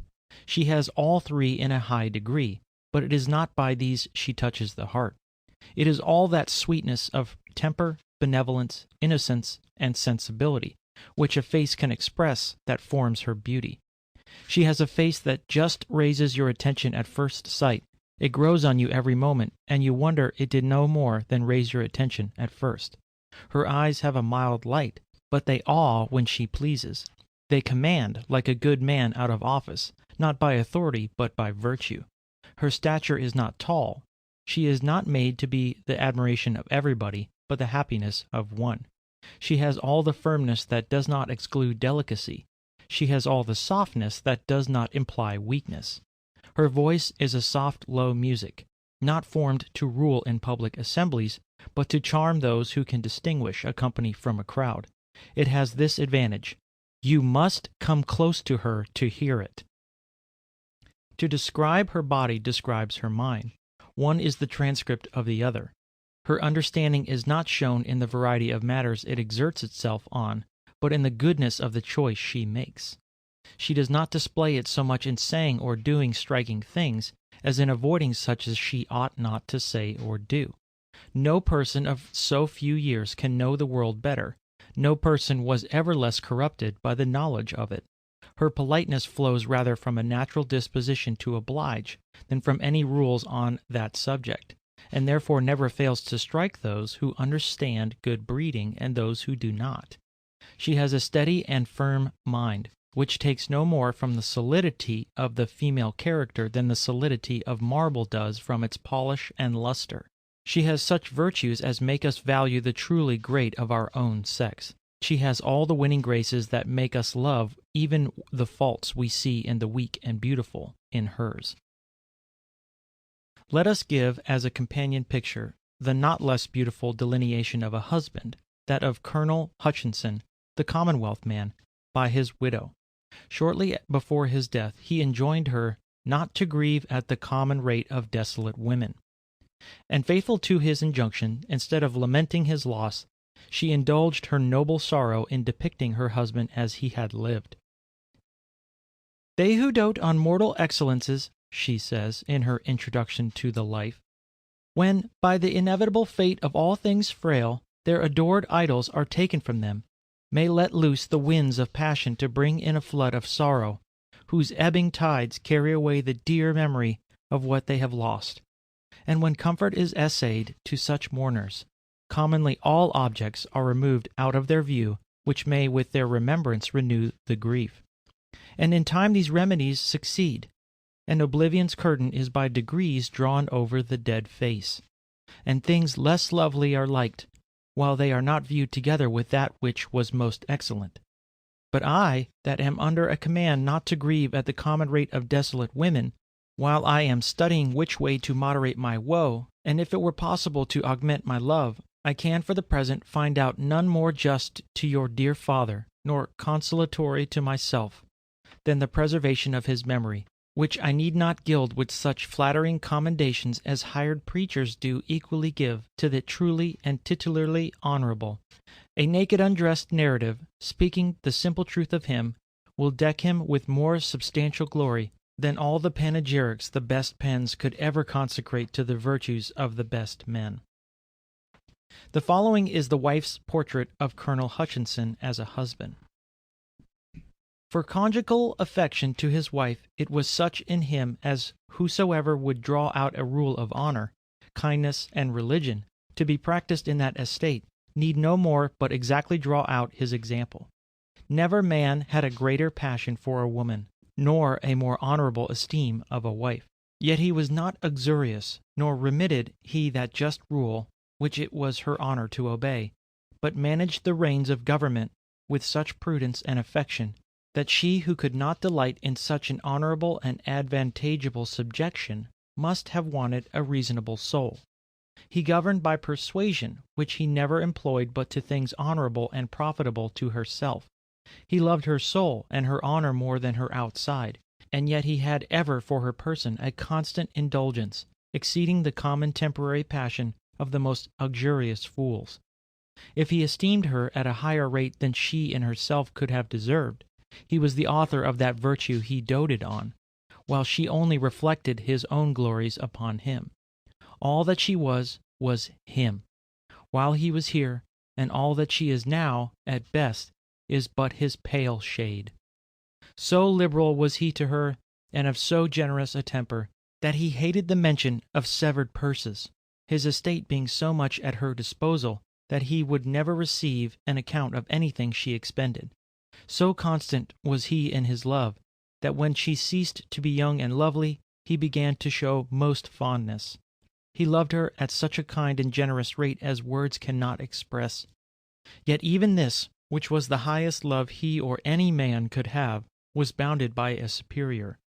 He loved her in the Lord as his fellow creature, not his idol, but in such a manner as showed that an affection founded on the just rules of duty far exceeds every way all the irregular passions in the world. He loved God above her and all the other dear pledges of his heart, and for his glory cheerfully resigned them. Lady Rachel Russell is another of the women of history celebrated for her devotion and faithfulness as a wife. She labored and pleaded for her husband's release so long as she could do so with honor. But when she saw that all was in vain, she collected her courage and strove by her example to strengthen the resolution of her dear lord. And when his last hour had nearly come, and his wife and children waited to receive his parting embrace, she, brave to the end, that she might not add to his distress, concealed the agony of her grief under a seeming composure, and they parted after a tender adieu in silence. After she had gone, Lord William said, "Now the bitterness of death is past." End of section 40.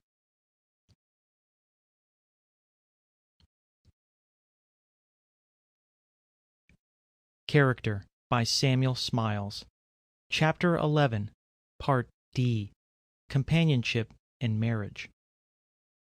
We have spoken of the influence of a wife upon a man's character. There are few men strong enough to resist the influence of a lower character in a wife. If she do not sustain and elevate what is highest in his nature, she will speedily reduce him to her own level. Thus a wife may be the making or the unmaking of the best of men. An illustration of this power is furnished in the life of Bunyan. The profligate tinker had the good fortune to marry, in early life, a worthy young woman of good parentage. "My mercy," he himself says, "was to light upon a wife whose father and mother were accounted godly.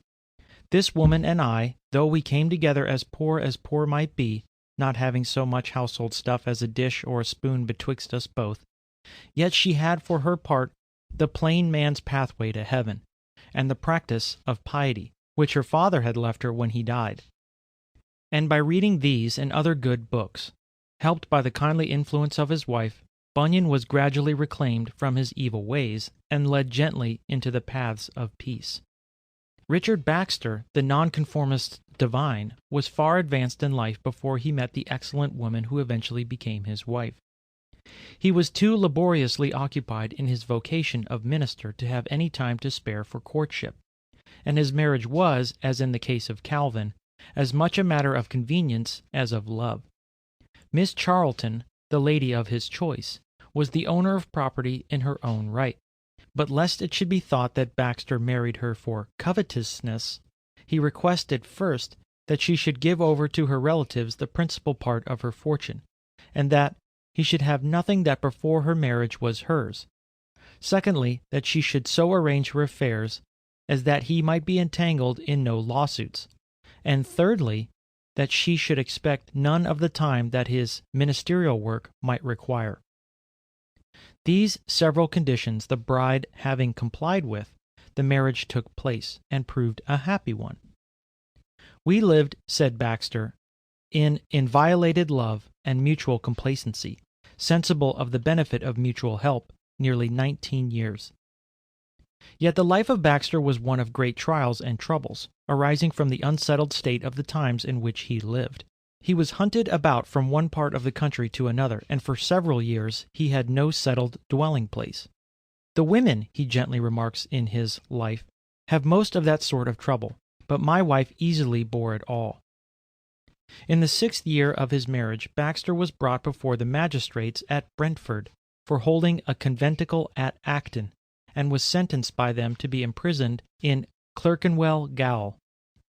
There he was joined by his wife, who affectionately nursed him during his confinement. "She was never so cheerful a companion to me," he says, "as in prison, and was very much against me seeking to be released." At length he was set at liberty by the judges of the Court of Common Pleas, to whom he had appealed against the sentence of the magistrates. At the death of Mrs. Baxter, after a very troubled yet happy and cheerful life, her husband left a touching portrait of the graces, virtues, and Christian character of this excellent woman, one of the most charming things to be found in his works. The noble Count Zinzendorf was united to an equally noble woman, who bore him up through life by her great spirit, and sustained him in all his labors by her unfailing courage. 24 years' experience has shown me, he said, that just the helpmate whom I have is the only one that could suit my vocation. Who else could have carried through my family affairs? Who lived so spotlessly before the world? Who so wisely aided me in my rejection of a dry morality? Who would, like she, without a murmur, have seen her husband encounter such dangers by land and sea? Who undertaken with him and sustained such astonishing pilgrimages? Who, amid such difficulties, could have held up her head and supported me? And finally, who, of all human beings, could so well understand and interpret to others my inner and outer being as this one, of such nobleness in her way of thinking, such great intellectual capacity, and free from the theological perplexities that so often enveloped me? One of the brave Dr. Livingstone's greatest trials during his travels in South Africa was the death of his affectionate wife, who had shared his dangers and accompanied him in so many of his wanderings. In communicating the intelligence of her decease at Shipanga, on the river Zambezi, to his friend Sir Roderick Murchison, Dr. Livingstone said, "I must confess that this heavy stroke quite takes the heart out of me. Everything else that has happened only made me more determined to overcome all difficulties. But after this sad stroke I feel crushed and void of strength. Only 3 short months of her society, after 4 years of separation! I married her for love, and the longer I lived with her, I loved her the more. A good wife, and a good, brave, kind-hearted mother was she, deserving all the praises you bestowed upon her at our parting dinner, for teaching her own, and the native children too, at Kolobeng. I tried to bow to the blow as from our Heavenly Father, who orders all things for us. I shall do my duty still, but it is with a darkened horizon that I again set about it. Sir Samuel Romilly left behind him in his autobiography a touching picture of his wife, to whom he attributed no small measure of the success and happiness that accompanied him through life. For the last 15 years, he said, my happiness has been the constant study of the most excellent of wives, a woman in whom a strong understanding, the noblest and most elevated sentiments, and the most courageous virtue are united to the warmest affection, and to the utmost delicacy of mind and heart, and all these intellectual perfections are graced by the most splendid beauty that human eyes ever beheld.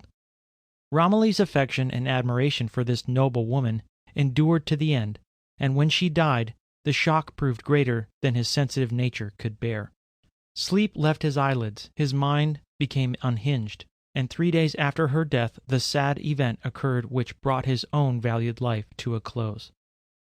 Sir Francis Burdett, to whom Romilly had been often politically opposed, fell into such a state of profound melancholy on the death of his wife that he persistently refused nourishment of any kind, and died before the removal of her remains from the house. And husband and wife were laid side by side in the same grave.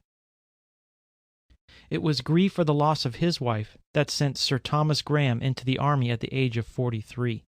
Everyone knows the picture of the newly wedded pair by Gainsborough, one of the most exquisite of that painter's works. They lived happily together for 18 years, and then she died, leaving him inconsolable.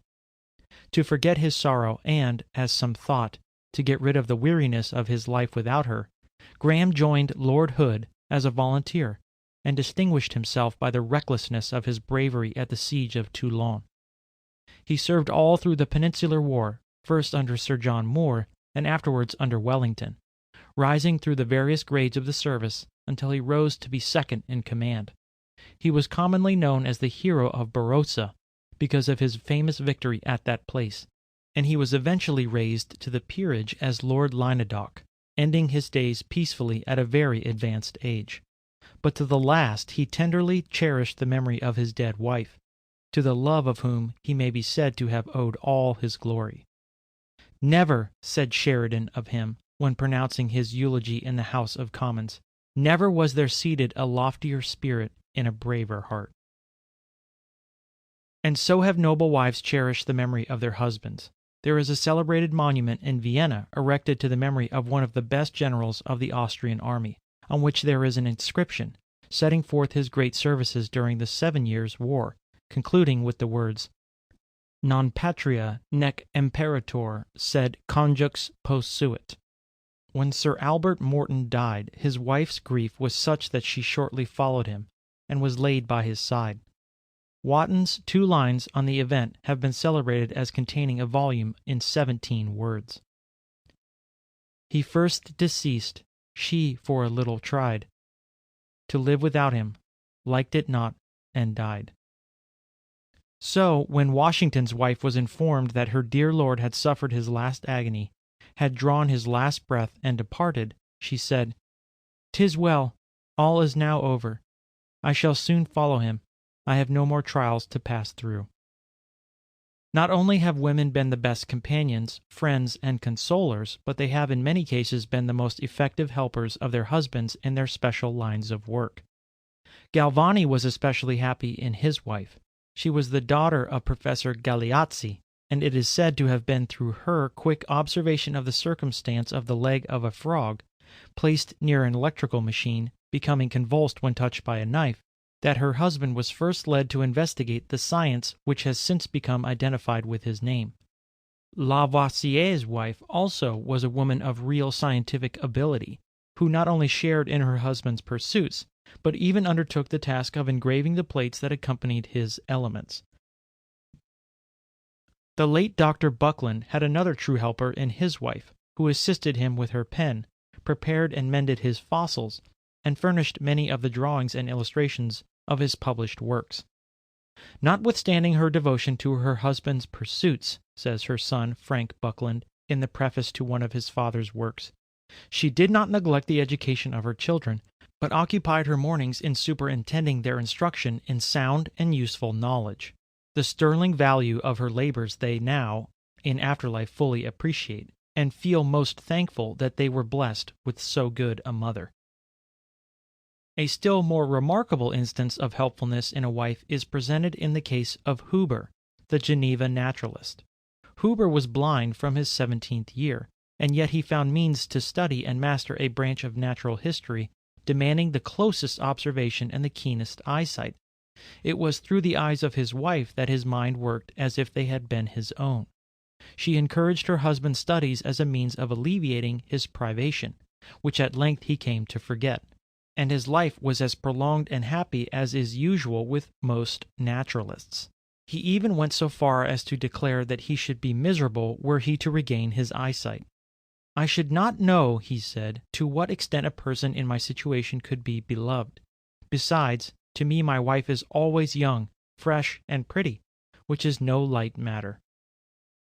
Hubert's great work on bees is still regarded as a masterpiece, embodying a vast amount of original observation on their habits and natural history. Indeed, while reading his descriptions, one would suppose that they were the work of a singularly keen-sighted man, rather than of one who had been entirely blind for 25 years at the time at which he wrote them. Not less touching was the devotion of Lady Hamilton to the service of her husband, the late Sir William Hamilton, professor of logic and metaphysics in the University of Edinburgh. After he had been stricken by paralysis through overwork at the age of 56, she became hands, eyes, mind, and everything to him. She identified herself with his work, read and consulted books for him, copied out and corrected his lectures, and relieved him of all business which she felt herself competent to undertake. Indeed, her conduct as a wife was nothing short of heroic, and it is probable that but for her devoted and more than wifely help, and her rare practical ability, the greatest of her husband's works would never have seen the light. He was by nature unmethodical and disorderly, and she supplied him with method and orderliness. His temperament was studious but indolent, while she was active and energetic. She abounded in the qualities which he most lacked. He had the genius to which her vigorous nature gave the force and impulse.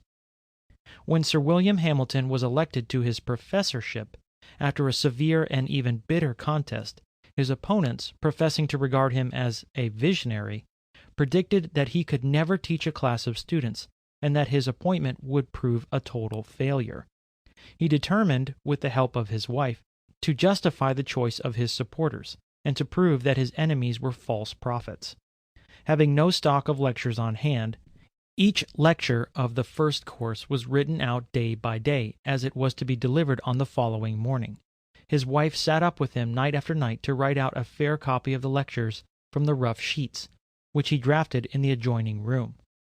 On some occasions, says his biographer, the subject of the lecturers would prove less easily managed than on others, and then Sir William would be found writing as late as 9 o'clock in the morning, while his faithful but wearied amanuensis had fallen asleep on a sofa. Sometimes the finishing touches to the lecture were left to be given just before the class hour. Thus helped, Sir William completed his course. His reputation as a lecturer was established, and he eventually became recognized throughout Europe as one of the leading intellects of his time. The woman who soothes anxiety by her presence, who charms and allays irritability by her sweetness of temper, is a consoler as well as a true helper. Niebuhr always spoke of his wife as a fellow worker with him in this sense. Without the peace and consolation which be found in her society, his nature would have fretted in comparative uselessness. Her sweetness of temper and her love, said he, raise me above the earth, and in a manner separate me from this life. But she was a helper in another and more direct way. Niebuhr was accustomed to discuss with his wife every historical discovery, every political event, every novelty in literature. and it was mainly for her pleasure and approbation, in the first instance, that he labored while preparing himself for the instruction of the world at large. The wife of John Stuart Mill was another worthy helper of her husband, though in a more abstruse department of study, as we learn from his touching dedication of the treatise On Liberty. To the beloved and deplored memory of her who was the inspirer, and in part the author of all that is best in my writings, the friend and wife, whose exalted sense of truth and right was my strongest incitement, and whose approbation was my chief reward, I dedicate this volume. Not less touching is the testimony borne by another great living writer to the character of his wife, in the inscription upon the tombstone of Mrs. Carlyle in Haddington churchyard, where are inscribed these words: "In her bright existence she had more sorrows than are common, but also a soft amiability, a capacity of discernment, and a noble loyalty of heart, which are rare. For 40 years she was the true and loving helpmate of her husband, and by act and word unweariedly forwarded him, as none else could, in all of worthy that he did or attempted." End of section 41.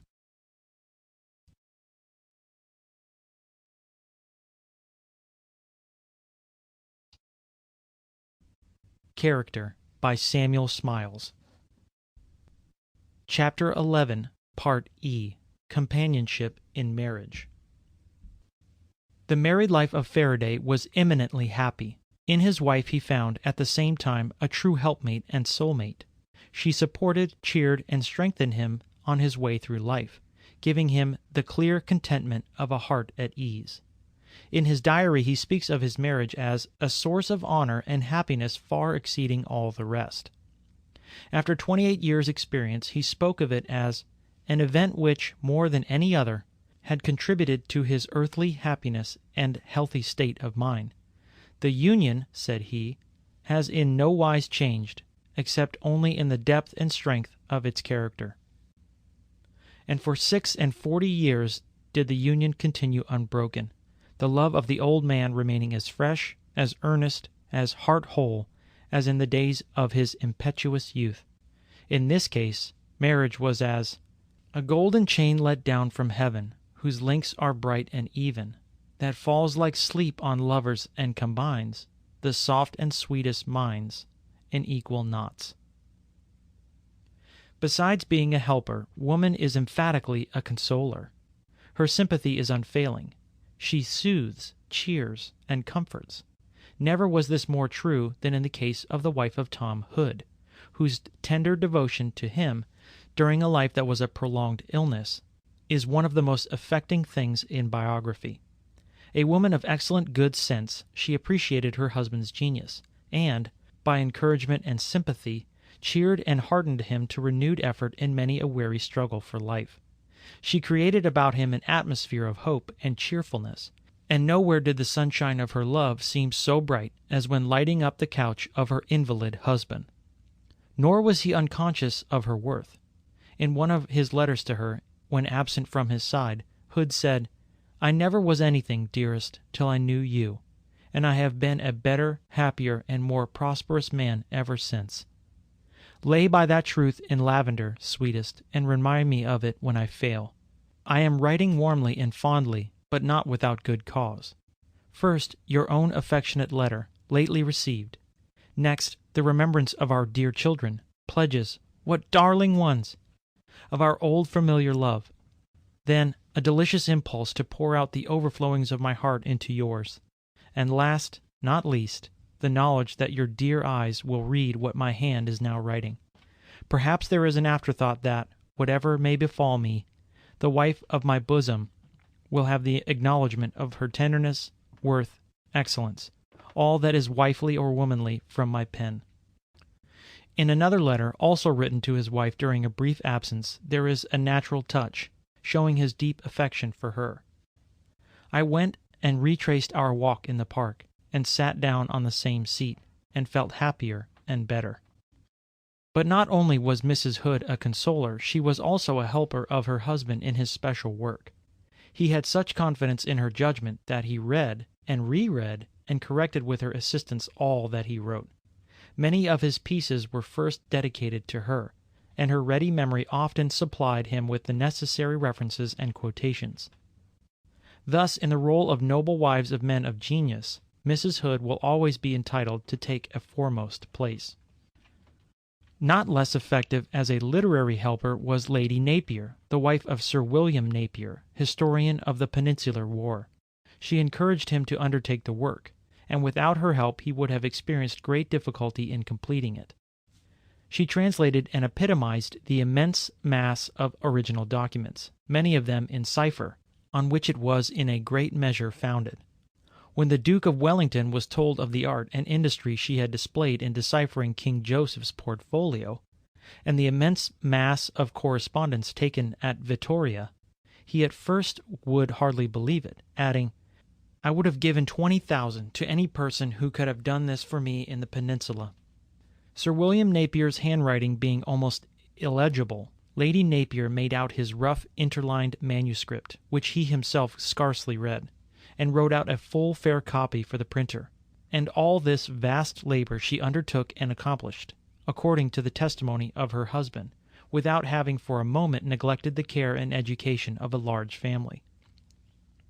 When Sir William lay on his deathbed, Lady Napier was at the same time dangerously ill, but she was wheeled into his room on a sofa, and the two took their silent farewell of each other. The husband died first. In a few weeks the wife followed him, and they sleep side by side in the same grave. Many other similar true-hearted wives rise up in the memory, to recite whose praises would more than fill up our remaining space, such as Flaxman's wife, Anne Denham, who cheered and encouraged her husband through life in the prosecution of his art, accompanying him to Rome, sharing in his labors and anxieties, and finally in his triumphs, and to whom Flaxman, in the 40th year of their married life, dedicated his beautiful designs illustrative of faith, hope, and charity, in token of his deep and undimmed affection, such as Catherine Boucher, dark-eyed Kate, the wife of William Blake, who believed her husband to be the first genius on earth, worked off the impressions of his plates and colored them beautifully with her own hand, bore with him in all his erratic ways, sympathized with him in his sorrows and joys for 45 years, and comforted him until his dying hour. His last sketch, made in his 71st year, being a likeness of himself, before making which, seeing his wife crying by his side, he said, "Stay, Kate, just keep as you are. I will draw your portrait, for you have ever been an angel to me." Such again as Lady Franklin, the true and noble woman, who never rested in her endeavors to penetrate the secret of the polar sea and prosecute the search for her long-lost husband, undaunted by failure and persevering in her determination with a devotion and singleness of purpose altogether unparalleled. Or such again as the wife of Zimmermann, whose intense melancholy she strove in vain to assuage, sympathizing with him, listening to him, and endeavoring to understand him, and to whom, when on her deathbed, about to leave him forever, she addressed the touching words, "My poor Zimmermann, who will now understand thee?" Wives have actively helped their husbands in other ways. Before Weinsberg surrendered to its besiegers, the women of that place asked permission of the captors to remove their valuables. The permission was granted, and shortly after the women were seen issuing from the gates carrying their husbands on their shoulders. Lord Nithsdale owed his escape from prison to the address of his wife, who changed garments with him, sending him forth in her stead, and herself remaining prisoner, an example which was successfully repeated by Madame de Lavalette. But the most remarkable instance of the release of a husband through the devotion of a wife was that of the celebrated Gratius. He had lain for nearly 20 months in the strong fortress of Loevestein, near Gorkum, having been condemned by the government of the United Provinces to perpetual imprisonment. His wife, having been allowed to share his cell, greatly relieved his solitude. She was permitted to go into the town twice a week, and bring her husband books, of which he required a large number to enable him to prosecute his studies. At length a large chest was required to hold them. This the sentries at first examined with great strictness, but, finding that it only contained books, amongst others Arminian books, and linen, they at length gave up the search, and it was allowed to pass out and in as a matter of course. This led Grotius's wife to conceive the idea of releasing him, and she persuaded him one day to deposit himself in the chest instead of the outgoing books. When the 2 soldiers appointed to remove it took it up, they felt it to be considerably heavier than usual, and one of them asked jestingly, "Have we got the Arminian himself here?" To which the ready-witted wife replied, "Yes, perhaps some Arminian books." The chest reached Gorkum in safety, the captive was released, and Grotius escaped across the frontier into Brabant, and afterwards into France, where he was rejoined by his wife. Trial and suffering are the tests of married life. They bring out the real character and often tend to produce the closest union. They may even be the spring of the purest happiness. Uninterrupted joy, like uninterrupted success, is not good for either man or woman. When Heine's wife died, he began to reflect upon the loss he had sustained. They had both known poverty and struggled through it hand in hand, and it was his greatest sorrow that she was taken from him at the moment when fortune was beginning to smile upon him, but too late for her to share in his prosperity. "Alas, I," said he, "amongst my griefs, must I reckon even her love, the strongest, truest, that ever inspired the heart of woman, which made me the happiest of mortals, and yet was to me a fountain of 1,000 distresses, inquietudes, and cares? To entire cheerfulness, perhaps, she never attained, but for what unspeakable sweetness, what exalted, enrapturing joys, is not love indebted to sorrow? Amidst growing anxieties, with the torture of anguish in my heart, I have been made, even by the loss which caused me this anguish and these anxieties, inexpressibly happy. When tears flowed over our cheeks, did not a nameless, seldom felt delight stream through my breast, oppressed equally by joy and sorrow? There is a degree of sentiment in German love which seems strange to English readers, such as we find depicted in the lives of Novalis, Jung Stilling, Fichte, Jean Paul, and others that might be named. The German betrothal is a ceremony of almost equal importance to the marriage itself, and in that state the sentiments are allowed free play, whilst English lovers are restrained, shy, and as if ashamed of their feelings. Take, for instance, the case of Herder, whom his future wife first saw in the pulpit. "I heard," she says, "the voice of an angel, and soul's words, such as I had never heard before. In the afternoon I saw him, and stammered out my thanks to him. From this time forth our souls were one." They were betrothed long before their means would permit them to marry, but at length they were united. "We were married," says Caroline, the wife, "by the rose-light of a beautiful evening. We were one heart, one soul." Herder was equally ecstatic in his language. "I have a wife," he wrote to Jacobi, "that is the tree, the consolation, and the happiness of my life. Even in flying transient thoughts, which often surprise us, we are one." Take, again, the case of Fichte, in whose history his courtship and marriage form a beautiful episode. He was a poor German student living with a family at Zurich in the capacity of tutor, when he first made the acquaintance of Johanna Maria Hahn, a niece of Klopstock. Her position in life was higher than that of Fichte. Nevertheless, she regarded him with sincere admiration. When Fichte was about to leave Zurich, his troth plighted to her, she, knowing him to be very poor, offered him a gift of money before setting out. He was inexpressibly hurt by the offer, and, at first, even doubted whether she could really love him. But, on second thoughts, he wrote to her expressing his deep thanks, but, at the same time, the impossibility of his accepting such a gift from her. He succeeded in reaching his destination, though entirely destitute of means. After a long and hard struggle with the world, extending over many years, Fichte was at length earning money enough to enable him to marry.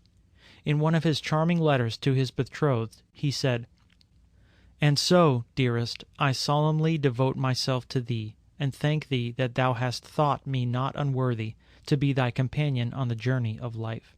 There is no land of happiness here below, I know it now, but a land of toil, where every joy but strengthens us for greater labor.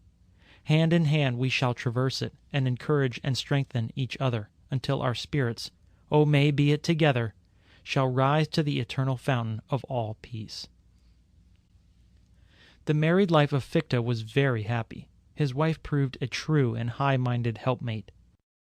During the War of Liberation, she was assiduous in her attention to the wounded in the hospitals, where she caught a malignant fever, which nearly carried her off. Fichte himself caught the same disease and was for a time completely prostrated, but he lived for a few more years and died at the early age of 52, consumed by his own fire. What a contrast does the courtship and married life of the blunt and practical William Cobbett present to the aesthetical and sentimental love of these highly refined Germans! Not less honest, not less true, but, as some would think, comparatively coarse and vulgar. When he first set eyes upon the girl that was afterwards to become his wife, she was only 13 years old, and he was 21, a sergeant major in a foot regiment stationed at St. John's in New Brunswick. He was passing the door of her father's house one day in winter, and saw the girl out in the snow, scrubbing a washing tub. He said at once to himself, "That's the girl for me." He made her acquaintance, and resolved that she should be his wife so soon as he could get discharged from the army.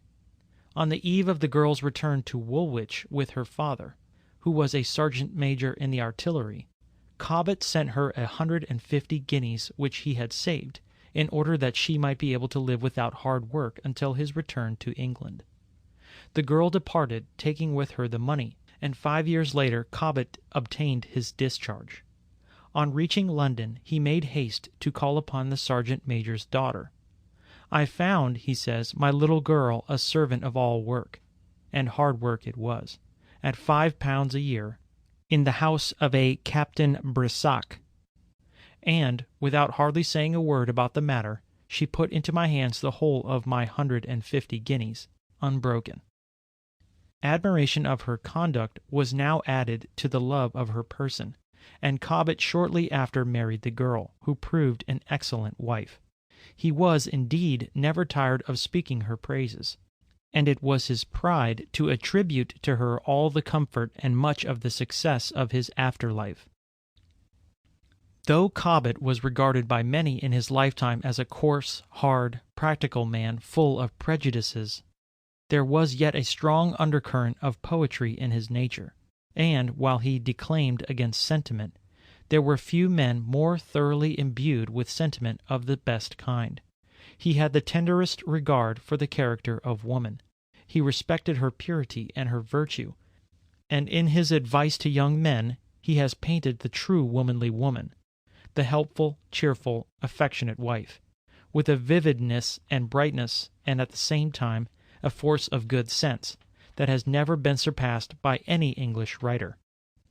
Cobbett was anything but refined, in the conventional sense of the word, but he was pure, temperate, self-denying, industrious, vigorous, and energetic, in an eminent degree. Many of his views were, no doubt, wrong, but they were his own, for he insisted on thinking for himself in everything. Though few men took a firmer grasp of the real than he did, perhaps still fewer were more swayed by the ideal.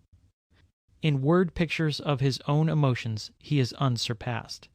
Indeed, Cobbett might also be regarded as one of the greatest prose poets of English real life. End of section 42.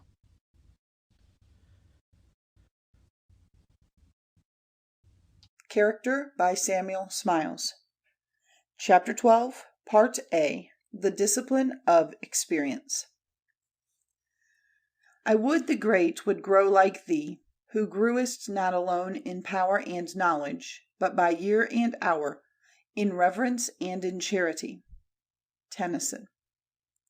Not to be unhappy is unhappiness, and misery not to have known misery. For the best way unto discretion is the way that leads us by adversity.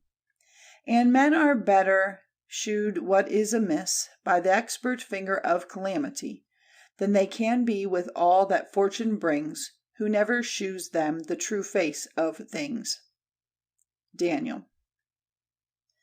A lump of woe affliction is, yet thence I borrow lumps of bliss, though few can see a blessing in't, is my furnace and my mint.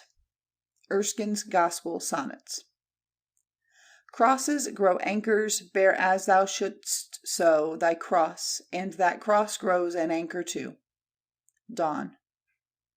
Be the day weary, or be the day long, at length it ringeth to even song. Ancient couplet.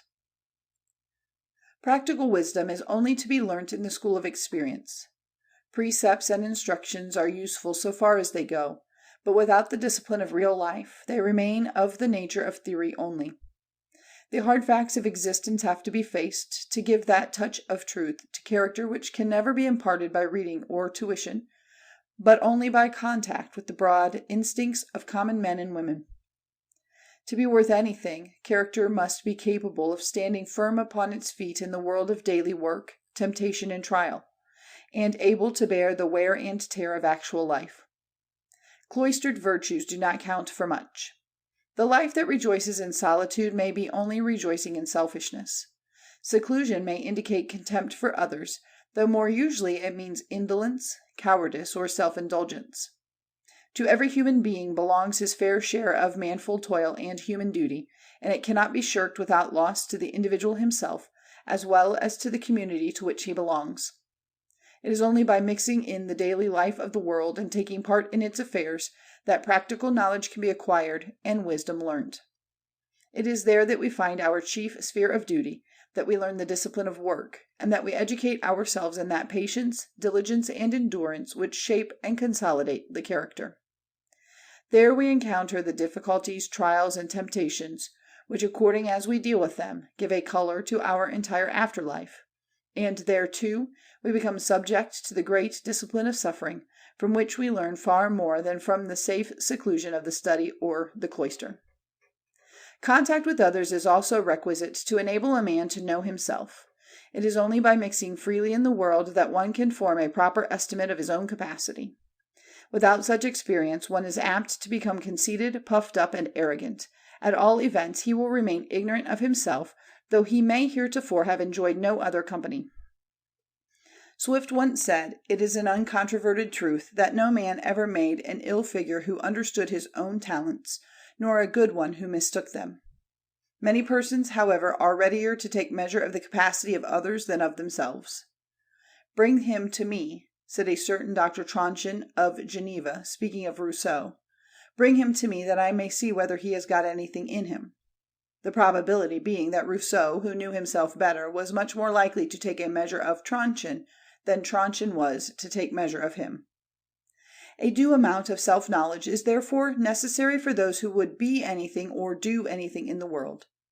It is also one of the first essentials to the formation of distinct personal convictions. Frederick Perthes once said to a young friend, "You know only too well what you can do, but till you have learned what you cannot do, you will neither accomplish anything of moment nor know inward peace." Anyone who would profit by experience will never be above asking for help. He who thinks himself already too wise to learn of others will never succeed in doing anything either good or great. We have to keep our minds and hearts open and never be ashamed to learn, with the assistance of those who are wiser and more experienced than ourselves. The man made wise by experience endeavors to judge correctly of the thugs which come under his observation and form the subject of his daily life.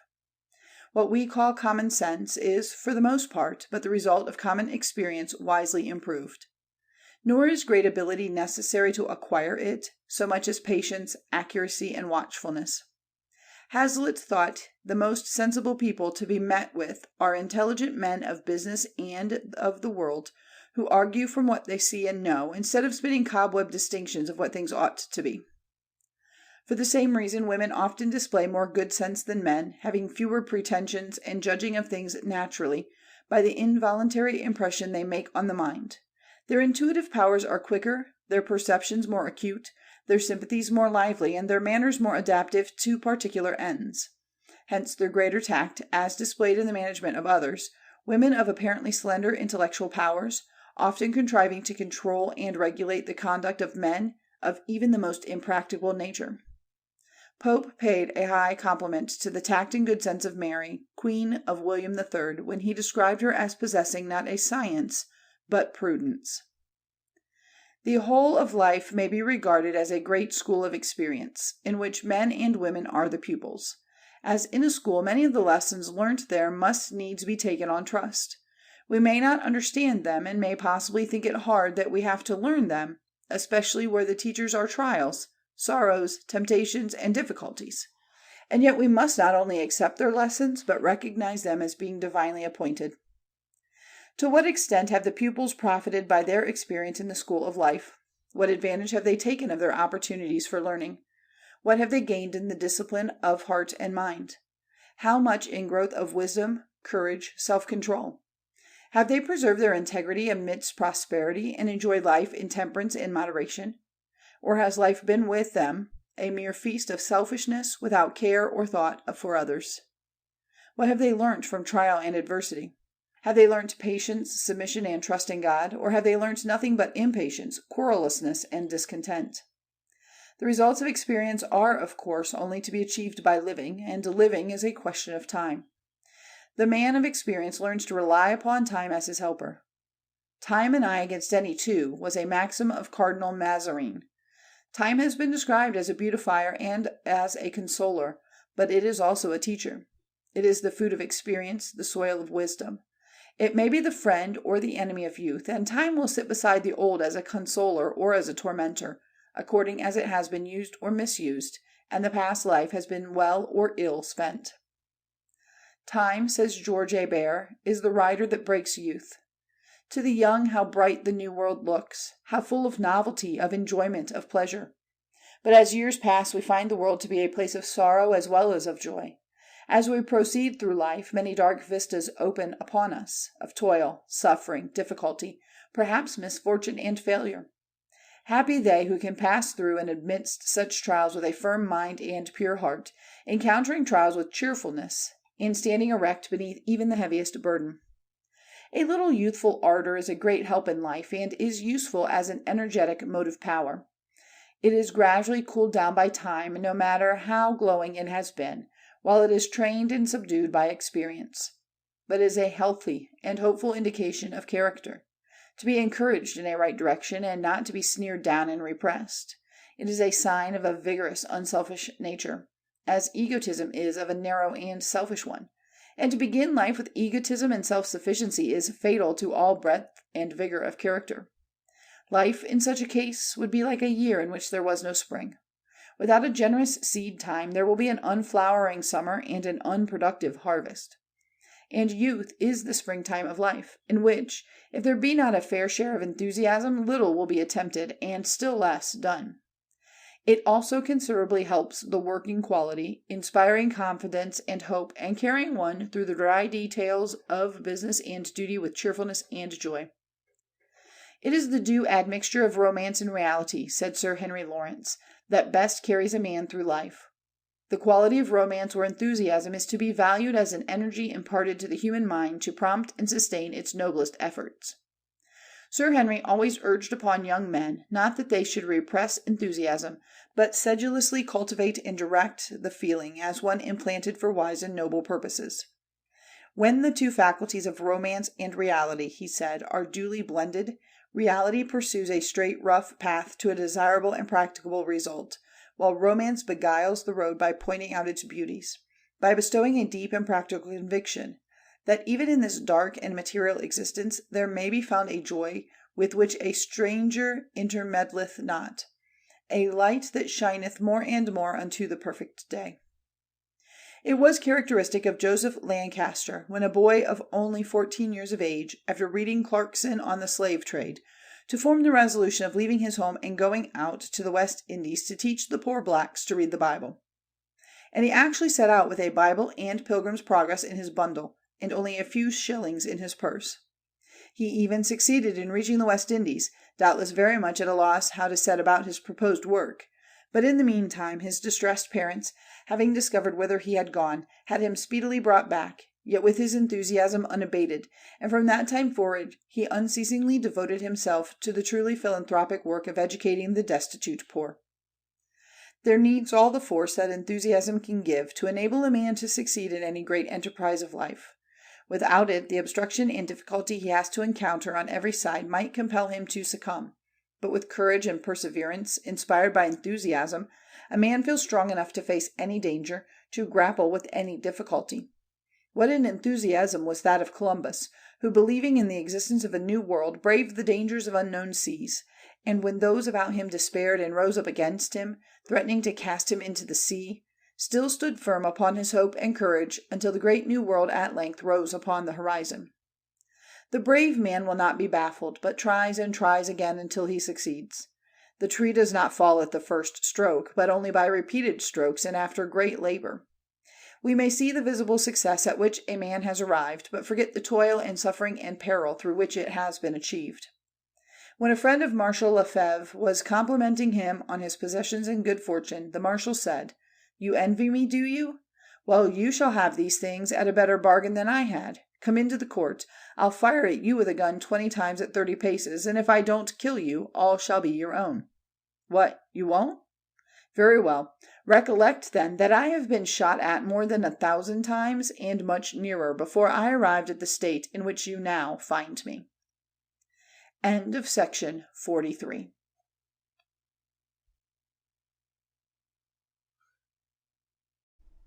Character by Samuel Smiles. Chapter 12, Part B. The apprenticeship of difficulty is one which the greatest of men have had to serve. It is usually the best stimulus and discipline of character. It often evokes powers of action that, but for it, would have remained dormant.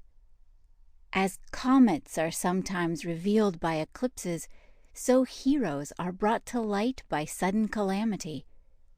It seems as if, in certain cases, genius, like iron struck by the flint, needed the sharp and sudden blow of adversity to bring out the divine spark. There are natures which blossom and ripen amidst trials, which would only wither and decay in an atmosphere of ease and comfort. Thus it is good for men to be roused into action and stiffened into self-reliance by difficulty, rather than to slumber away their lives in useless apathy and indolence. It is the struggle that is the condition of victory. If there were no difficulties, there would be no need of efforts. If there were no temptations, there would be no training in self-control, and but little merit in virtue. If there were no trial and suffering, there would be no education in patience and resignation. Thus difficulty, adversity, and suffering are not all evil, but often the best source of strength, discipline, and virtue. For the same reason, it is often of advantage for a man to be under the necessity of having to struggle with poverty and conquer it. "He who has battled," says Carlyle, "were it only with poverty and hard toil, will be found stronger and more expert than he who could stay at home from the battle, concealed among the provision wagons, or even rest unwatchfully, abiding by the stuff." Scholars have found poverty tolerable compared with the privation of intellectual food. Riches weigh much more heavily upon the mind. "I cannot but choose say to poverty," said Richter, "be welcome, so that thou come not too late in life." Poverty, Horace tells us, drove him to poetry, and poetry introduced him to Varus and Virgil and Maecenas. "Obstacles," says Michelet, "are great incentives. I lived for whole years upon a Virgil, and found myself well off. An odd volume of Racine, purchased by chance at a stall on the quay, created the poet of Toulon." The Spaniards are even said to have meanly rejoiced the poverty of Cervantes, but for which they supposed the production of his great works might have been prevented. When the Archbishop of Toledo visited the French ambassador at Madrid, the gentlemen in the suite of the latter expressed their high admiration of the writings of the author of Don Quixote. and intimated their desire of becoming acquainted with one who had given them so much pleasure. The answer they received was that Cervantes had borne arms in the service of his country and was now old and poor. "What!" exclaimed one of the Frenchmen, "is not Signor Cervantes in good circumstances? Why is he not maintained, then, out of the public treasury?" "Heaven forbid," was the reply, "that his necessities should ever be relieved, if it is those which make him right, since it is his poverty that makes the world rich." It is not prosperity so much as adversity, not wealth so much as poverty, that stimulates the perseverance of strong and healthy natures, rouses their energy, and develops their character. Burke said of himself, "I was not rocked and swaddled and dandled into a legislator. Nitor in adversum is the motto for a man like you." Some men only require a great difficulty set in their way to exhibit the force of their character and genius, and that difficulty, once conquered, becomes one of the greatest incentives to their further progress. It is a mistake to suppose that men succeed through success. They much oftener succeed through failure. By far the best experience of men is made up of their remembered failures in dealing with others in the affairs of life.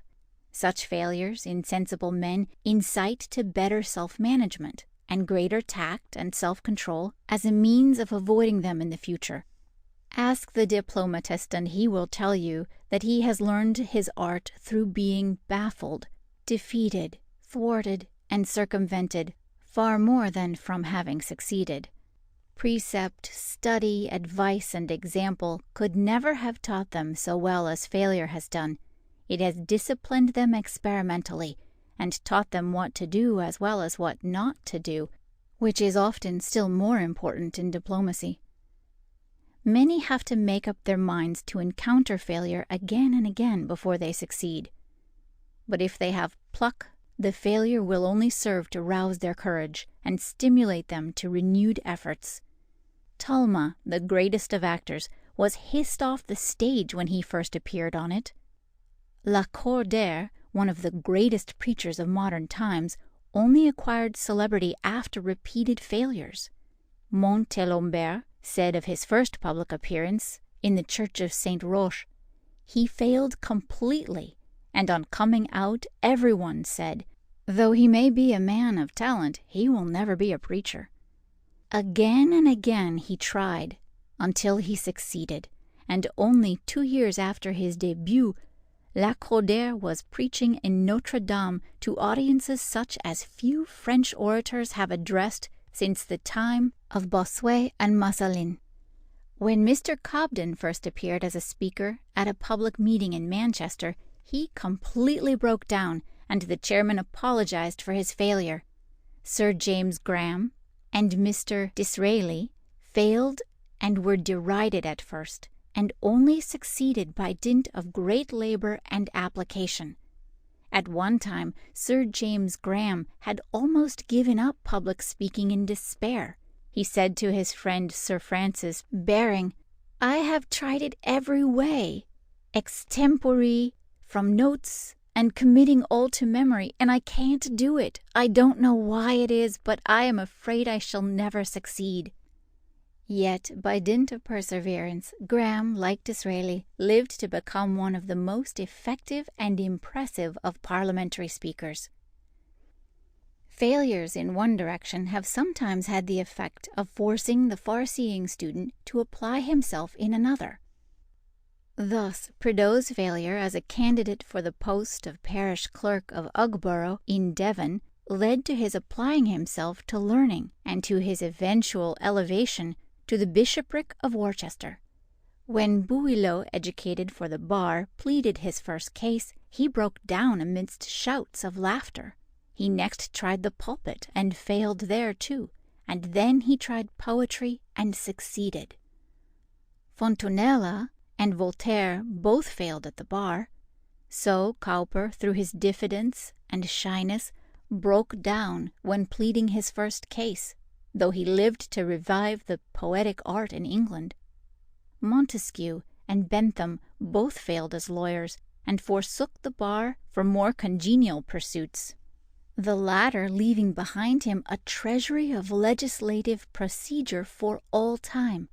Goldsmith failed in passing as a surgeon, but he wrote The Deserted Village and The Vicar of Wakefield, whilst Addison failed as a speaker, but succeeded in writing Sir Roger de Coverley and his many famous papers in The Spectator. Even the privation of some important bodily sense, such as sight or hearing, has not been sufficient to deter courageous men from zealously pursuing the struggle of life. Milton, when struck by blindness, still bore up and steered right onward. His greatest works were produced during that period of his life in which he suffered most, when he was poor, sick, old, blind, slandered, and persecuted. The lives of some of the greatest men have been a continuous struggle with difficulty and apparent defeat. Dante produced his greatest work in penury and exile. Banished from his native city by the local faction to which he was opposed, his house was given up to plunder, and he was sentenced in his absence to be burnt alive. When informed by a friend that he might return to Florence if he would consent to ask for pardon and absolution, he replied, "No, this is not the way that shall lead me back to my country. I will return with hasty steps if you or any other can open to me a way that shall not derogate from the fame or the honor of Dante. But if by no such way Florence can be entered, then to Florence I shall never return." His enemies remaining implacable, Dante, after a banishment of 20 years, died in exile. They even pursued him after death, when his book, De Monarchia, was publicly burnt at Bologna by order of the papal legate. Commons also wrote his great poems mostly in banishment. Tired of solitude at Santarem, he joined an expedition against the Moors, in which he distinguished himself by his bravery. He lost an eye when boarding an enemy's ship in a sea fight. At Goa, in the East Indies, he witnessed with indignation the cruelty practiced by the Portuguese on the natives, and expostulated with the governor against it. He was, in consequence, banished from the settlement and sent to China. In the course of his subsequent adventures and misfortunes, Cayman suffered shipwreck, escaping only with his life and the manuscript of his Lusiad. Persecution and hardship seemed everywhere to pursue him. At Macao he was thrown into prison. Escaping from it, he set sail for Lisbon, where he arrived after 16 years' absence, poor and friendless. His Lusiad, which was shortly after published, brought him much fame, but no money. But for his old Indian slave, Antonio, who begged for his master in the streets, Cayman must have perished. As it was, he died in a public almshouse, worn out by disease and hardship. An inscription was placed over his grave. "Here lies Luis de Caymans. He excelled all the poets of his time. He lived poor and miserable, and he died so, 1579. This record, disgraceful but truthful, has since been removed, and a lying and pompous epitaph in honor of the great national poet of Portugal has been substituted in its stead. Even Michelangelo was exposed during the greater part of his life to the persecutions of the envious. Vulgar nobles, vulgar priests, and sordid men of every degree, who could neither sympathize with him nor comprehend his genius. When Paul IV condemned some of his work in The Last Judgment, the artist observed that the Pope would do better to occupy himself with correcting the disorders and indecencies which disgrace the world than with any such hypercriticisms upon his art.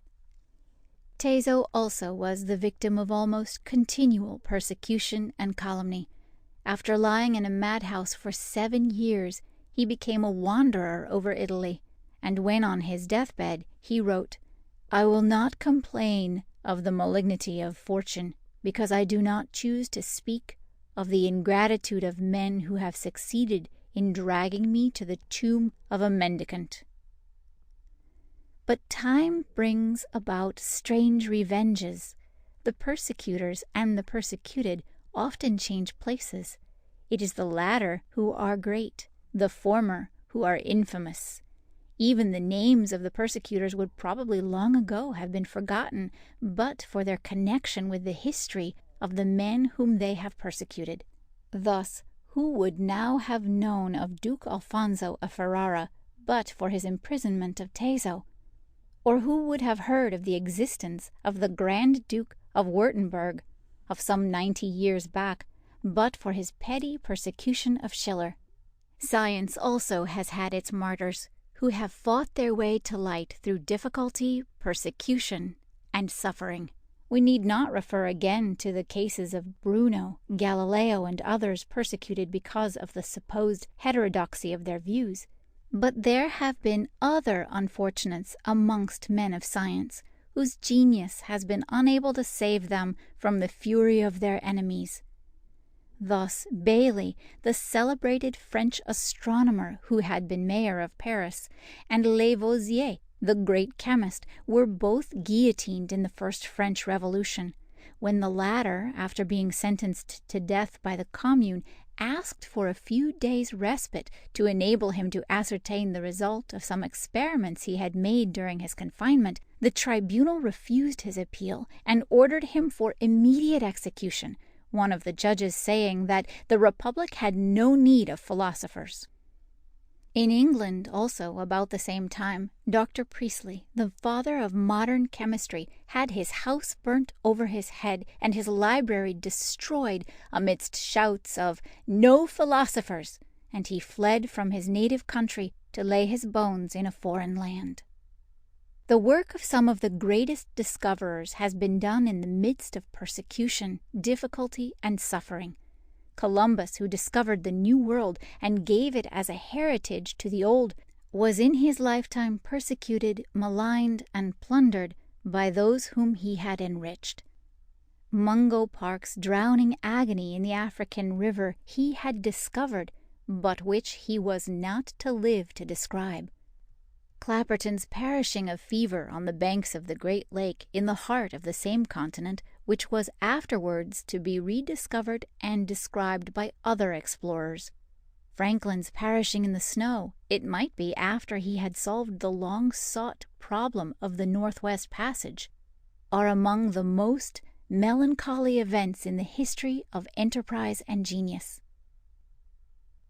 End of section 44.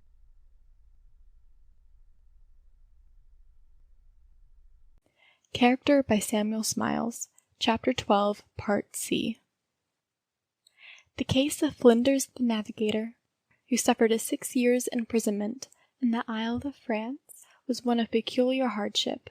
In 1801 he set sail from England in the Investigator, on a voyage of discovery and survey, provided with the French pass, requiring all French governors, notwithstanding that England and France were at war, to give him protection and secure in the sacred name of science. In the course of his voyage, he surveyed great part of Australia, Van Diemen's Land, and the neighboring islands. The Investigator, being found leaky and rotten, was condemned, and the Navigator embarked as passenger in the Porpoise for England, to lay the results of his 3 years' labors before the Admiralty. On the voyage home, the Porpoise was wrecked on a reef in the South Seas, and Flinders, with part of the crew, in an open boat, made for Port Jackson, which they safely reached, though distant from the scene of the wreck not less than 750 miles. There he procured a small schooner, the Cumberland, no larger than a Gravesend sailing boat, and returned for the remainder of the crew, who had been left on the reef. Having rescued them, he set sail for England, making for the Isle of France, which the Cumberland reached in a sinking condition, being a wretched little craft badly found. To his surprise, he was made a prisoner with all his crew, and thrown into prison, where he was treated with brutal harshness, his French pass proving no protection to him. What aggravated the horrors of Flinders' confinement was, that he knew that Baudin, the French navigator, whom he had encountered while making a survey of the Australian coasts, would reach Europe first, and claim the merit of all of the discoveries he had made. It turned out as he had expected, and while Flinders was still imprisoned in the Isle of France, the French atlas of the new discoveries was published, all the points named by Flinders and his precursors being named afresh. Flinders was at length liberated after 6 years' imprisonment, his health completely broken, but he continued correcting his maps and writing out his descriptions to the last. He only lived long enough to correct his final sheet for the press, and died on the very day that his work was published. Courageous men have often turned enforced solitude to account in executing works of great pith and moment. It is in solitude that the passion for spiritual perfection best nurses itself. The soul communes with itself in loneliness until its energy often becomes intense, but whether a man profits by solitude or not will mainly depend upon his own temperament, training, and character. While in a large-natured man, solitude will make the pure heart purer, in the small-natured man, it will only serve to make the hard heart still harder. For though solitude may be the nurse of great spirits, it is the torment of small ones. It was in prison that Boetius wrote his Consolations of Philosophy, and Grotius his Commentary on St. Matthew, regarded as his masterwork in biblical criticism. Buchanan composed his beautiful paraphrases on the Psalms while imprisoned in the cell of a Portuguese monastery. Campanella, the Italian patriot monk, suspected of treason, was immured for 27 years in a Neapolitan dungeon, during which, deprived of the sun's light, he sought higher light, and there created his Civitas Solis, which has been so often reprinted and reproduced in translations in most European languages. During his 13 years' imprisonment in the Tower, Raleigh wrote his History of the World, a project of vast extent, of which he was only able to finish the first 5 books. Luther occupied his prison hours in the castle of Wartburg, in translating the Bible and in writing the famous tracts and treatises with which he inundated all Germany. It was to the circumstance of John Bunyan having been cast into gaol that we probably owe the Pilgrim's Progress. He was thus driven in upon himself, having no opportunity for action. His active mind found vent in earnest thinking and meditation, and indeed, after his enlargement, his life as an author ceased. His Grace Abounding and the Holy War were also written in prison. Bunyan lay in Bedford Gaol, with a few intervals of precarious liberty, during not less than 12 years, and it was most probably to his prolonged imprisonment that we owe what Macaulay has characterized as the finest allegory in the world. All the political parties in the times in which Bunyan lived imprisoned their opponents when they had the opportunity and the power. Bunyan's prison experiences were principally in the time of Charles II, but in the preceding reign of Charles I, as well as during the Commonwealth, illustrious prisoners were very numerous. The prisoners of the former included Sir John Eliot, Hampden, Selden, Prynne, the most voluminous prison writer, and many more. It was while under strict confinement in the Tower that Eliot composed his noble treatise, The Monarchy of Man. George Wither, the poet, was another prisoner of Charles I, and it was also while confined in Marshalsea that he wrote his famous satire to the king. At the Restoration, he was again imprisoned in Newgate, from which he was transferred to the Tower, and he is supposed by some to have died there. The Commonwealth also had its prisoners. Sir William Davant, because of his loyalty, was from some time confined a prisoner in Cowes Castle, where he wrote the greater part of his poem of Gondelbert, and it is said that his life was saved principally through the generous intercession of Milton. He lived to repay the debt and to save Milton's life when Charles enjoyed his own again. Lovelace, the poet and cavalier, was also imprisoned by the Roundheads, and was only liberated from the Gatehouse on giving an enormous bail. Though he suffered and lost all for the Stuarts, he was forgotten by them at the Restoration, and died in extreme poverty. Besides Wither and Bunyan, Charles II imprisoned Baxter, Harrington, the author of Oceana, Pym, and many more. All these men solaced their prison hours with writing. Baxter wrote some of the most remarkable passages of his life and times while lying in the King's Bench prison, and Pym wrote his No Cross, No Crown while imprisoned in the Tower. In the reign of Queen Anne, Matthew Prior was in confinement on a vamped-up charge of treason for 2 years, during which he wrote his Alma or Progress of the Soul. Since then, political prisoners of eminence in England have been comparatively few in number. Among the most illustrious were Defoe, who, besides standing 3 times in the pillory, spent much of his time in prison writing Robinson Crusoe there and many of his best political pamphlets. There also he wrote his Hymn to the Pillory and corrected for the press a collection of his voluminous writings. Smollett wrote his Sir Lancelot Greaves in prison, while undergoing confinement for libel. Of recent prison writers in England, the best known are James Montgomery, who wrote his first volume of poems while a prisoner in York Castle, and Thomas Cooper, the Chartist, who wrote his Purgatory of Suicide in Stanford Gaol. Silvio Pellico was one of the latest and most illustrious of the prison writers of Italy. He lay confined in Austrian jails for 10 years, 8 of which he passed in the castle of Spielberg in Menorvia. It was there that he composed his charming memoirs, the only materials for which were furnished by his fresh living habit of observation, and out of even the transient visits of his scholars' daughters and the colorless events of his monotonous daily life, he contrived to make for himself a little world of thought and healthy human interest. Kaczynski, the great reviver of Hungarian literature, spent 7 years of his life in the dungeons of Buda, Brunn, Kufstein, and Munkacs, during which he wrote a diary of his imprisonment, and amongst other things translated Sterno's Sentimental Journey, whilst Kossuth beguiled his 2 years' imprisonment at Buda in studying English, so as to be able to read Shakespeare in the original.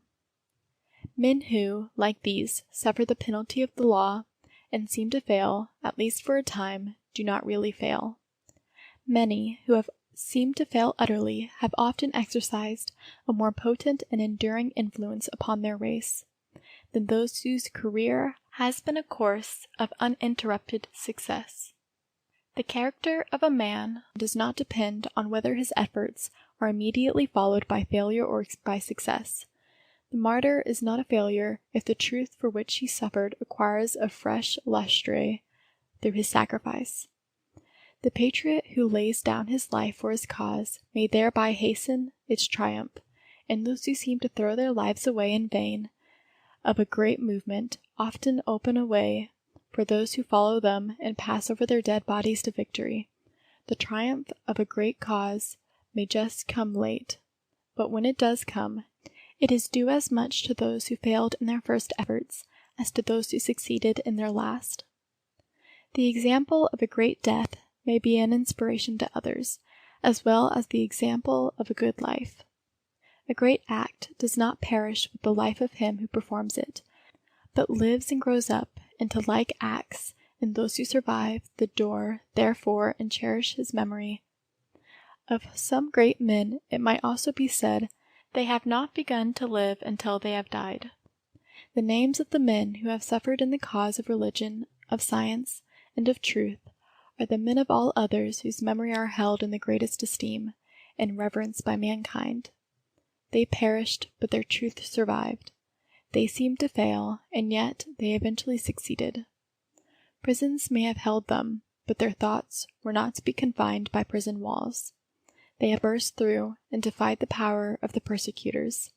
It was Lovelace, a prisoner, who wrote, "Stone walls do not a prison make, nor iron bars a cage.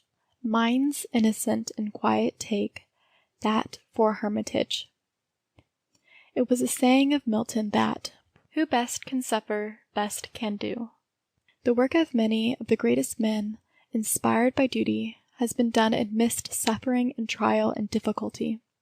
They have struggled against the tide and reached the shore exhausted, only to grasp the sand and expire. They have done their duty and have been content to die. Death hath no power over such men. Their hallowed memories still survive to soothe and purify and bless us.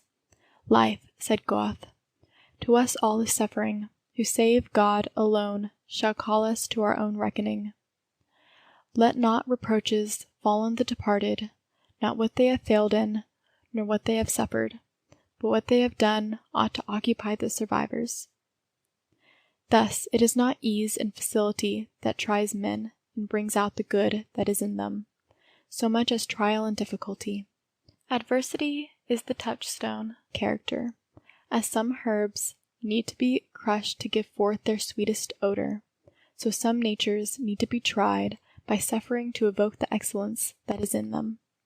Hence trials often unmask virtues, and bring to light hidden graces. Men apparently useless and purposeless, have placed in positions of difficulty and responsibility, have exhibited powers of character before unsuspected, and where we before saw only pliancy and self-indulgence, we now see strength, valor, and self-denial. As there are no blessings which may not be perverted into evils, so there are no trials which may not be converted into blessings. All depends on the manner in which we profit by them or otherwise. Perfect happiness is not to be looked for in this world. If it could be secured, it would be found profitless. The hollowest of all gospels is the gospel of ease and comfort. Difficulty and even failure are far better teachers. Sir Humphrey Davy said, even in private life, too much prosperity either injures the moral man and occasions conduct which ends in suffering, or it is accompanied by the workings of envy, calumny, and malevolence of others. End of section 45.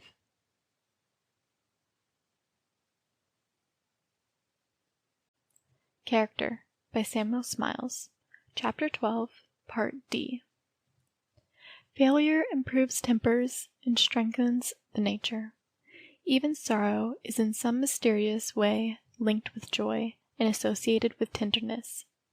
John Bunyan once said how, if it were lawful, he could even pray for greater trouble, for the greater comfort's sake. When surprise was expressed at the patience of a poor Arabian woman under heavy affliction, she said, "When we look at God's face, we do not feel his hand." Suffering is doubtless as divinely appointed as joy. While it is much more influential as a discipline of character, it chastens and sweetens the nature, teaches patience and resignation, and promotes the deepest as well as the most exalted thought. The best of men that overwore earth about him was a sufferer, a soft, meek, patient, humble, tranquil spirit, the first true gentleman that ever breathed. Suffering may be appointed means by which the highest nature of man is to be disciplined and developed. Assuming happiness to be the end of being, sorrow may be the indispensable condition through which it is to be reached.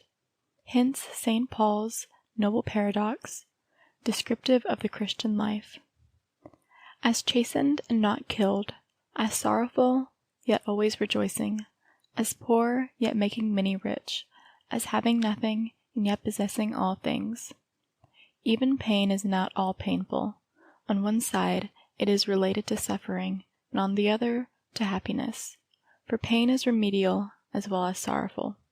Suffering is a misfortune as viewed from one side, and a discipline as viewed from the other. But for suffering, the best part of many men's nature would sleep a deep sleep. Indeed, it might almost be said that pain and sorrow were the indispensable conditions of some men's success, and the necessary means to evoke the highest development of their genius. Shelley has said of poets, "Most wretched men are cradled into poetry by wrong. They learn in suffering what they teach in song." Does anyone suppose that Burns would have sung as he did, had he been rich, respectable, and kept a gig, or Byron if he had been a prosperous, happily married Lord Privy Seal or Postmaster General. Sometimes a heartbreak rouses an impassive nature to life. What does he know, said a sage, who has not suffered? When Dumas asked Rimbaud, "What made you a poet?" he answered, "Suffering."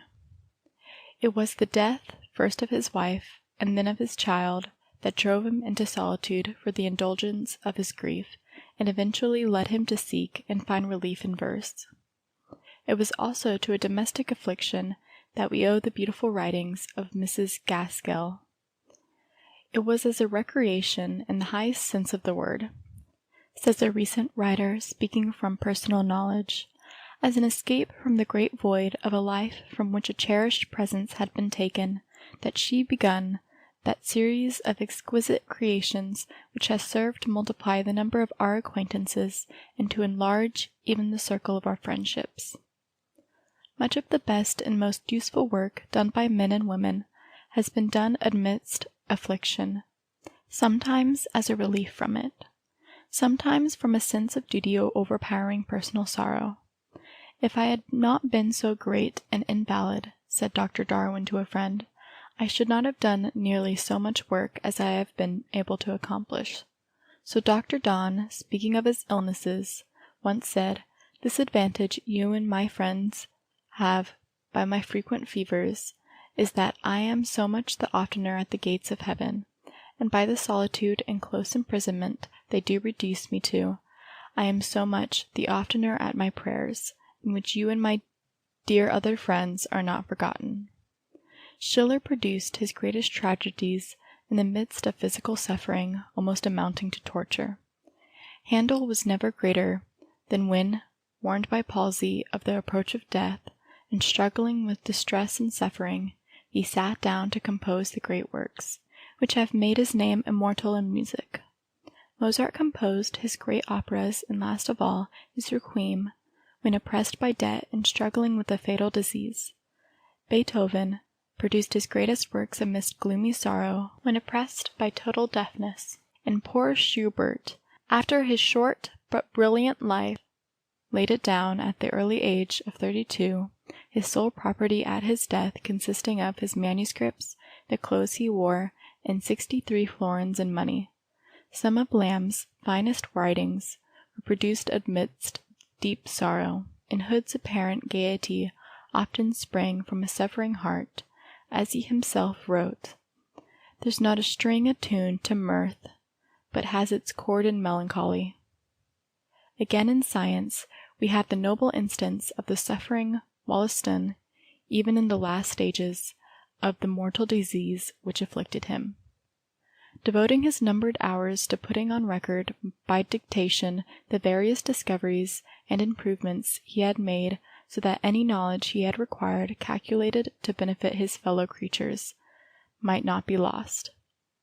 Afflictions often prove but blessings in disguise. "Fear not the darkness," said the Persian sage. "It conceals, perhaps, the springs of the waters of life." Experience is often bitter but wholesome. Only by its teaching can we learn to suffer and be strong. Character in its highest forms is disciplined by trial and made perfect through suffering. Even from the deepest sorrow, the patient and thoughtful mind will gather richer wisdom than pleasure ever yielded. The soul's dark cottage, battered and decayed, lets in new light through chinks that time has made. "Consider," said Jeremy Taylor, "that sad accidents in a state of afflictions is a school of virtue. It reduces our spirits to somberness, and our counsels to moderation. It corrects levity, and interrupts the confidence of sinning. God, who in mercy and wisdom governs the world, would never have suffered so many sadnesses, and have sent them especially to the most virtuous and the wisest men, but that he intends they should be the seminary of comfort, the nursery of virtue, the exercise of wisdom, the trial of patience, the venturing of a crown, and the gate of glory." And again, "No man is more miserable than he that hath no adversity. That man is not tried, whether he be good or bad, and God never crowns those virtues which are only faculties and dispositions, but every act of virtue is an ingredient unto reward. Prosperity and success in themselves do not confer happiness.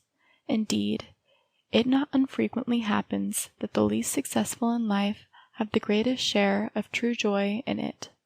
No man could have been more successful than Goethe, possessed of splendid health, honor, power, and sufficiency of this world's goods, and yet he confessed that he had not, in the course of his life, enjoyed 5 weeks of genuine pleasure, so that the Caliph Abdul Rahman, in surveying his successful reign of 50 years, found that he had enjoyed only 14 days of pure and genuine happiness.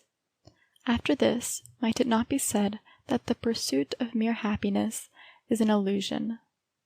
Life all sunshine without shade, all happiness without sorrow, all pleasure without pain, were not a life at all, at least not human life. Take the lot of the happiness. It is a tangled yarn. It is made up of sorrows and joys, and the joys are all the sweeter because of the sorrows. Bereavements and blessings, one following another, making us sad and blessed by turns. Even death itself makes life more loving. It binds us more closely together while here. Dr. Thomas Brown has argued that death is one of the necessary conditions of human happiness. He supports his argument with great force and eloquence. But when death comes into a household, we do not philosophize. We only feel. The eyes that are full of tears do not see, though in course of time they come to see more clearly and brightly than those that have never known sorrow. The wise person gradually learns not to expect too much from life, while he strives for success by worthy methods. He will be prepared for failures. He will keep his mind open to enjoyment, but submit patiently to suffering. Wailings and complainings of life are never of any use. Only cheerful and continuous working in right paths are of real avail. Nor will the wise man expect too much from those about him, if he would live at peace with others. He will bear and forbear, and even the best have often foibles of character, which have to be endured, sympathized with, and perhaps pitied. Who is perfect? Who does not suffer from some thorn in the flesh? Who does not stand in need of toleration, of forbearance, of forgiveness? What the poor imprisoned Queen Caroline Matilda of Denmark wrote on her chapel window ought to be the prayer of all. "Oh, keep me innocent, make others great." Then how much does the disposition of every human being depend upon their innate constitution and their early surroundings, the comfort or discomfort of the homes in which they have been brought up, their inherited characteristics, and the examples, good or bad, to which they have been exposed through life. Regard for such considerations should teach charity and forbearance to all men. At the same time, life will always be, to a large extent, what we ourselves make it. Each mind makes its own little world. The cheerful mind makes it pleasant, and the discontented mind makes it miserable. My mind to me a kingdom is, applies alike to the peasant as to the monarch. The one may be in his heart a king, as the other may be a slave. Life is, for the most part, but the mirror of our own individual selves. Our mind gives to all situations, to all fortunes, high or low, their real characters. To the good, the world is good. To the bad, it is bad. If our views of life be elevated, if we regard it as the sphere of useful effort, of high living and high thinking, of working for others' good as well as our own, it will be joyful, hopeful, and blessed. If, on the contrary, we regard it merely as affording opportunities for self-seeking, pleasure, and aggrandizement, it will be full of toil, anxiety, and disappointment. There is much in life that, while in this state we can never comprehend, there is indeed a great deal of mystery in life, much that we see as in a glass darkly. But though we may not apprehend the full meaning of the discipline of trial through which the best have to pass, we must have faith in the completeness of the design of which our little individual lives form a part. We have each to do our own duty in that sphere of life in which we have been placed. Duty alone is true. There is no true action but in its accomplishment. Duty is the end and aim of the highest life. The truest pleasure of all is that derived from the consciousness of its fulfillment. Of all others, it is the one that is most thoroughly satisfying, and the least accompanied by regret and disappointment. In the words of George Herbert, the consciousness of duty performed gives us music at midnight. And when we have done our work on earth, of necessity, of labor, of love, or of duty, like the silkworm that spins its little cocoon and dies, we too depart. But short though our stay in life may be, it is the appointed sphere in which each has to work out the great aim and end of his being to the best of his power, and when that is done, the accidents of the flesh will affect but little the immortality we shall at last put on. Therefore we can go die as sleep, and trust half that we have unto an honest faithful grave, making our pillows either down or dust. End of section 46. End of Character by Samuel Smiles.